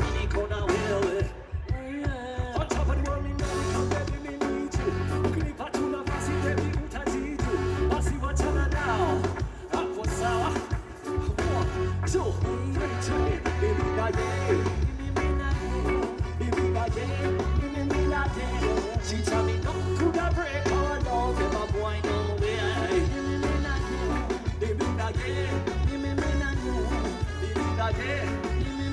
Ya pili ni kwa gani? Ya pili ni kwa gani? Hold it down, chode.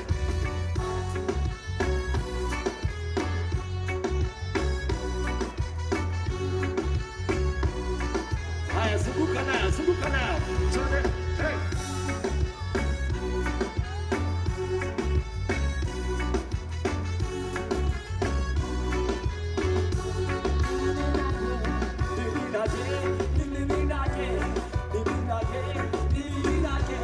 She tell me no coulda break our love, never boy nowhere.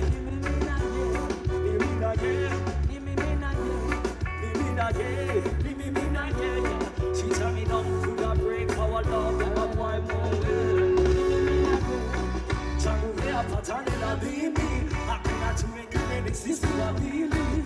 Kabuni wapata na si wapili. Ndio kwa nini? No say that you love a boy and nobody compare. Truly she deserve what they call a my dear. I'm ready for your lifetime, take it right there. Be there with you, baby, anytime, anywhere. Give me that yeah. She tell me no coulda break our love, never boy nowhere. Give me that yeah. Oh yeah, ya tatu ilikuwa gani? Ya tatu ilikuwa gani?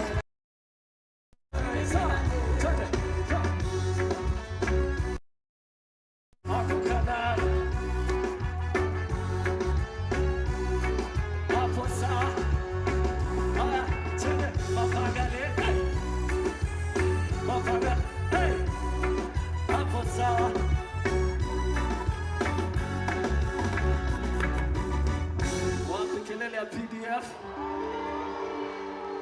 Sasa wameamka, si ndio? Tuendelee ama tusiendelee? Wapi kelele ya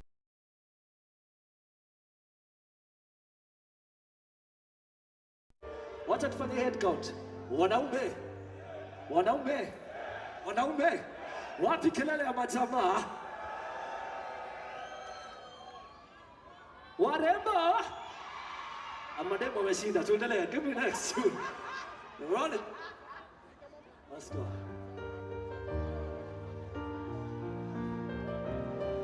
This next song was written specially for the youth, future leaders of this country. Sindio? So I want to take you back in time. If you know the words, feel free to sing along, okay? This is an uprising. Yeah. This is an uprising. Yeah. It's an uprising. For the youth from the sea. Tell them not to lose up in life, no you see. Uprising. This is an uprising. This is an uprising. For the youth from the sea. Tell them not to lose up in life, no you see. Foundation of the future. Be the only thing and the focus of the youth son. When I get a youth son, the uptown youth son. It no matter strap on your Gideon boots son. Ready enough to burn down corruption. Burn drug abuse and burn negativity in life for the youth. We no want fuss and fight anymore. We no want fuss and fight anymore. Uprising. It's an uprising. Uprising. For the youth from the sea. Tell them not to lose up in life, no you see. Uprising. This is uprising. This is uprising. For the youth from the sea. Tell them not to lose up in life, no you see. Your whole life you've been talking about the way from the door you've been knocking for the door of success. For the time you not stress, but the pay of the company that you working. And you see the future leader, and the future teacher, and the future mother, and the father of our children. Only you are control your life goes. Only you are control. This is uprising. This is uprising. This is uprising. For the youth from the sea. Tell them not to lose up in life, no you see. Uprising. Yeah. This is uprising. Yeah. This is an uprising, for the youth on the scene. Tumesema kuna vita. Tell them we no want no fighting in our yard. Tell them we no want no fighting in our yard. We no want no hate in our yard. Tell them we no want no hate in our yard. We no want no negativity. Tell them we no want no negativity. We no want fuss and fighting anymore. We no want fuss and fighting anymore. Uprising. This is an uprising. This is an uprising. Feed the youths when you see. Tell them not to lose hope in life when you see. Uprising. This is an uprising. This is an uprising. Feed the youths when you see. Tell them not to lose hope in life when you see. Make some noise for Kenya.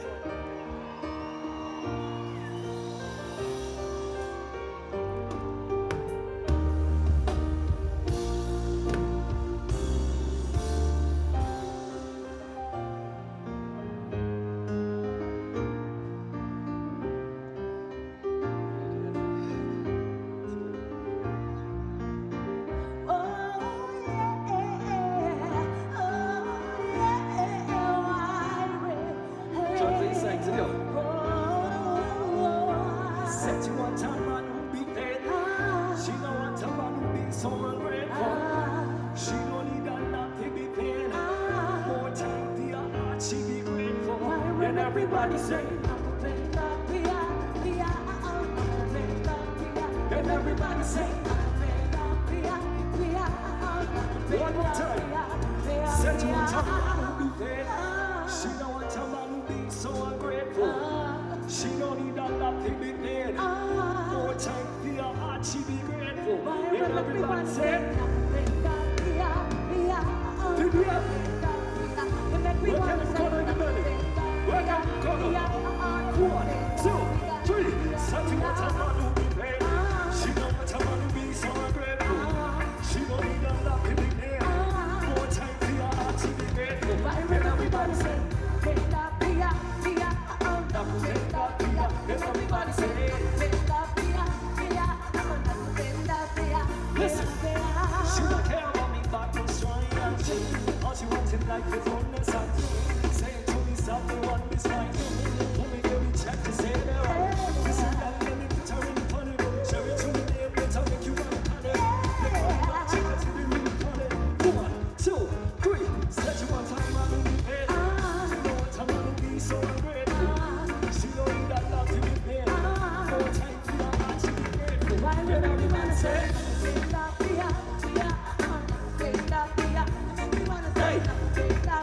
oh yeah, this side. I turn up over here. So,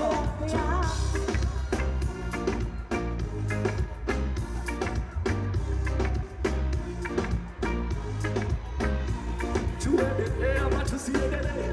To end the day, I want to see you today. Want to kill that baby up way. Never met an impress like a lane. Feel loving one whip on the rain. Ecstasy, she won't whip in the train. One for you, little taste of again. She want pop on it, but she want cut on it. Show me that you think she be dramatic and I know her thing. Don't you want it, everything that you want me.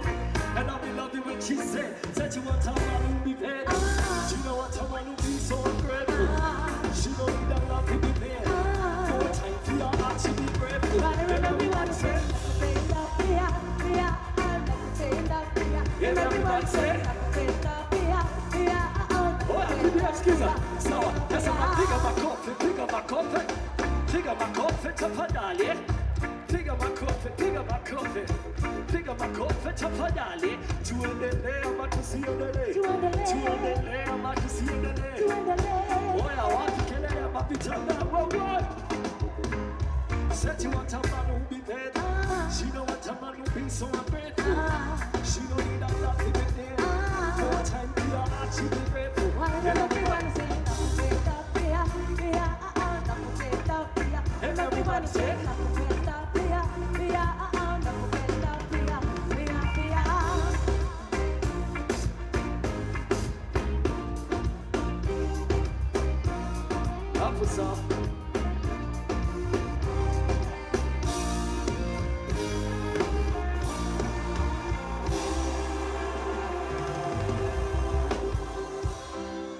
Check.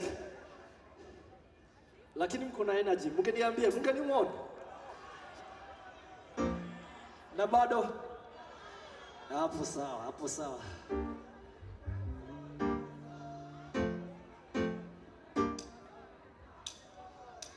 Check.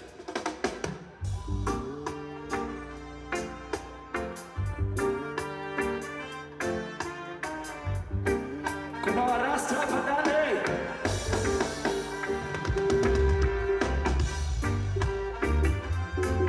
Hapo sawa.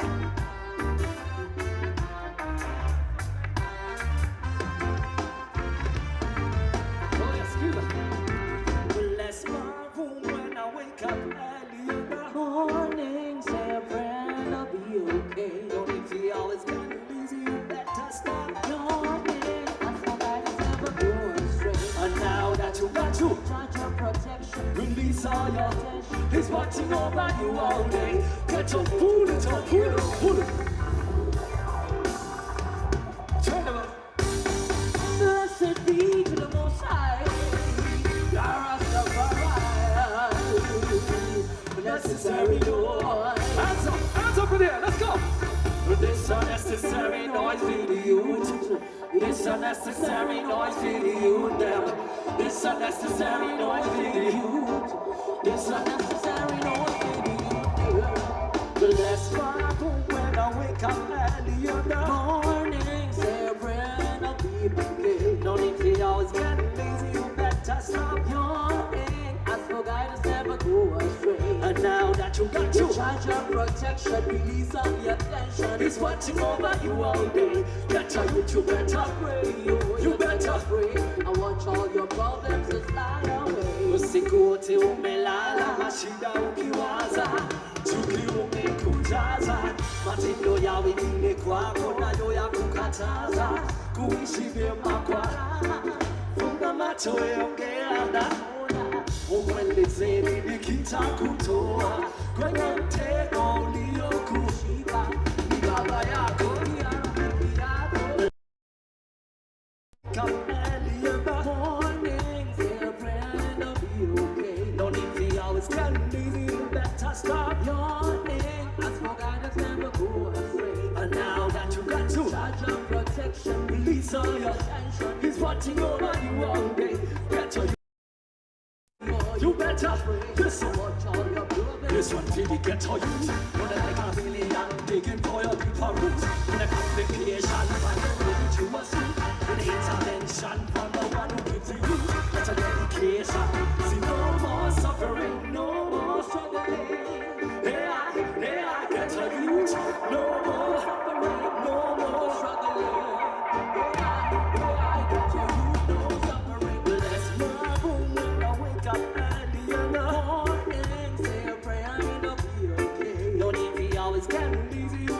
Stop yawning. Ask for guidance, never go astray. And now that you got to charge your protection, release. Oh yeah, what I saw you. Watching over you. To the top down Babylon side. To the top. 1, 2, 3.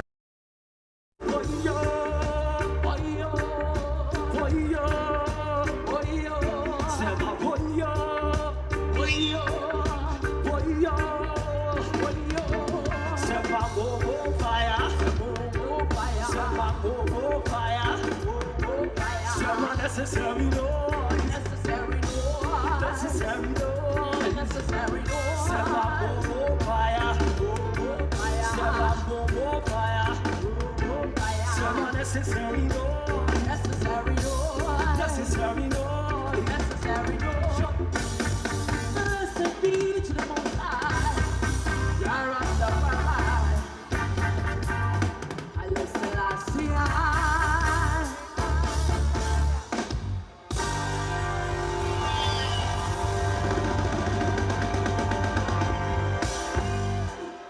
Kelele wewe. Hapo sawa. Mimi niko na swali. Hadija yuko wapi? Yuko hapa. Hadija yuko wapi? Yuko hapa. Hadija yuko wapi? Yuko hapa. Hole. Wameniangusha. Kwanza ma empress wameniangusha. Nikiuliza hivi, Hadija yuko wapi? Yuko hapa. Hadija yuko wapi? Hadija yuko wapi? Hati yuko wapi? Hadija nisubiri wewe wako, nikupe mahaba yangu yote, tuwe milele mimi na wewe. Hadija nisubiri wewe wako, nikupe mahaba yangu yote, twende nayo this weekend now. 1, 2, 3, cha. Hadija nisubiri wewe wako, nikupe mahaba tuwe milele mimi na wewe.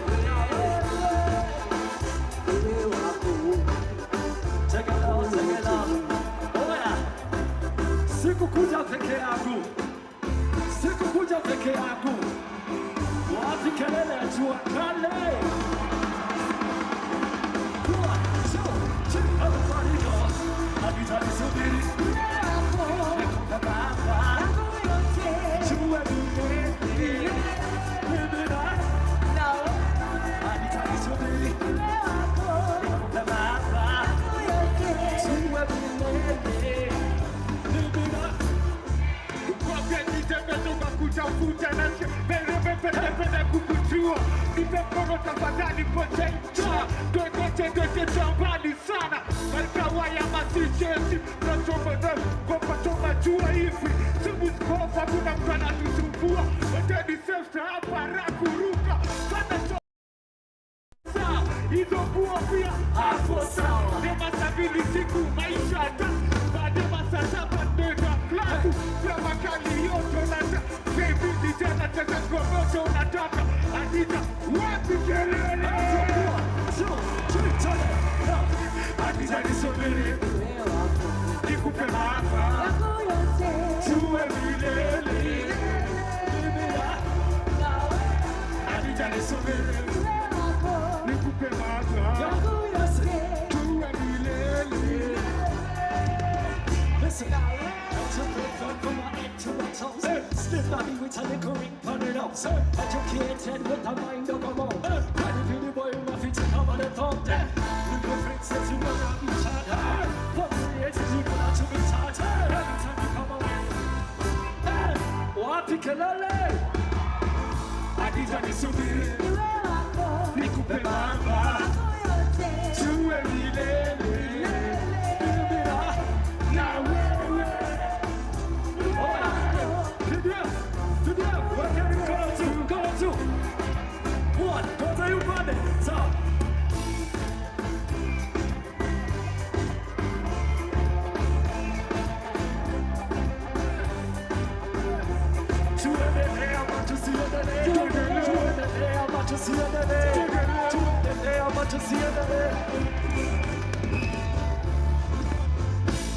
Wapi kelele ya jua kale? Wapi kelele ya waire wewe? Bless up.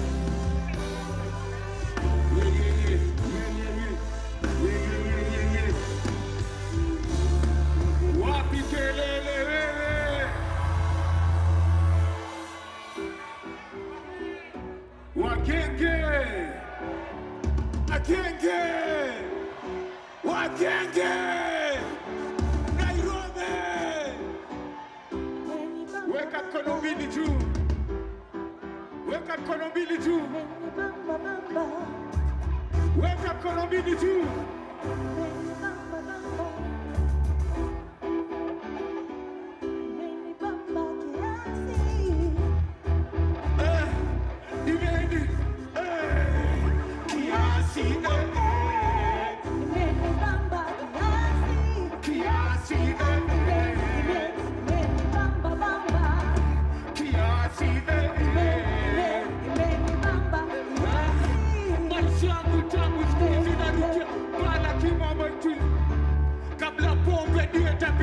Kabisa manianze wanafenele zangu zimerefuka paka tena viazi buku wako na friend meacha ngoma sababu nimepotea ngoma ni mingi na zote zikopoa kamchole makeup nice nimegusiwa kama mena kupapa sukatike na mshika sogeze chukua chali yako chukua maji yako weke karibu soke nawe lota shaki tupe mkono mitingishe tu kichwa yako chakukatike sana wapi kelele kiasi Meni bamba bamba kiasi Meni bamba bamba kiasi Meni bamba bamba kiasi Meni bamba atuseme lishike kabidi machia yao pesa kwa kata kubishana nao akanamazishwa na mabao Etalengojeska maneno ya watu wana huruma hata Tuzigari ya mafuta itaanguka salangalato wa kifo na machoma kila mali katubari bwana kinogeze wala meponea pelekeshi watatibia na madaktari awe kina kujacho anasema lota maliziwa ile walipotibiwa saide na tunaishake kikuacho lakini tena sendele tu badamada kika badamada hebu niambie pande nyingine kubama kubaya hivi kumetulia wapi kelele kiasi Meni bamba bamba kiasi Meni bamba bamba kiasi Meni bamba bamba kiasi Meni bamba bamba weka mkono moja kiasi wagenge weka mkono moja kiasi weka mkono mbili kiasi weka mkono mbili twende kila mtu twende kiasi Meni bamba bamba kiasi Meni bamba bamba kiasi Meni bamba bamba kiasi Meni bamba bamba wapi kelele Meni bamba bamba kiasi Meni bamba bamba wagenge Meni bamba bamba wagenge Meni bamba bamba wagenge Meni yasi sadije Meni yasi wapi kelele ya gravity wewe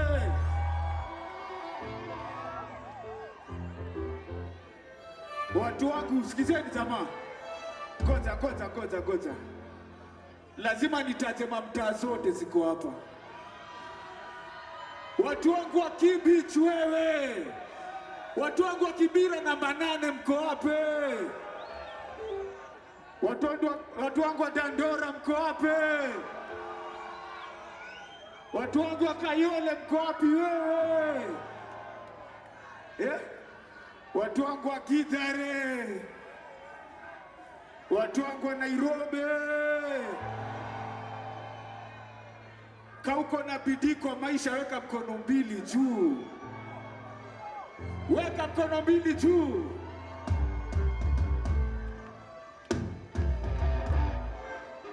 weka mkono mbili juu weka mkono mbili juu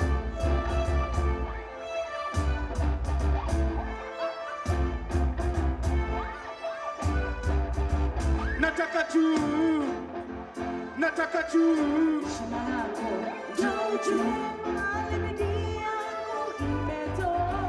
nataka juu heshima yako nataka juu furaha yako juu nataka juu heshima yako furaha yako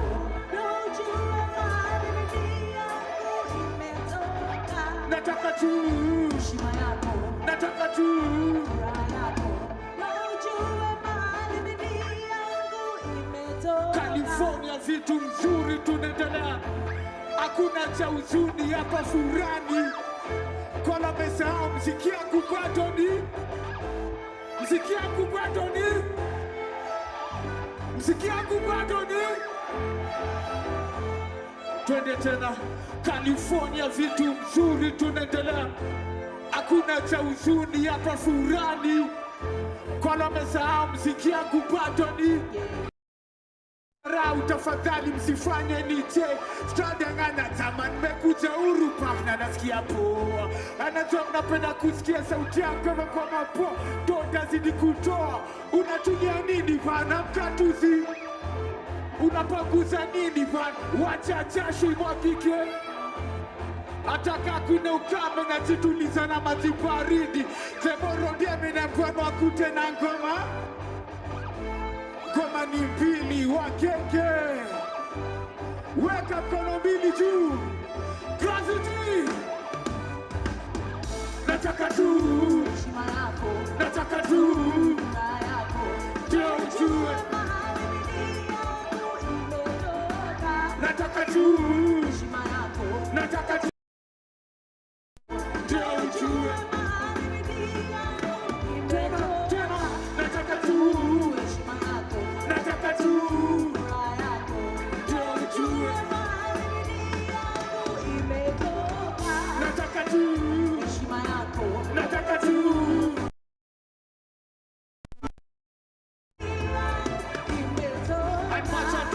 sana wakul raudini acheni pia nino safari yako ngepeleka mbio lakini mama kwenda usifikiri nimechoka mkonangu kazile kwemenyona mtaani sitatoka kutafuta majani sitatoka kuendelea na wacha mguu zangu zitembe wasadi watu wakufape kimaisha na kila kitu anafaa ni bidii na utafuta pale unata hata kigonga soba ndio mziki zangu statabu nimeamka tani yangu na sio tena kaa weka matres kando mneta kazi weka stress kando mende kweza moral watu moral wakenge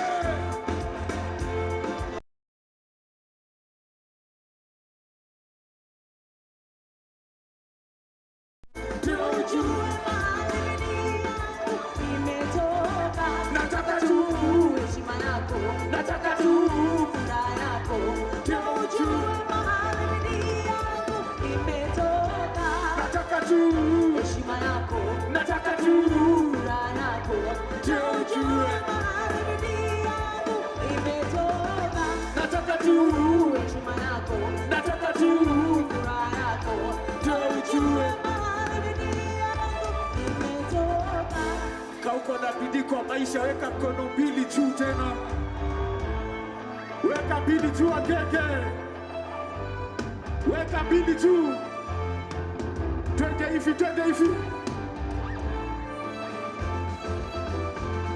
twende agege, twende, twende, twende, gravity, twende, nataka tu heshima yako, nataka tu furaha yako, ndio ujue imetoka, nataka tu heshima yako, nataka tu furaha yako, ndio ujue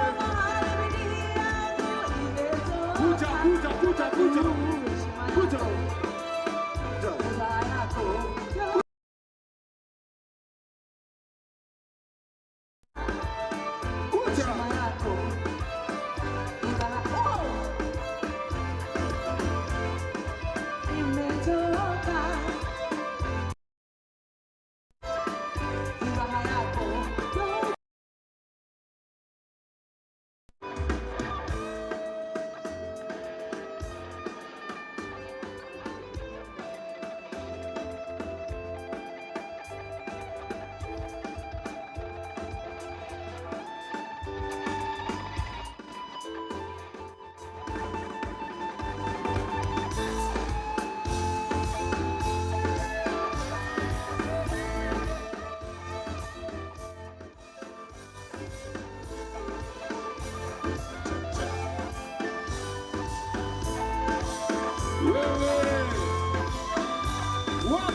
Wapi kelele jamaa.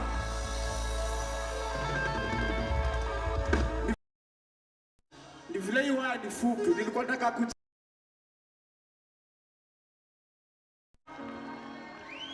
wapi kelele ya Gravity Band wewe?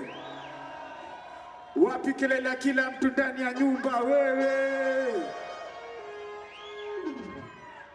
Hapa tunacheza na maneno.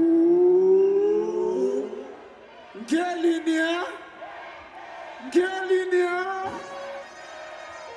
naandika ifaskan kona nenda kupika bila nawaita namna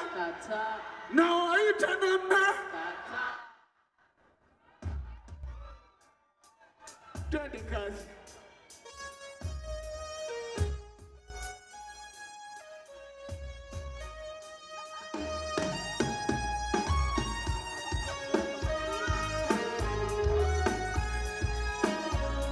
Wagenge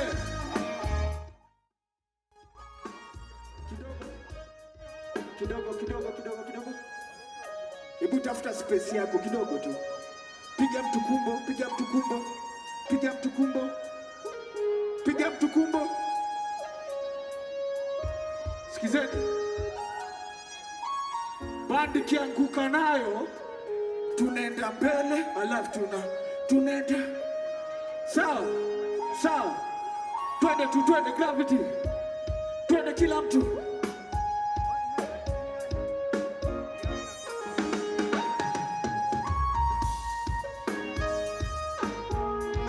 Kila mtu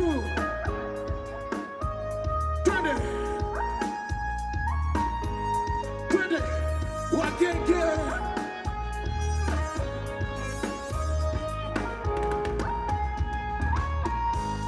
Hapa tunacheza na maneno.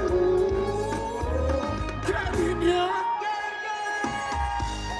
hapa tunacheza na maneno. Nandika ifaskan kona njaa, nenda kupika bila makaa, nawaita namna nasema kanisa na mavijana kusiba ni bada, kuiba neo skuizi ni utengezwa kima na makusaga, pika ife tuna skuma chumvi na kaukaka, chuma ngumi teke kata, boksa fupi na makamba, toka nyuki asali chapa, koma kumi utashanga, ama stima zita, twende kwa kina Farida, Makeina kwa mapinga. Hapa tunacheza na maneno. Kalinia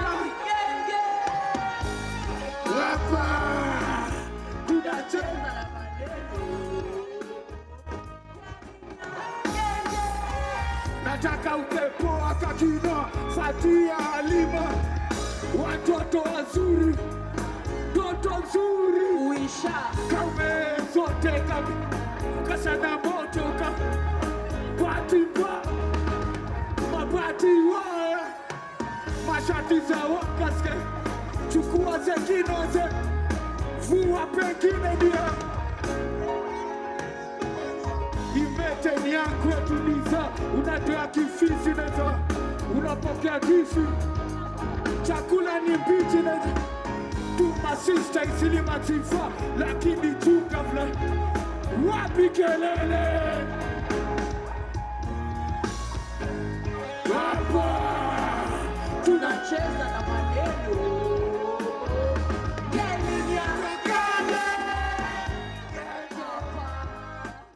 Tunacheza na maneno.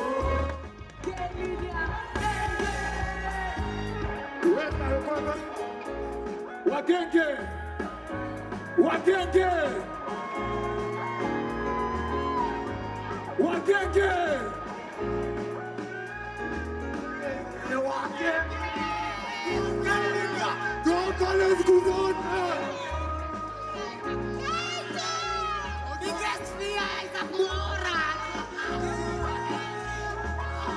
jua kali siku zote, kali jua kali za motote.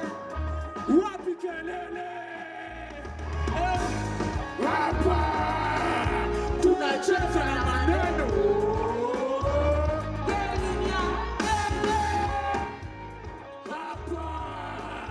Tunacheza na maneno.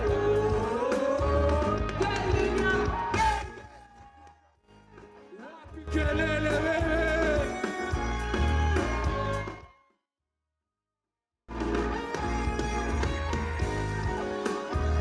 Nairobi.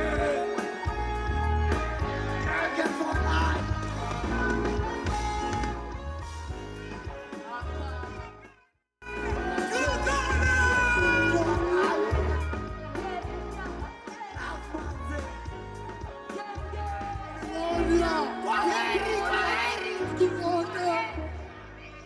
Jipigeni makofi.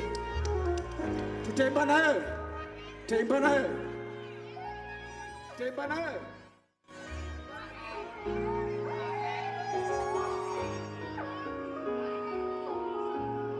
Cheza na maneno.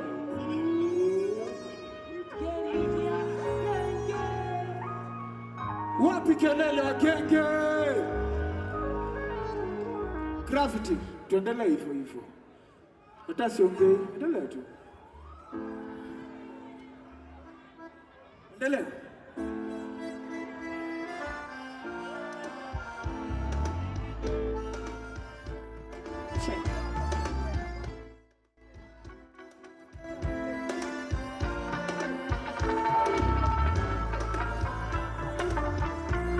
Wagenge.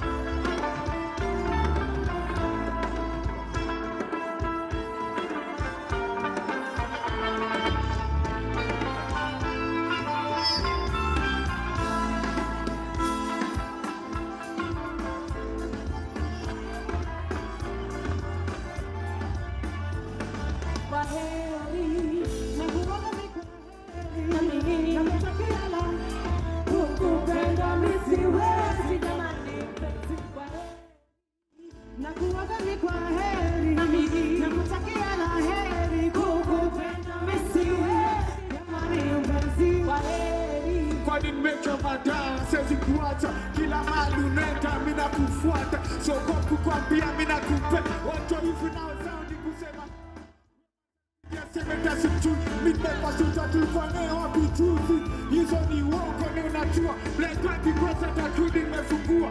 Unasema hapana, hapana. Huku kilia mimi navumilia. Mimi nakazana, nakazana. After yote sema ni bado zanambia. Nakuaga ni kwa heri, nakutakia la heri, kukupenda misiwe, jamani upenzi kwa heri. Nakuaga ni kwa heri, kukupenda misiwe, jamani upenzi kwa heri. Nashughulika kila kitu yangu nifi Volpotatu mtano strani mechizi. Silali kusema ukweli siku kezani bana tasku hizi situli. Nipige makofi labda naota. Hama nikotie pemi nasikia nimechoka. Kujiteta pali niko polisi. Wanasema tumetupanya kasita hivyo. Unasema hapana, hapana. Ukilia mimi navumilia, mimi nakazana. After yote sema ni bado zanambia. Nakuaga ni kwa heri, nakutakia la heri, kukupenda misiwe, jamani upenzi kwa heri. Nakuaga ni kwa heri, nakutakia kukupenda misiwe, jamani upenzi kwa heri. Hasira ni nini bana tulia. Biashara yetu bado mimi nimeshikilia. Na nguvu yangu yote nawe. Pesa yako kuna mali poa nimejua. Tabaki nunua nazo. Lazima tufendeshe tuame. Si kila siku Tuki wana wewe mambo yako yetako. Yako nisonge.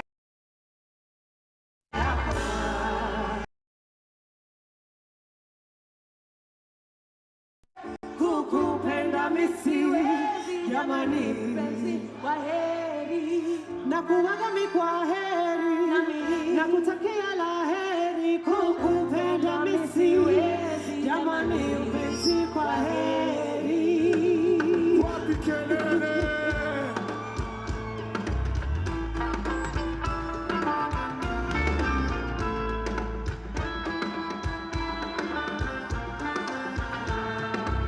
Waambie kwa heri, waambie kwa heri.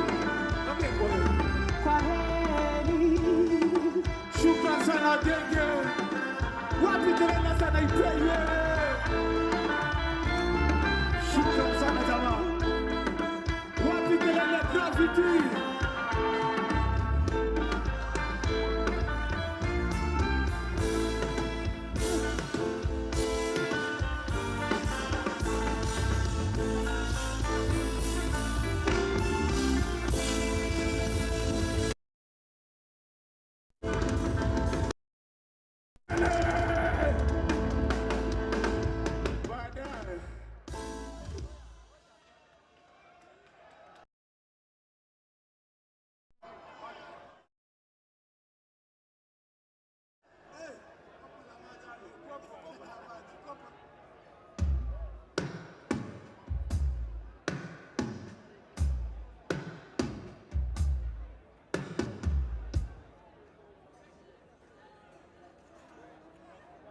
Shit. Chip.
Watu wangu power. Watu wangu watu wangu ati kwa sherehe tumefika. Kwa sherehe tumefika. Familia iko ndani, ndani, wote tunajibamba, marafiki majirani, rane.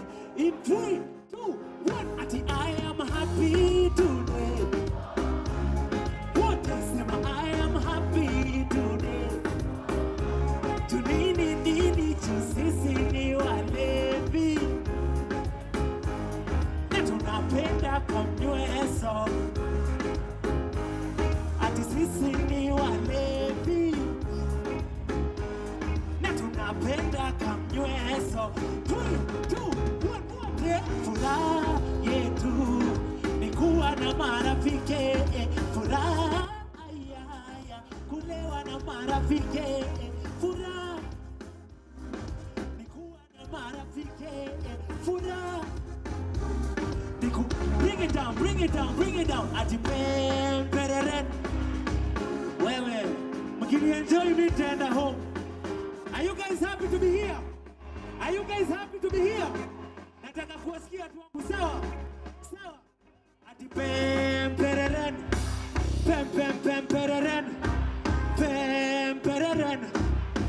pereren pereren. Mbona ni kama huku kuna energy sana kushinda huku?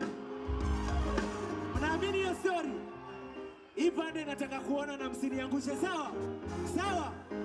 Haya, in 3, 2, 1, 20 wote ati pereren pereren pereren. Wewe ngoja. Mumeona huko venye ni kunoma? Mumeona huko venye ni kunoma? Hamjaona? Nataka kujaribu na nyinyi. You guys ready? Acha niwasongee ndo nione kama mimi ndo sisikii.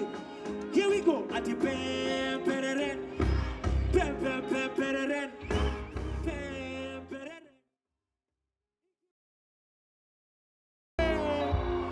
Sasa nataka tuifanye wote one more time. Ati pereren pereren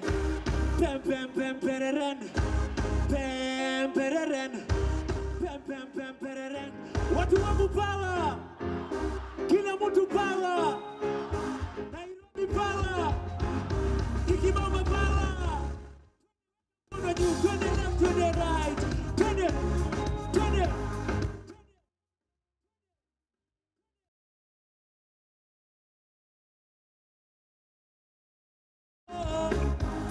Sema iane. Sema iane. Sema yeye. Sema yeye. Sema iane. Sema iane. Kwa sherehe tumefika. Kwa sherehe tumefika. Nairobi wako ndani. Tunajibamba, marafiki majirani, rane. Wote tuna ati nini? Ati I am happy today. Wote sema I am happy today. Tunini nini sisi ni walevi, na tunapenda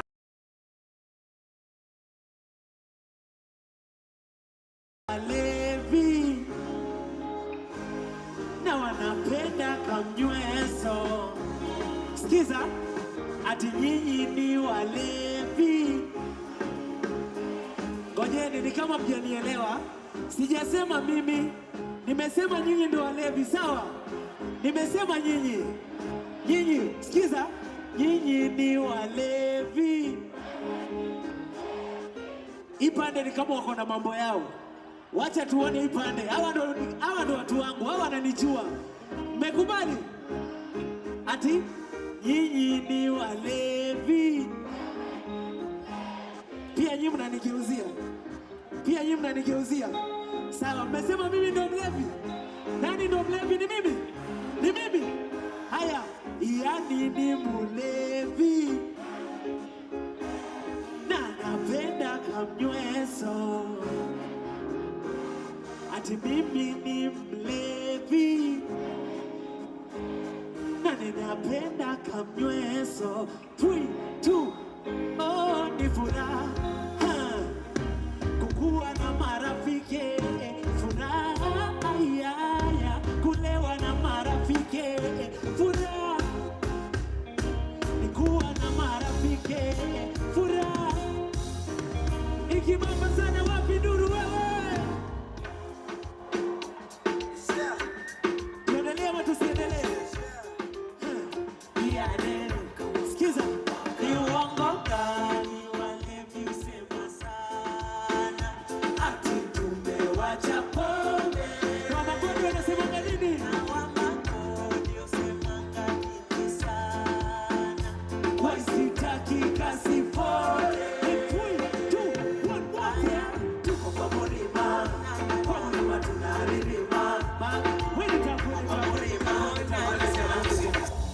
watu mnajua hii ngoma?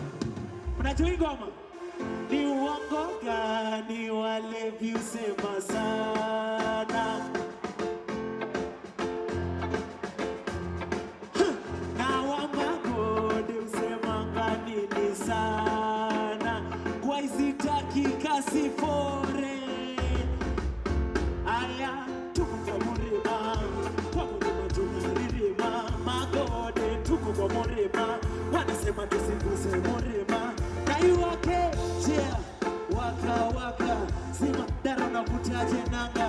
Mapanga limembaulia shanga, mamito waku, hey, maya sana ati, misume, na mtumia fea ya kuji. Naeza penda sana usipuni, na kwanza inashuri. Una saksi wa tumbo, unadhani ni mimba na ulitumia mpira. Kwani uchuni bia, idea siku hizi ya kuteka mzungu ni kuwe na mrimu na kuwe mluya. Na uliza mbona umeniacha ng'ombe, ninalewa huko nyumbani. Ni siwasikii watu wangu ati tumewacha pombe. Magode husemanga nini sana? Kwa isitaki kasi ati sijasikia kama si nini? Si nini? One more time. Ni uongo gani walevi husema sana? Hey, na wamagode husemanga nini sana? Kasi fore. Aya, tuko kwa murima tunaririma. Magode tuko kwa murima, wanasema tusiguse murima. Na iwake,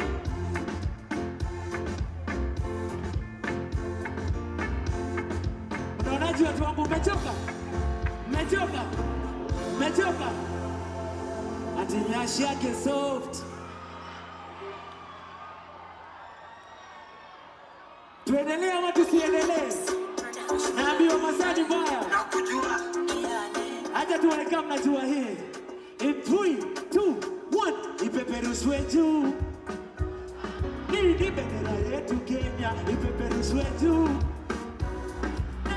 Sisi wa Kenya tunawe.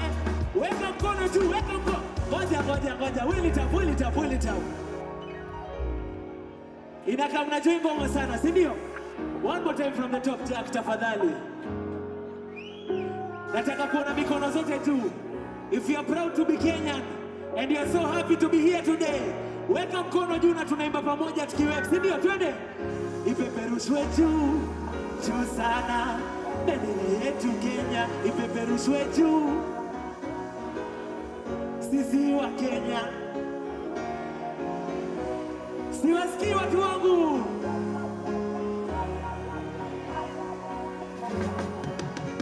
Ipeperushwe juu sana. Bendera yetu Kenya, ipeperushwe juu sana. Sisi wa Kenya tunaweza. Sikiza, ni mkurugenzi mzalendo, black, red and green. Najivunia sina maneno, young, fresh and free. Niko huru, raia pariang ni clean. Patriot before Mariga bebe Champions League. Kaza mlingoti, bendera zipepe huu mwaka. Nasikia ripoti magari zinapita juu. Moja ni nguvu, siwishikia rambe. Lazima magoti mapacha ndo pate mguu kaka. Ati Mkenya halisi, na siya ifiche inaonekana kwa urahisi. Weka mkono juu. 3, 2, 1, ipeperushwe juu. Ipeperushwe juu.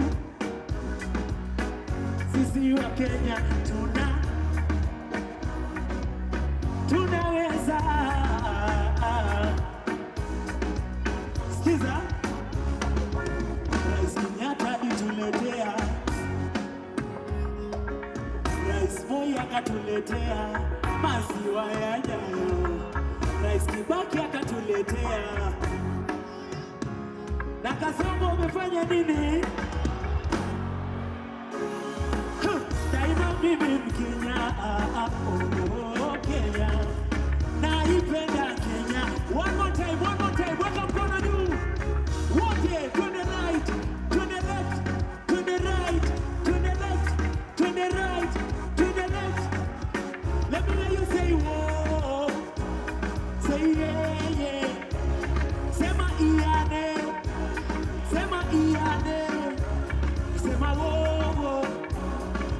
yeye. Sema iane. One last time, bring it down, bring it down. Ipeperushwe juu. Bendera yetu Kenya, ipeperushwe juu. Sisi wa Kenya tunawe. Siwasikii watu wangu. We can do better. In 3, 2, 1. Ipeperushwe juu. Bendera yetu Kenya, ipeperushwe juu.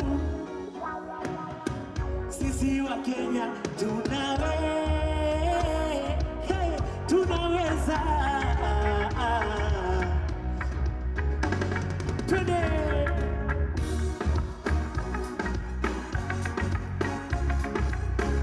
Watu wa Mapanga leo mko wapi?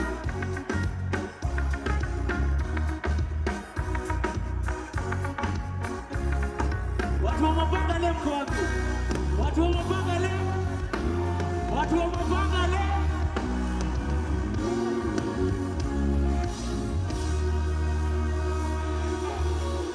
Mkona energy tuendelee. Mkona energy. Bado energy iko. Sasa si mniruhusu nitoe viatu. Tunataka kuruka. Nitoe nisitoe. Nitoe nisitoe.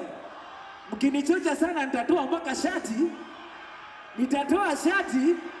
Wacha tuanze na kiatu. Hata ukienda kwa bedroom hautoangi kila kitu, si ndio? Nitoe nirushe. Hizi ni pesa mingi sana, mnazitaka? Ngoja kwanza, nipatie. Naweza amua kwa gift. Nani anataka kiatu? Nani huyo? Haya, mwenye ana guess ngoma yangu next na umpatia kiatu. Nani? Nani anajua ngoma naenda kupiga next? Nani? Yani.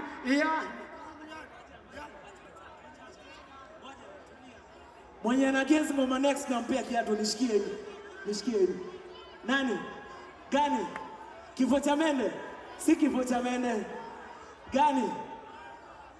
Sasa ni kama sioni. Nani anataka kiatu?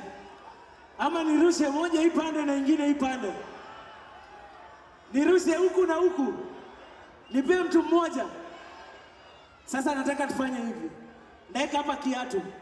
Ikifika kifo cha mende, naita watu wawili ama watatu wakuje wa dance. Mwenye anashinda anapewa kiatu, si ndio? Hapo tuko sawa?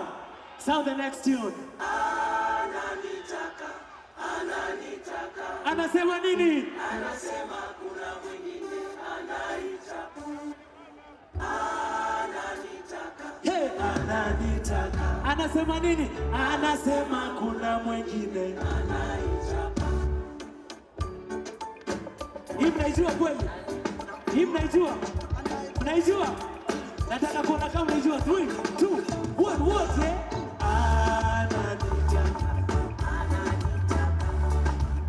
Anasema kuna mwingine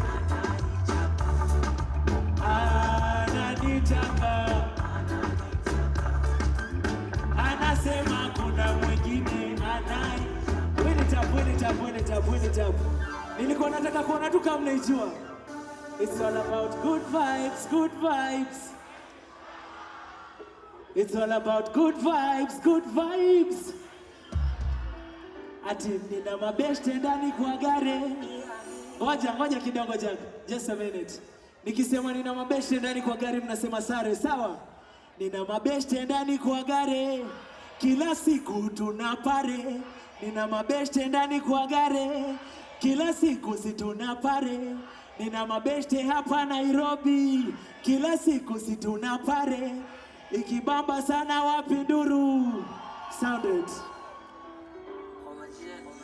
Ikifika chorus tunaimba wote, si ndio? Mnanijua? Mnanijua? 3, 2, 1, wote.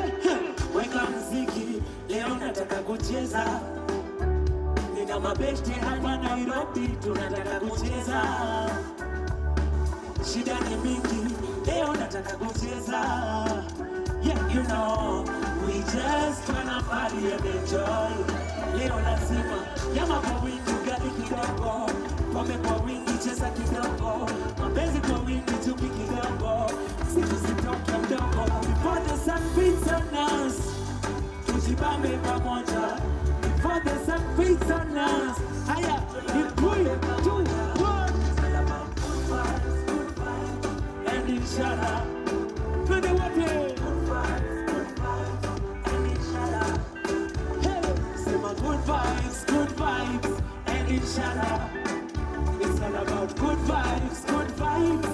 ishara. Ati nina mabeshte ndani kwa gare, kila siku tunapare. Nina mabeshte hapa Nairobi, kila siku tunapare. Nina mabeshte ndani kwa gare, kila siku tunapare. Nina mabeshte ndani kwa gare, kila 3, 2, 1. It's all about good vibes, good vibes. Good vibes, good vibes. It's all about good vibes, good vibes. Hey, it's all about good vibes, good vibes. One last time. Nina mabeshte ndani kwa gari, kila siku tunapare. Nina mabeshte hapa Nairobi, kila siku tunapare. Nina mabeshte ndani kwa gari.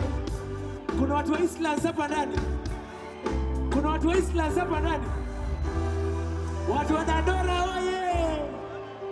Watu wa Kibera oye. Watu wa Kayole oye. Nyinyi wote ni wa wapi? Wa town? Wapi? Watu wa Nairobi oye. It's all about good vibes, good vibes. It's all about good vibes, good vibes. Meni bamba sana manzi, wapi nduru yenyu tafadhali? Tukimalizia niko na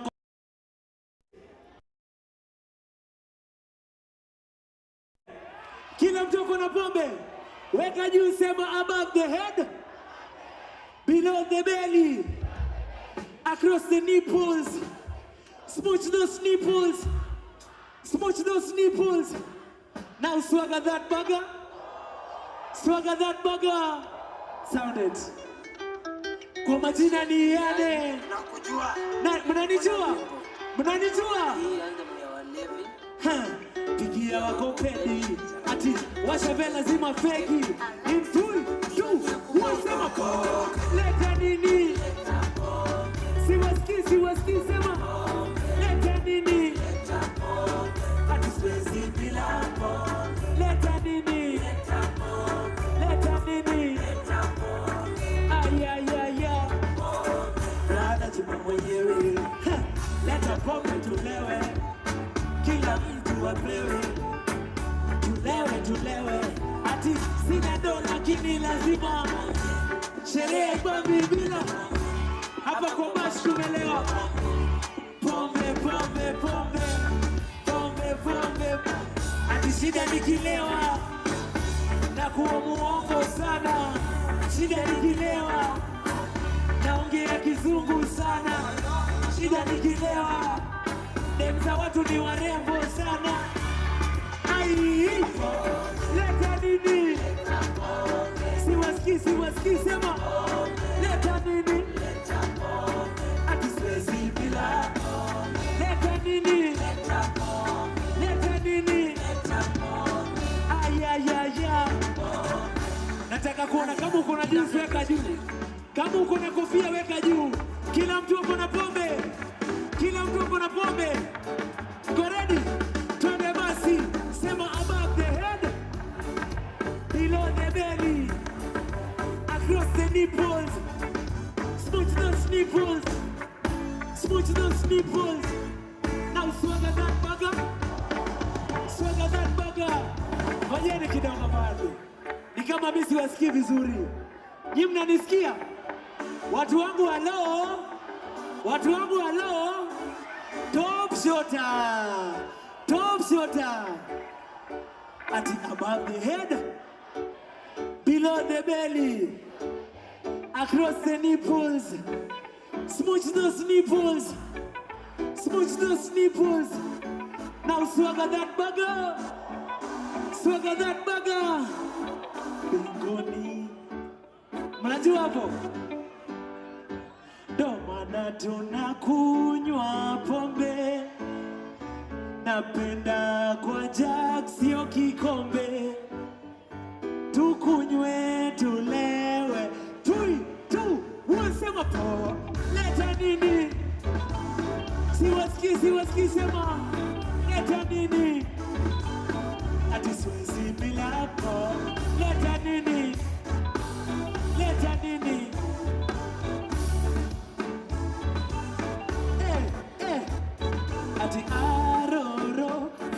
Ndani ya shati mekukabako, fungua pia mshipi ajili ya tumbo.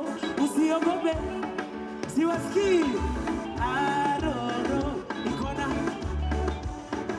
watoto mali safi better than before. Pesa sabuni na inani. Hapa ni nini? Hapa ni hapana leta shida hapa ni. Pana leta ngori hapa. Na ukileta ngori ngumi. Hapa ni hapana leta shida hapa ni. Ati maisha ni yangu. Wewe shughulika na napendeza kwangu. Wewe shughulika na yako. Sifanyangi nini? Mimi sipangui. Mimi sipangui. Mimi sipangui. Mimi sipa twende wote basi. Mapangale.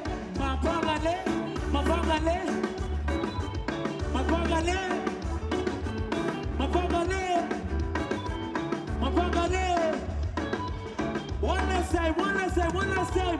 Above the head, below the belly, across the nipples.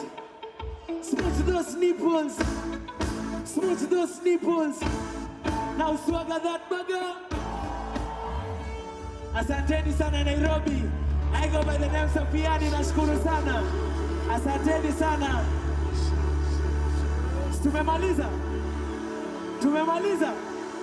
Tumemaliza.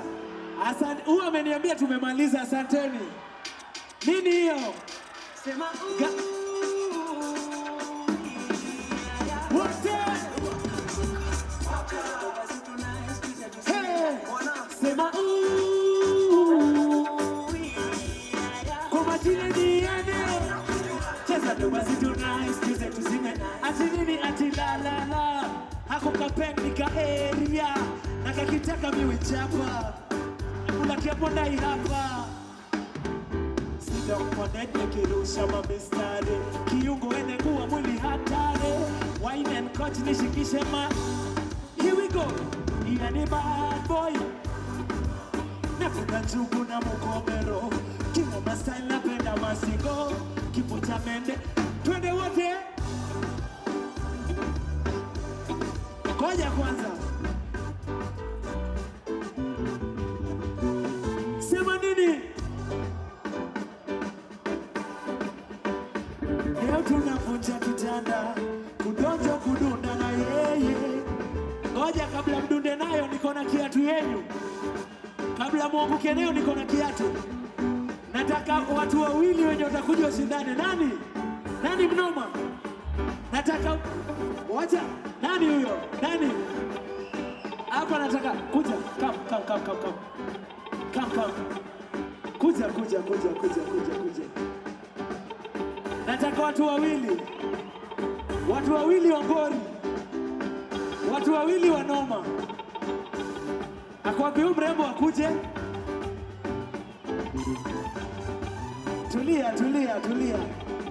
Tulia. Akwapi huyo? Njoo. Wacha tujaribu warembo wawili kwanza, sawa? Wapi duru yake wewe? Ati nyashi yake soft kama matires. Aipapasa inanitoa stress. Kama mzinga nitaka bless. Na watu wangu wapi duru yake wewe?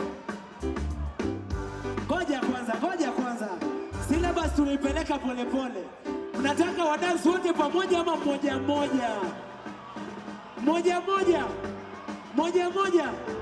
Wote. Watu wa wote Watu wa moja. Wacha tuone mmoja. Njoo mbele. Wacha tuanze na wewe.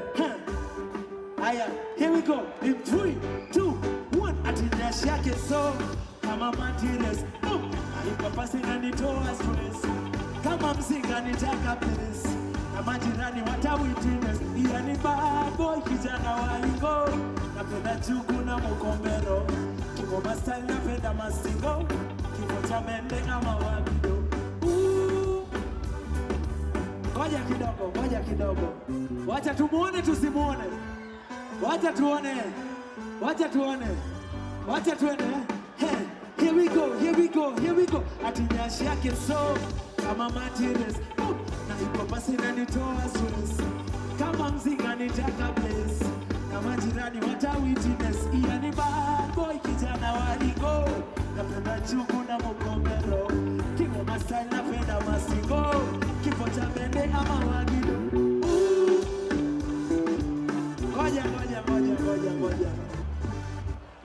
Ngoja, tulia. Mmesema ni nani? Nani apewe kiatu? Watu wa huyu Watu wa huyu ameweza hajaweza? Ameweza. Alafu tuko na mrembo mwingine. Watu wake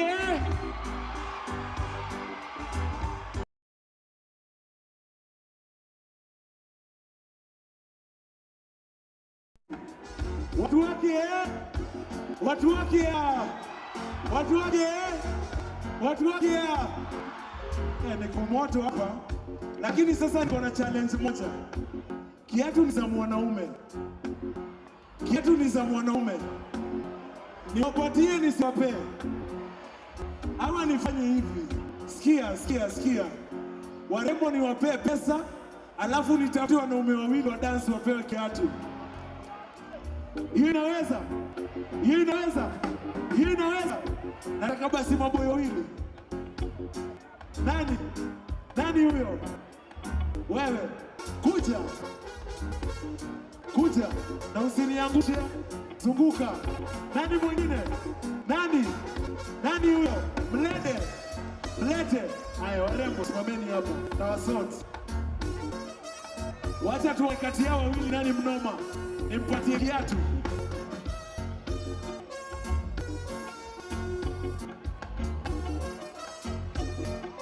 Haya, ndo wapi nduru yao wewe? Tunaanza na nani? Tuanze na nani? Tumekuja kwanza, tuende basi. You guys ready? Watu wangu wa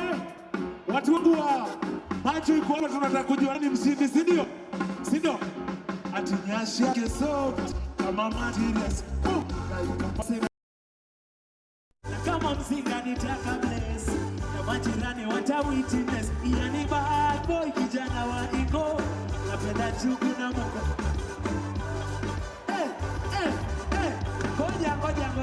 Ngoja.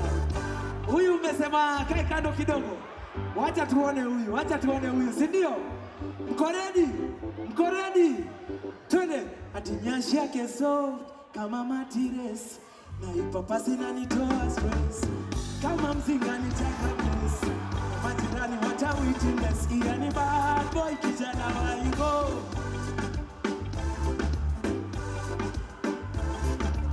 Kimo mastyle napenda masingo, kifo cha mende ama wagido. Kama kufa dereva makanga, leo ni kifo cha mende. Sema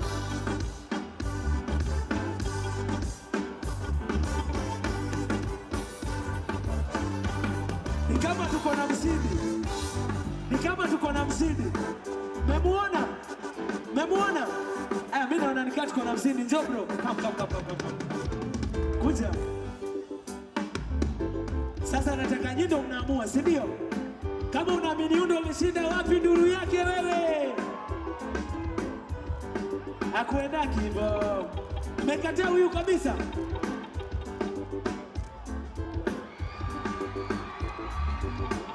Wapi nduru yake wewe? Nimpatie kiatu nisimpe.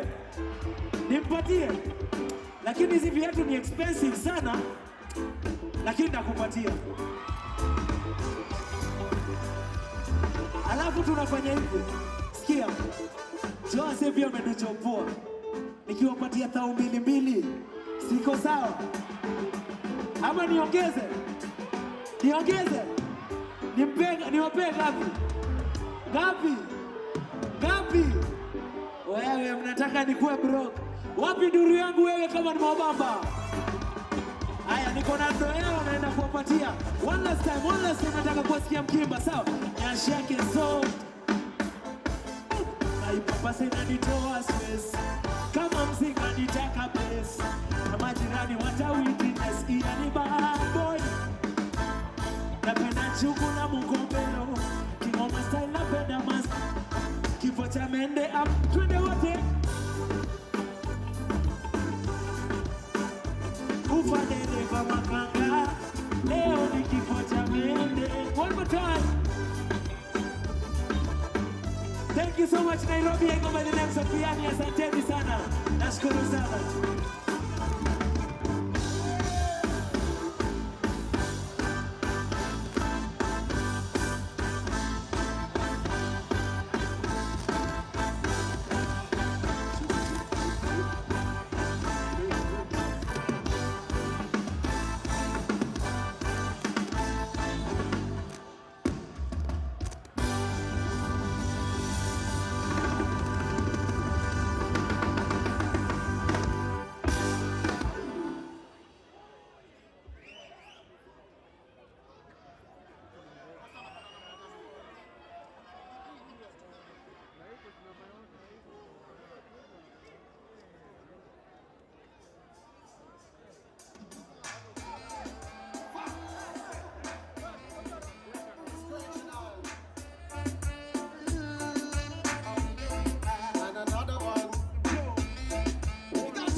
One time, two time. Kibaridi cha asubuhi kijua fani so kikali saa tano. Hello. 2015 nikamchagua yeye katikati ya wenzake watano. Nikamuomba kanio moyoni Mungu nikampa moja. She's my number moja. Nikamuomba kaniomba namba moyoni Mungu nikampa moja. Now she's my number moja. Yani namaanisha kwamba Joshua tushawana ndo tushawana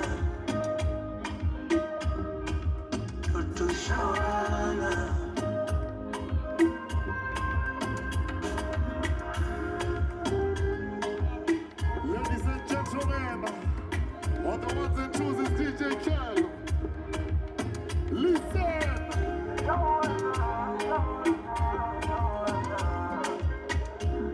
If you know this bus, if I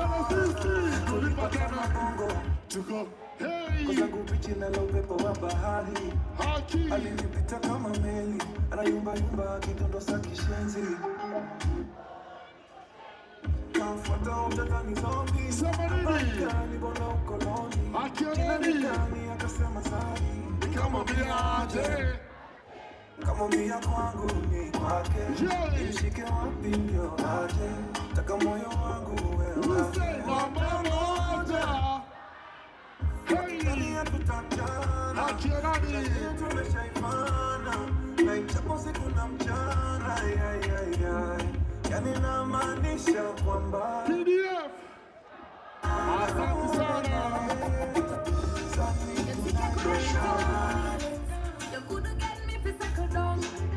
Ladies and gentlemen, hey, he's on. Me did all the while you could deal it. No, that did I look at what he done. Biggie, I hit and run. Biggie, I hit and run. Hey, my youth, you take it too serious. Me a little piece, just a little feel up. Now you take a set up on me, I eat up. Give my space, give my room, give my little freeze now. Jesus, I will make you feel so. Throw me keep it tight and me ever clean so. One bit it once, and me never need her. It's enough if people know I keep it on a deal. But too young for lockdown. Hey, somebody keep your company. And a girl like me just want have fun and more money. But you a free relationship and that's a no for me. Hey, you think you coulda get in on my feelings? We say you coulda get me to settle down. Biggie, I hit up. Biggie, I hit up. Don't understand this feeling, but I'm loving the feeling. This love is personal, that's why I love you personally. This love you give me so magical, that's why I love you so badly. My heart speed and me cut down, can you drive me just like immortal? My heart speed and me cut down, up in my motor. My heart speed and me cut down, can you drive me just like immortal? My heart speed and me cut down, up in my motor. Can we just do it? Baby, just dance.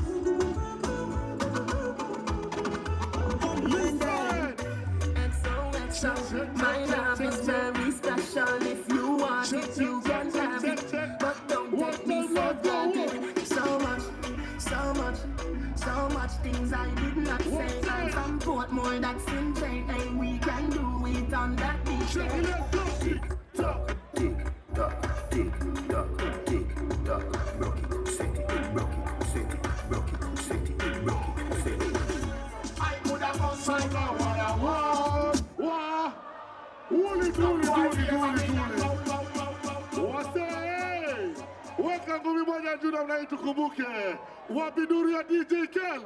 Finya yo kitu. Twende. Twende. What I want. Wow.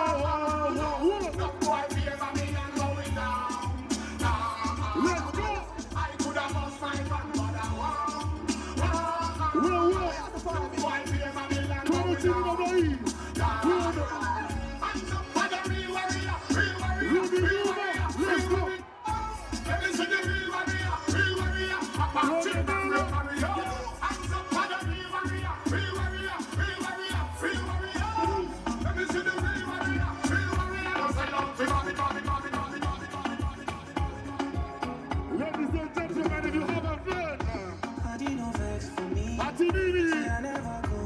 Ambia best yako hivi. Nice and easy. Aki.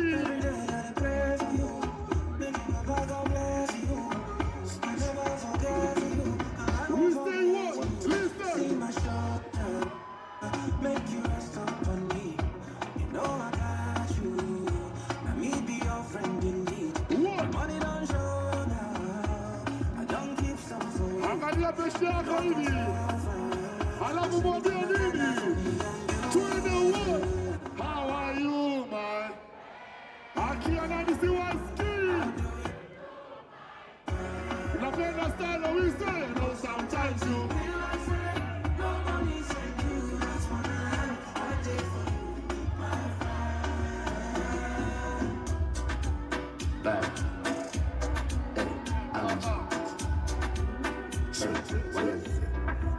Listen, Angie, Ati, shake your. Nice one. Angie, know you want me. Try me. Angela, I know you like teasing, I know you like freaking, I know you sound easy. Angela, am I the one scheming, am I the one cheating, or you just don't feel me? My sexy angel Angela, with you hakuna matata. Kunyashwa lipa furaha, itakidi tumechanga yusa data. Ikiwa line nimekupata, 1 times. niko rada. Big size, baby tuko sawa. I'm addicted, Angela my dawa. Angie.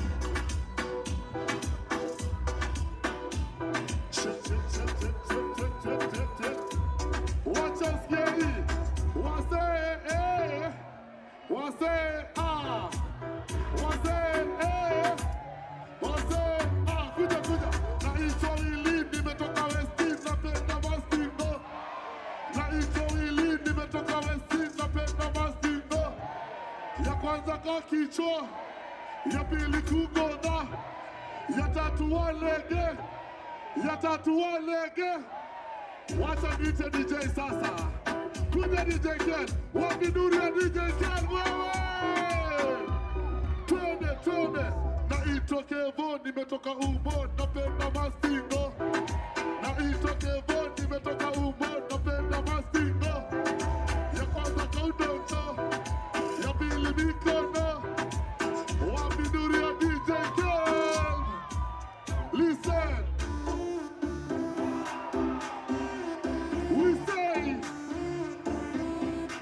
Let's go! Make your money was the plan. And we go get on by Jagabana. Till I'm always so you down. Anytime that you feeling down. Come and say, girl, make you settle down. Then I say, I don't get you down. With the smile, make you know the frown.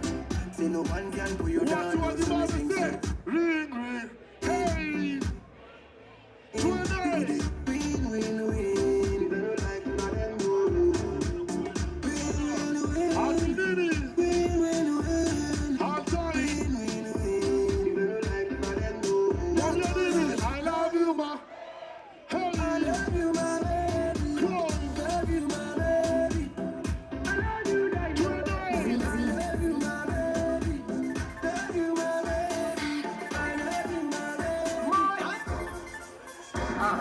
Leo ni Jumamosi, saa ni saa 6. Nafika ile siku ya kukubali mimi ni chita. Meamkia suku na kindukulu na shuku mausiku kama kawa ni mafomu zitajipa. Sema wapi kuna shika kasavera ama kuiva neza piga zangu timba ndo nisunde shida. Nikifika saki mtu anambia nitemejaba niko na ubad na ugeto bado na nitatiza neza sema zimpaka zi.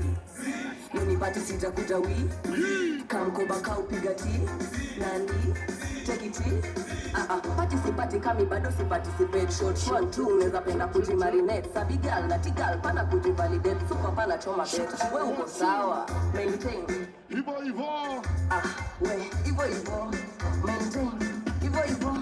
Slewe sana. Ivo. Ladies and gentlemen, welcome to VDF. It's the kids, baby.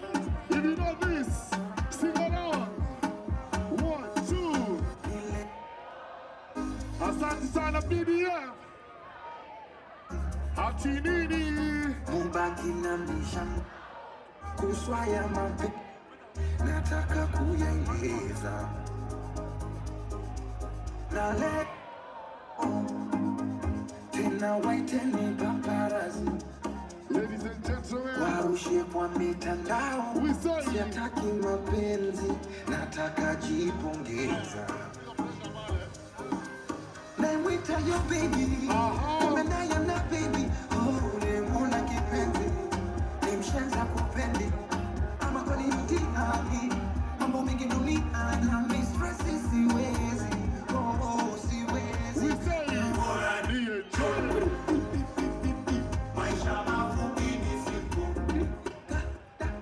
yani nini tesekero, yani nini tesekero, niruke na miupozeko, kiume na mimi, bora ni John.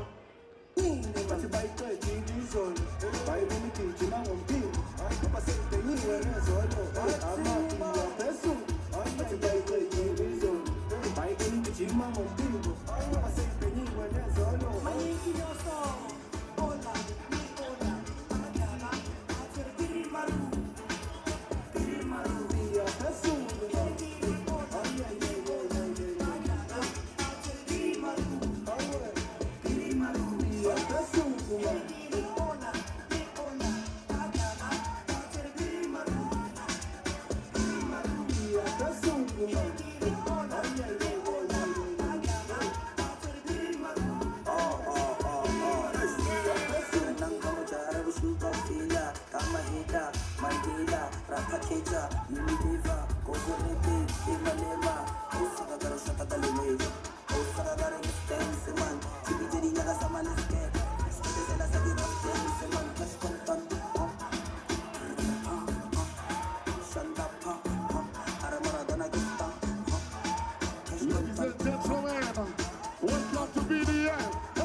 Weka shida chini basi juu, tujipongeze, vijana wanakiwambea, chapa mziki wote tucheze.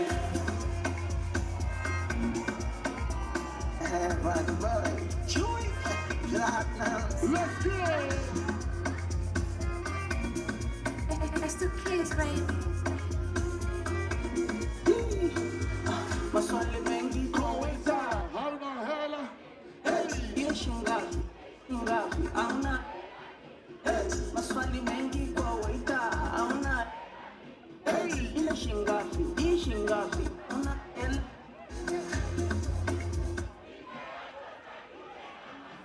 Hey!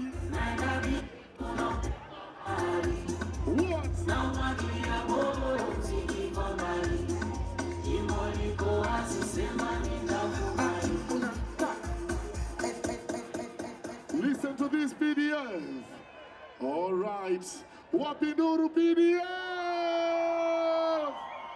Okay.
All right, Rada, nini? Kuweni wapole. Haya, kuna mseme tupa ID na unajua ID kureplace hii na kuwa ni madoo. Wakiset sound hapo kiasi. Emmanuel Mugambi Kimathi. Kama umepoteza ID yako, please nikujie. Kama umepoteza, in the meantime, I hope muna have fun. Yeah? Ati? Eyawa. Ya nani?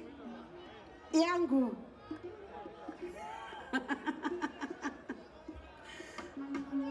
Emmanuel Mugambi Kimathi. Kama umepoteza ID, utaikujia hapa.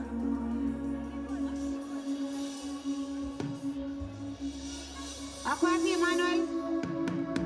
Uongo, si huyu. Emmanuel. All right, mpe hapo. Chunga kitambulisho brother. Are you ready?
Tinende, what do you mean? What do you mean? Yamalo,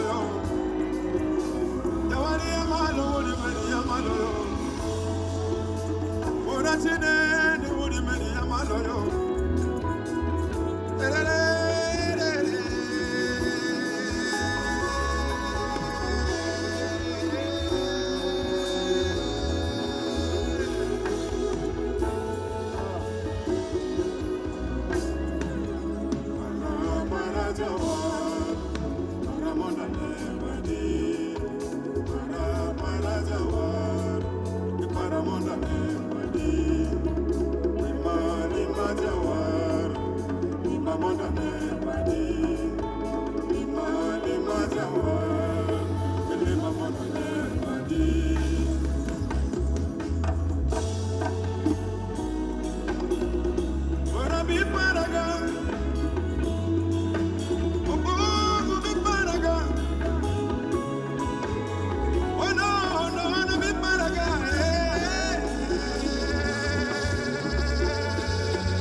another son of another mother.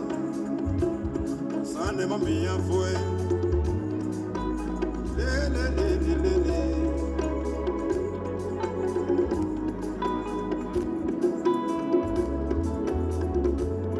Empowering enlightenment and multi-dimensional without mentioning, and I pray. Oh yes, I pray. You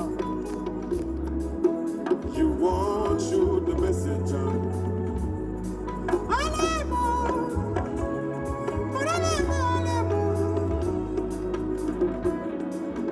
You won't shoot the messenger.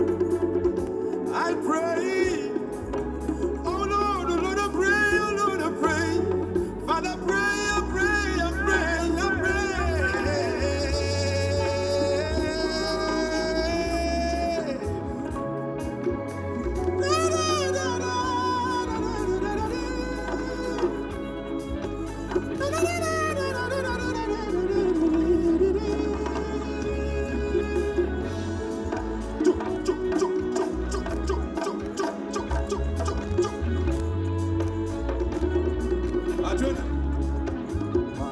Para jawar, para monda nebadi, para jawar, kila mtu twende. Para monda nebadi, lima jawar, lima monda nebadi, lima jawar, lima monda ne. Uko nyuma twende, 1, 2, para jawar, para monda nebadi, para jawar.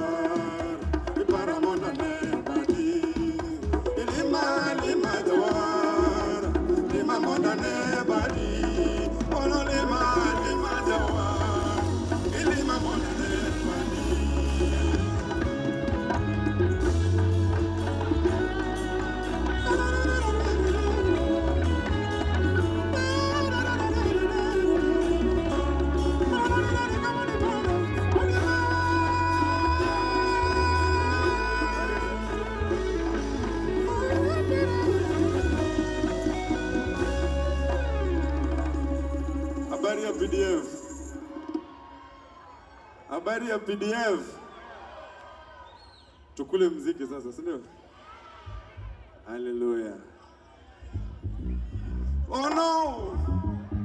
Oh no, no, no, no, no, no, no, no, no, no.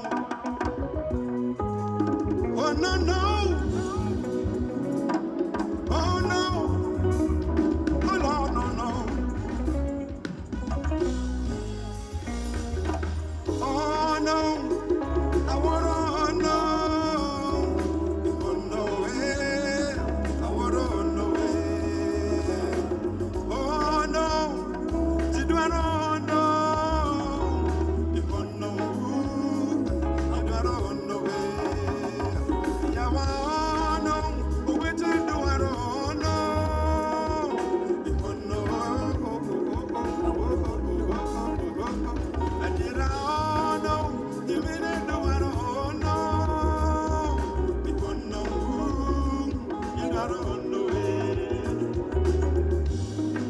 A simple child with a very, very simple life, born in a humble home with a smile on his face. He went through Sunday school, primary, Naseko. He came to town and he found new friends and he found new trends, but he kept his faith in the man who sits beyond the sky. No, no, no, no, no, no, no. In the man who sits beyond the sky. So, oh no.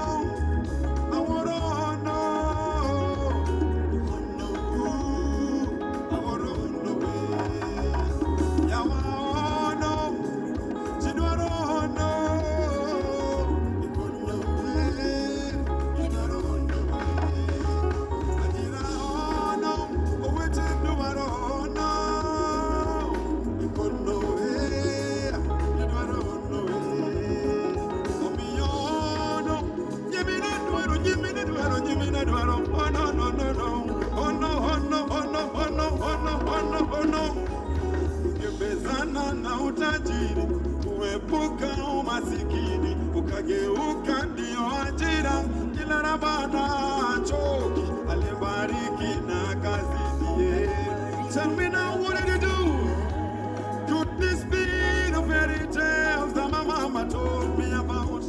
No, no, no, tell me, tell me, tell me, tell me, tell me, tell me. Na maizi ndizo hadithi za hapo zamani za kale.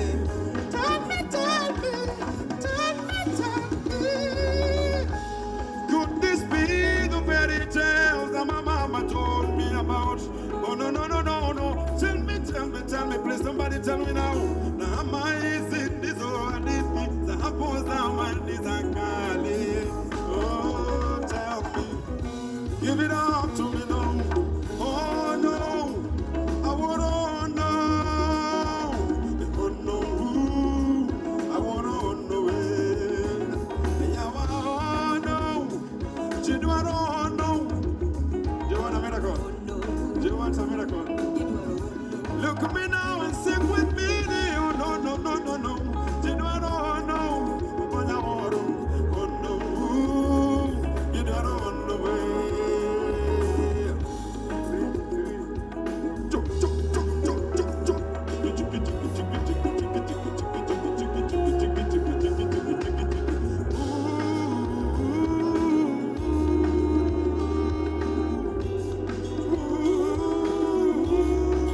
Come along with me.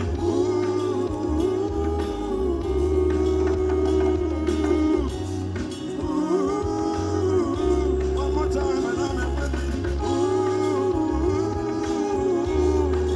Please come in with me. 1, 2, 3, turn it. Dig it. Pumpkin. Pound it. No candle. Turn it. Turn it. Hold on.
Nyakanyola poka neno otama.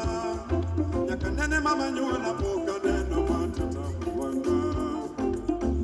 Nimependa nikapendwa ilivyo sheria. Nimewachana nikawachwa wololorere. Kakiera kakidenda samiluga chunya bedo mamoro. Kakibuonjo samamuli kadende chunyi bedo tonde.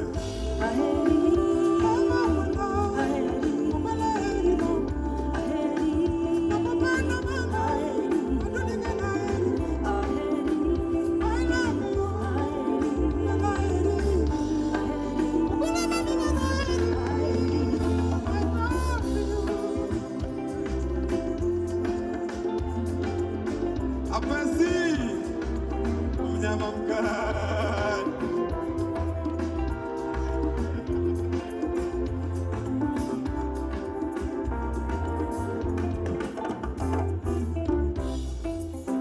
Ninyoseme luro koroko chakala kisembe mama. Jagombo luro kotingo pesa sukari kigombe mama. Ninyoseme luro koroko chakala kisembe mama.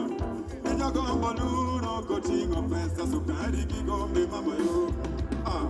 Erawane, yuda erawane. Oh erawane, lototele mama erawane. Obera mama erawane, mama erawane. Oh erawane, lototele mama erawane. Mami kakiera kakidenda samiluga chunya bedo mamoro. Kakwena kakibuonjo samamuli kadende chunyi bedo mamoro.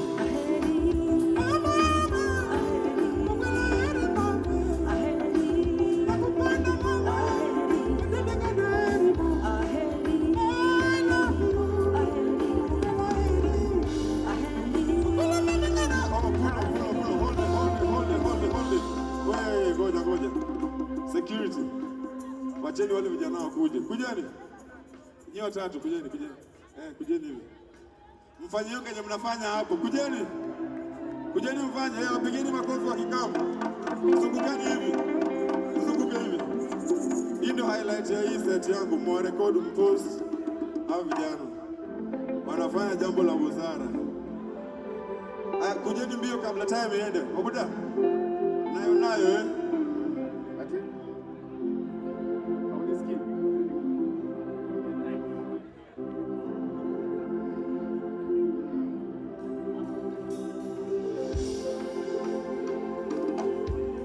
Give it up for the gentlemen on stage. Twende sasa. Hapo ikatie tu wacha wasonge. Hapo ndio kwenu hapo.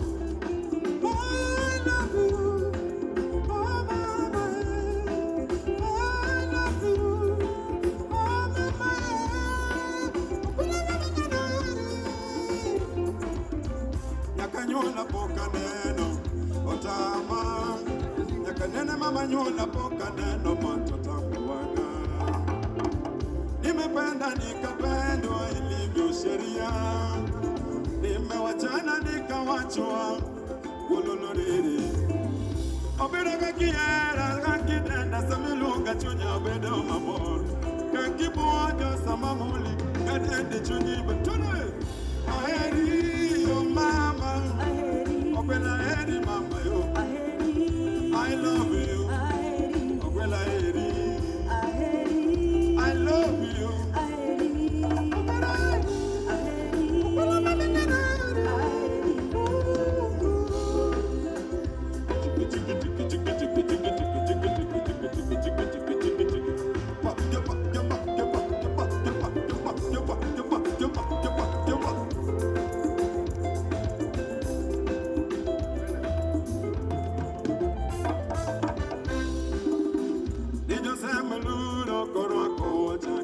Kisembe mama Jagombo luro kotingo pesa sukari kigombe mama Kisembe luro koroko chakala kisembe mama yo Jagombo luro kotingo pesa sukari kigombe mama Oh erawani Ihuda erawani Overa mama erawani Lututele mama erawani Oh erawani Mama erawani Aduna mama erawani, lututele mama erawani. Mami kakiera kakidenda samilunga chunya bedo mamor. Kakibuojo samamuli kaneni chunyi bedo mamor.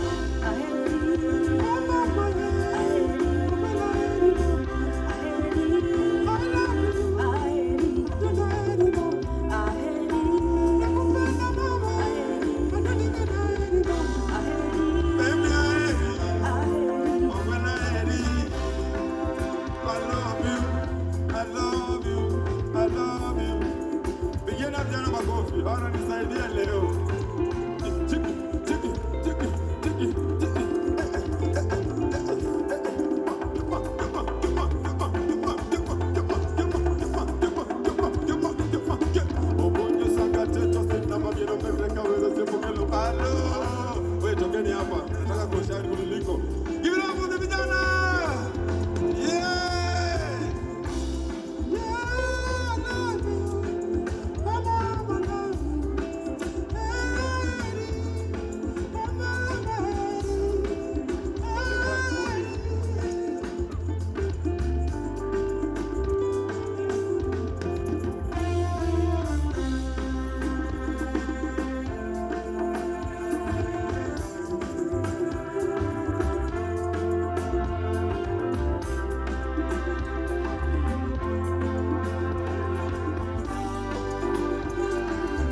nimebarikiwa kila mahali. Nimegundua sina mguu za kudansi.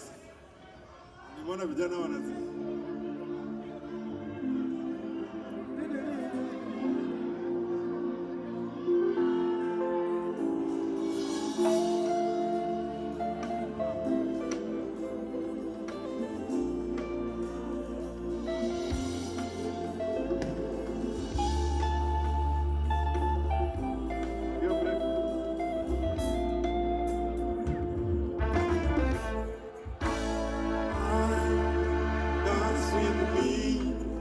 Sing with me without waiting. Oh, me and the corner, where the corner, without waiting. Ah, dance with me, sing with me without waiting. Without waiting. Oh, me and the corner. Where the corner, without waiting. Junior one is a man who went in, oh, better not to la melate, oh, wait a minute, give me the doom, now I go, you may Suit now at one or other, to watch a now and one coleda. I'm going to now go look good in a cadochi, in Cabana. Give me a corner, I don't know. Obera mama timeni mora pine pine Najodonga yembe koda nyaduno Obera mama timeni mora pine pine Dance with me, sing with me Without waiting, not waiting mama Oh, where the corner, where the corner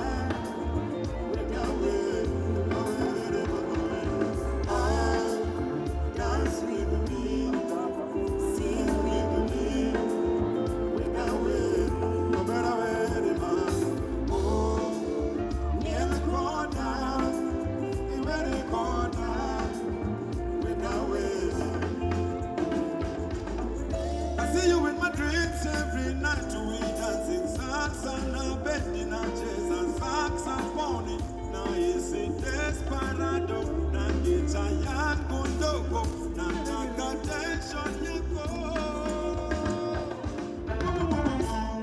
You're my remedy, I got you some melodies, and this is some divine. Na isi divine, now baby you're my melody, and I got you some melodies, and this is some divine. Nice is the divine. Oh, yeah, in the corner, I don't know. Opera mama, timbeni mora, pile pile. Najodonga, yeah, in the corner, I don't know. Opera mama, timbeni mora, opera gade moraga. Ah, dance with me, sing with me, without waiting. Baby, come and dance with me. Oh, near the corner, where the corner, without waiting. Better mama, dance with me. Ah, dance with me. Baby, come and dance with me. Come make me sing along without waiting. I'm waiting, mama, waiting. Oh, near the corner, where the corner, without waiting. With my big on the Mario.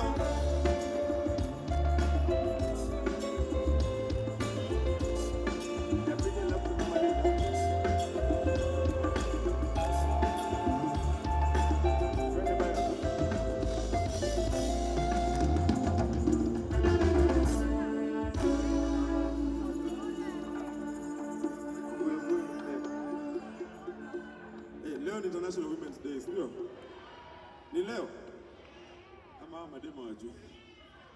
Aya, for the men, leo ni International Women's Day. Hata kama wajui, mwakumbusheni. The women up there, the women here, the women in your houses, the women asking for Musa Juma. Ndio hiyo guyo guyo.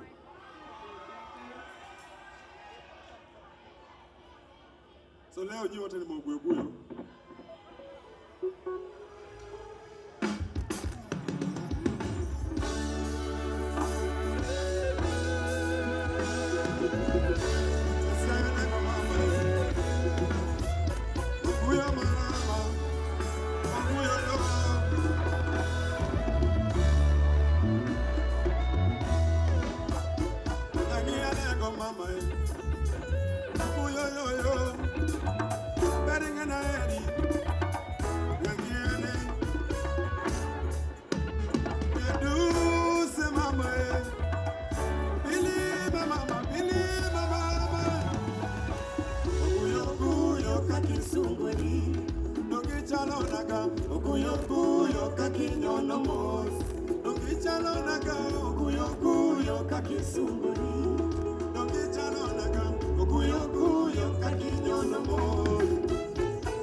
want to know the truth.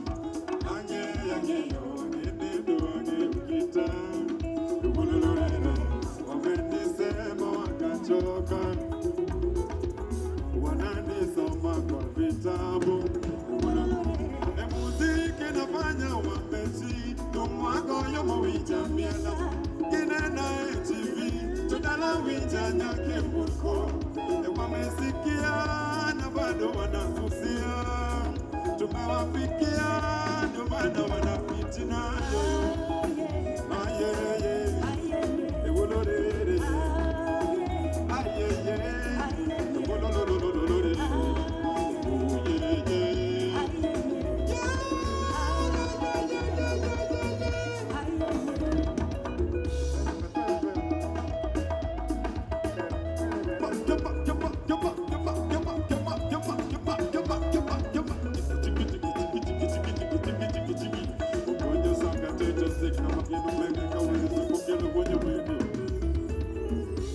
umejikaza wanisoma na saa zingine sijielewi, na ngoma zangu ni mafumbo ndugu, labda utoelewa.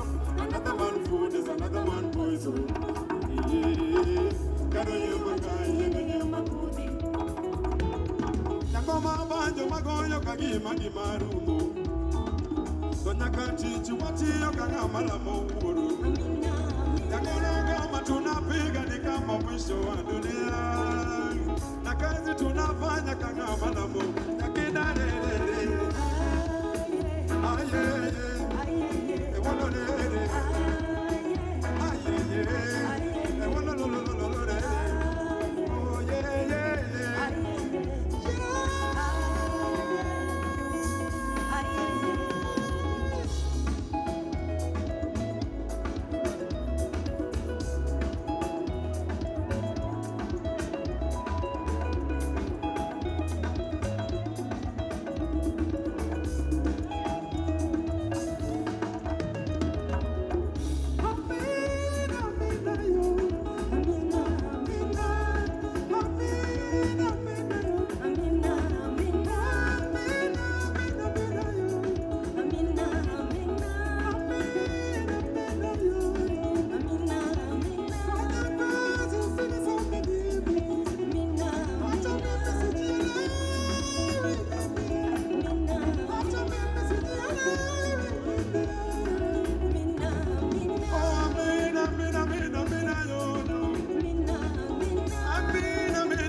watch out for Louis. And now we here, ready or not, you gonna hear us now. What be you don't get on, you go kumba, what do we more? Now we shake our bango, we made in a bango, ya kufanya mambo tukisonga. We singing songs of freedom to the walls of Jericho.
One more time, so get with me.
direction. I got no destination, I'm just another traveler. And I don't know where we're going. I'm just another traveler, just another traveler. No, no, no, don't let me take no lead. I'm hating, I'm hating. Wakimbizi wa ndani kwa ndani, wananchi wamebaki watalii, si ubaguzi wa rangi ya ngozi, ufisadi, ukoloni, mambo leo. Don't let them bygones be bygones. Oh, our history shapes our present and the future. Let them know. Manuelo, with my mwaloni, Manuelo, Polorere, Manuelo, Matino don yoka wanocho, with my mwaloni, oh, with my mwaloni, and then I with my mwaloni, Manuelo, Matino don yoka wanocho, wanocho, wanocho, wanocho,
But if tomorrow never comes and all you have is gone, I wanna know that mnawajua vijana watanashati, wanawauzia tabasamu na sura nzuri, kukuba na kufumbua, miaka tano yamepita, na roketore uchumi bendokete.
It's been a long time, it's been a long time. It's been far too long, it's been far too long. Brother, please hold my hand and I'll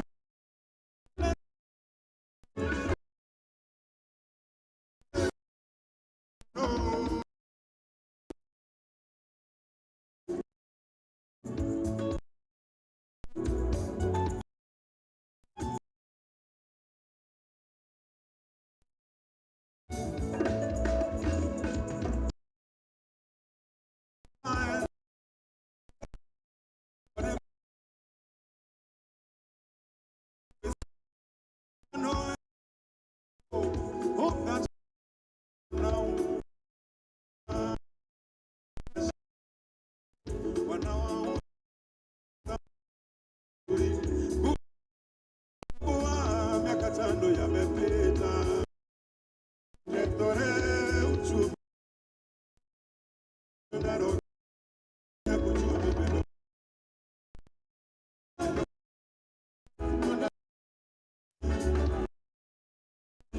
hold my hand and hold.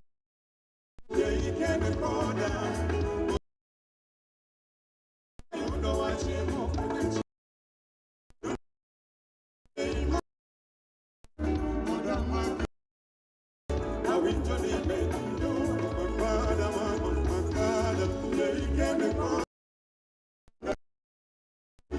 Why you know what you want?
Watoto wameenda home, nimeona wameenda home.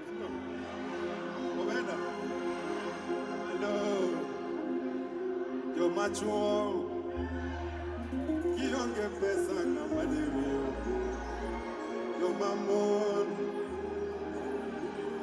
Ama bado wakapo mnadanganya.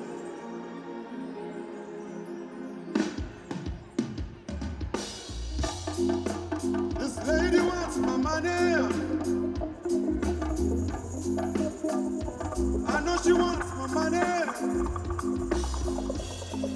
This lady wants my money. No, no, no, no, no.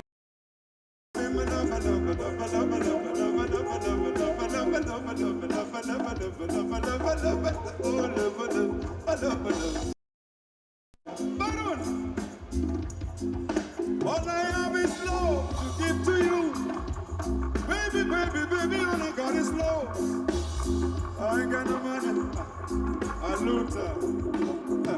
I loser. I loser.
Should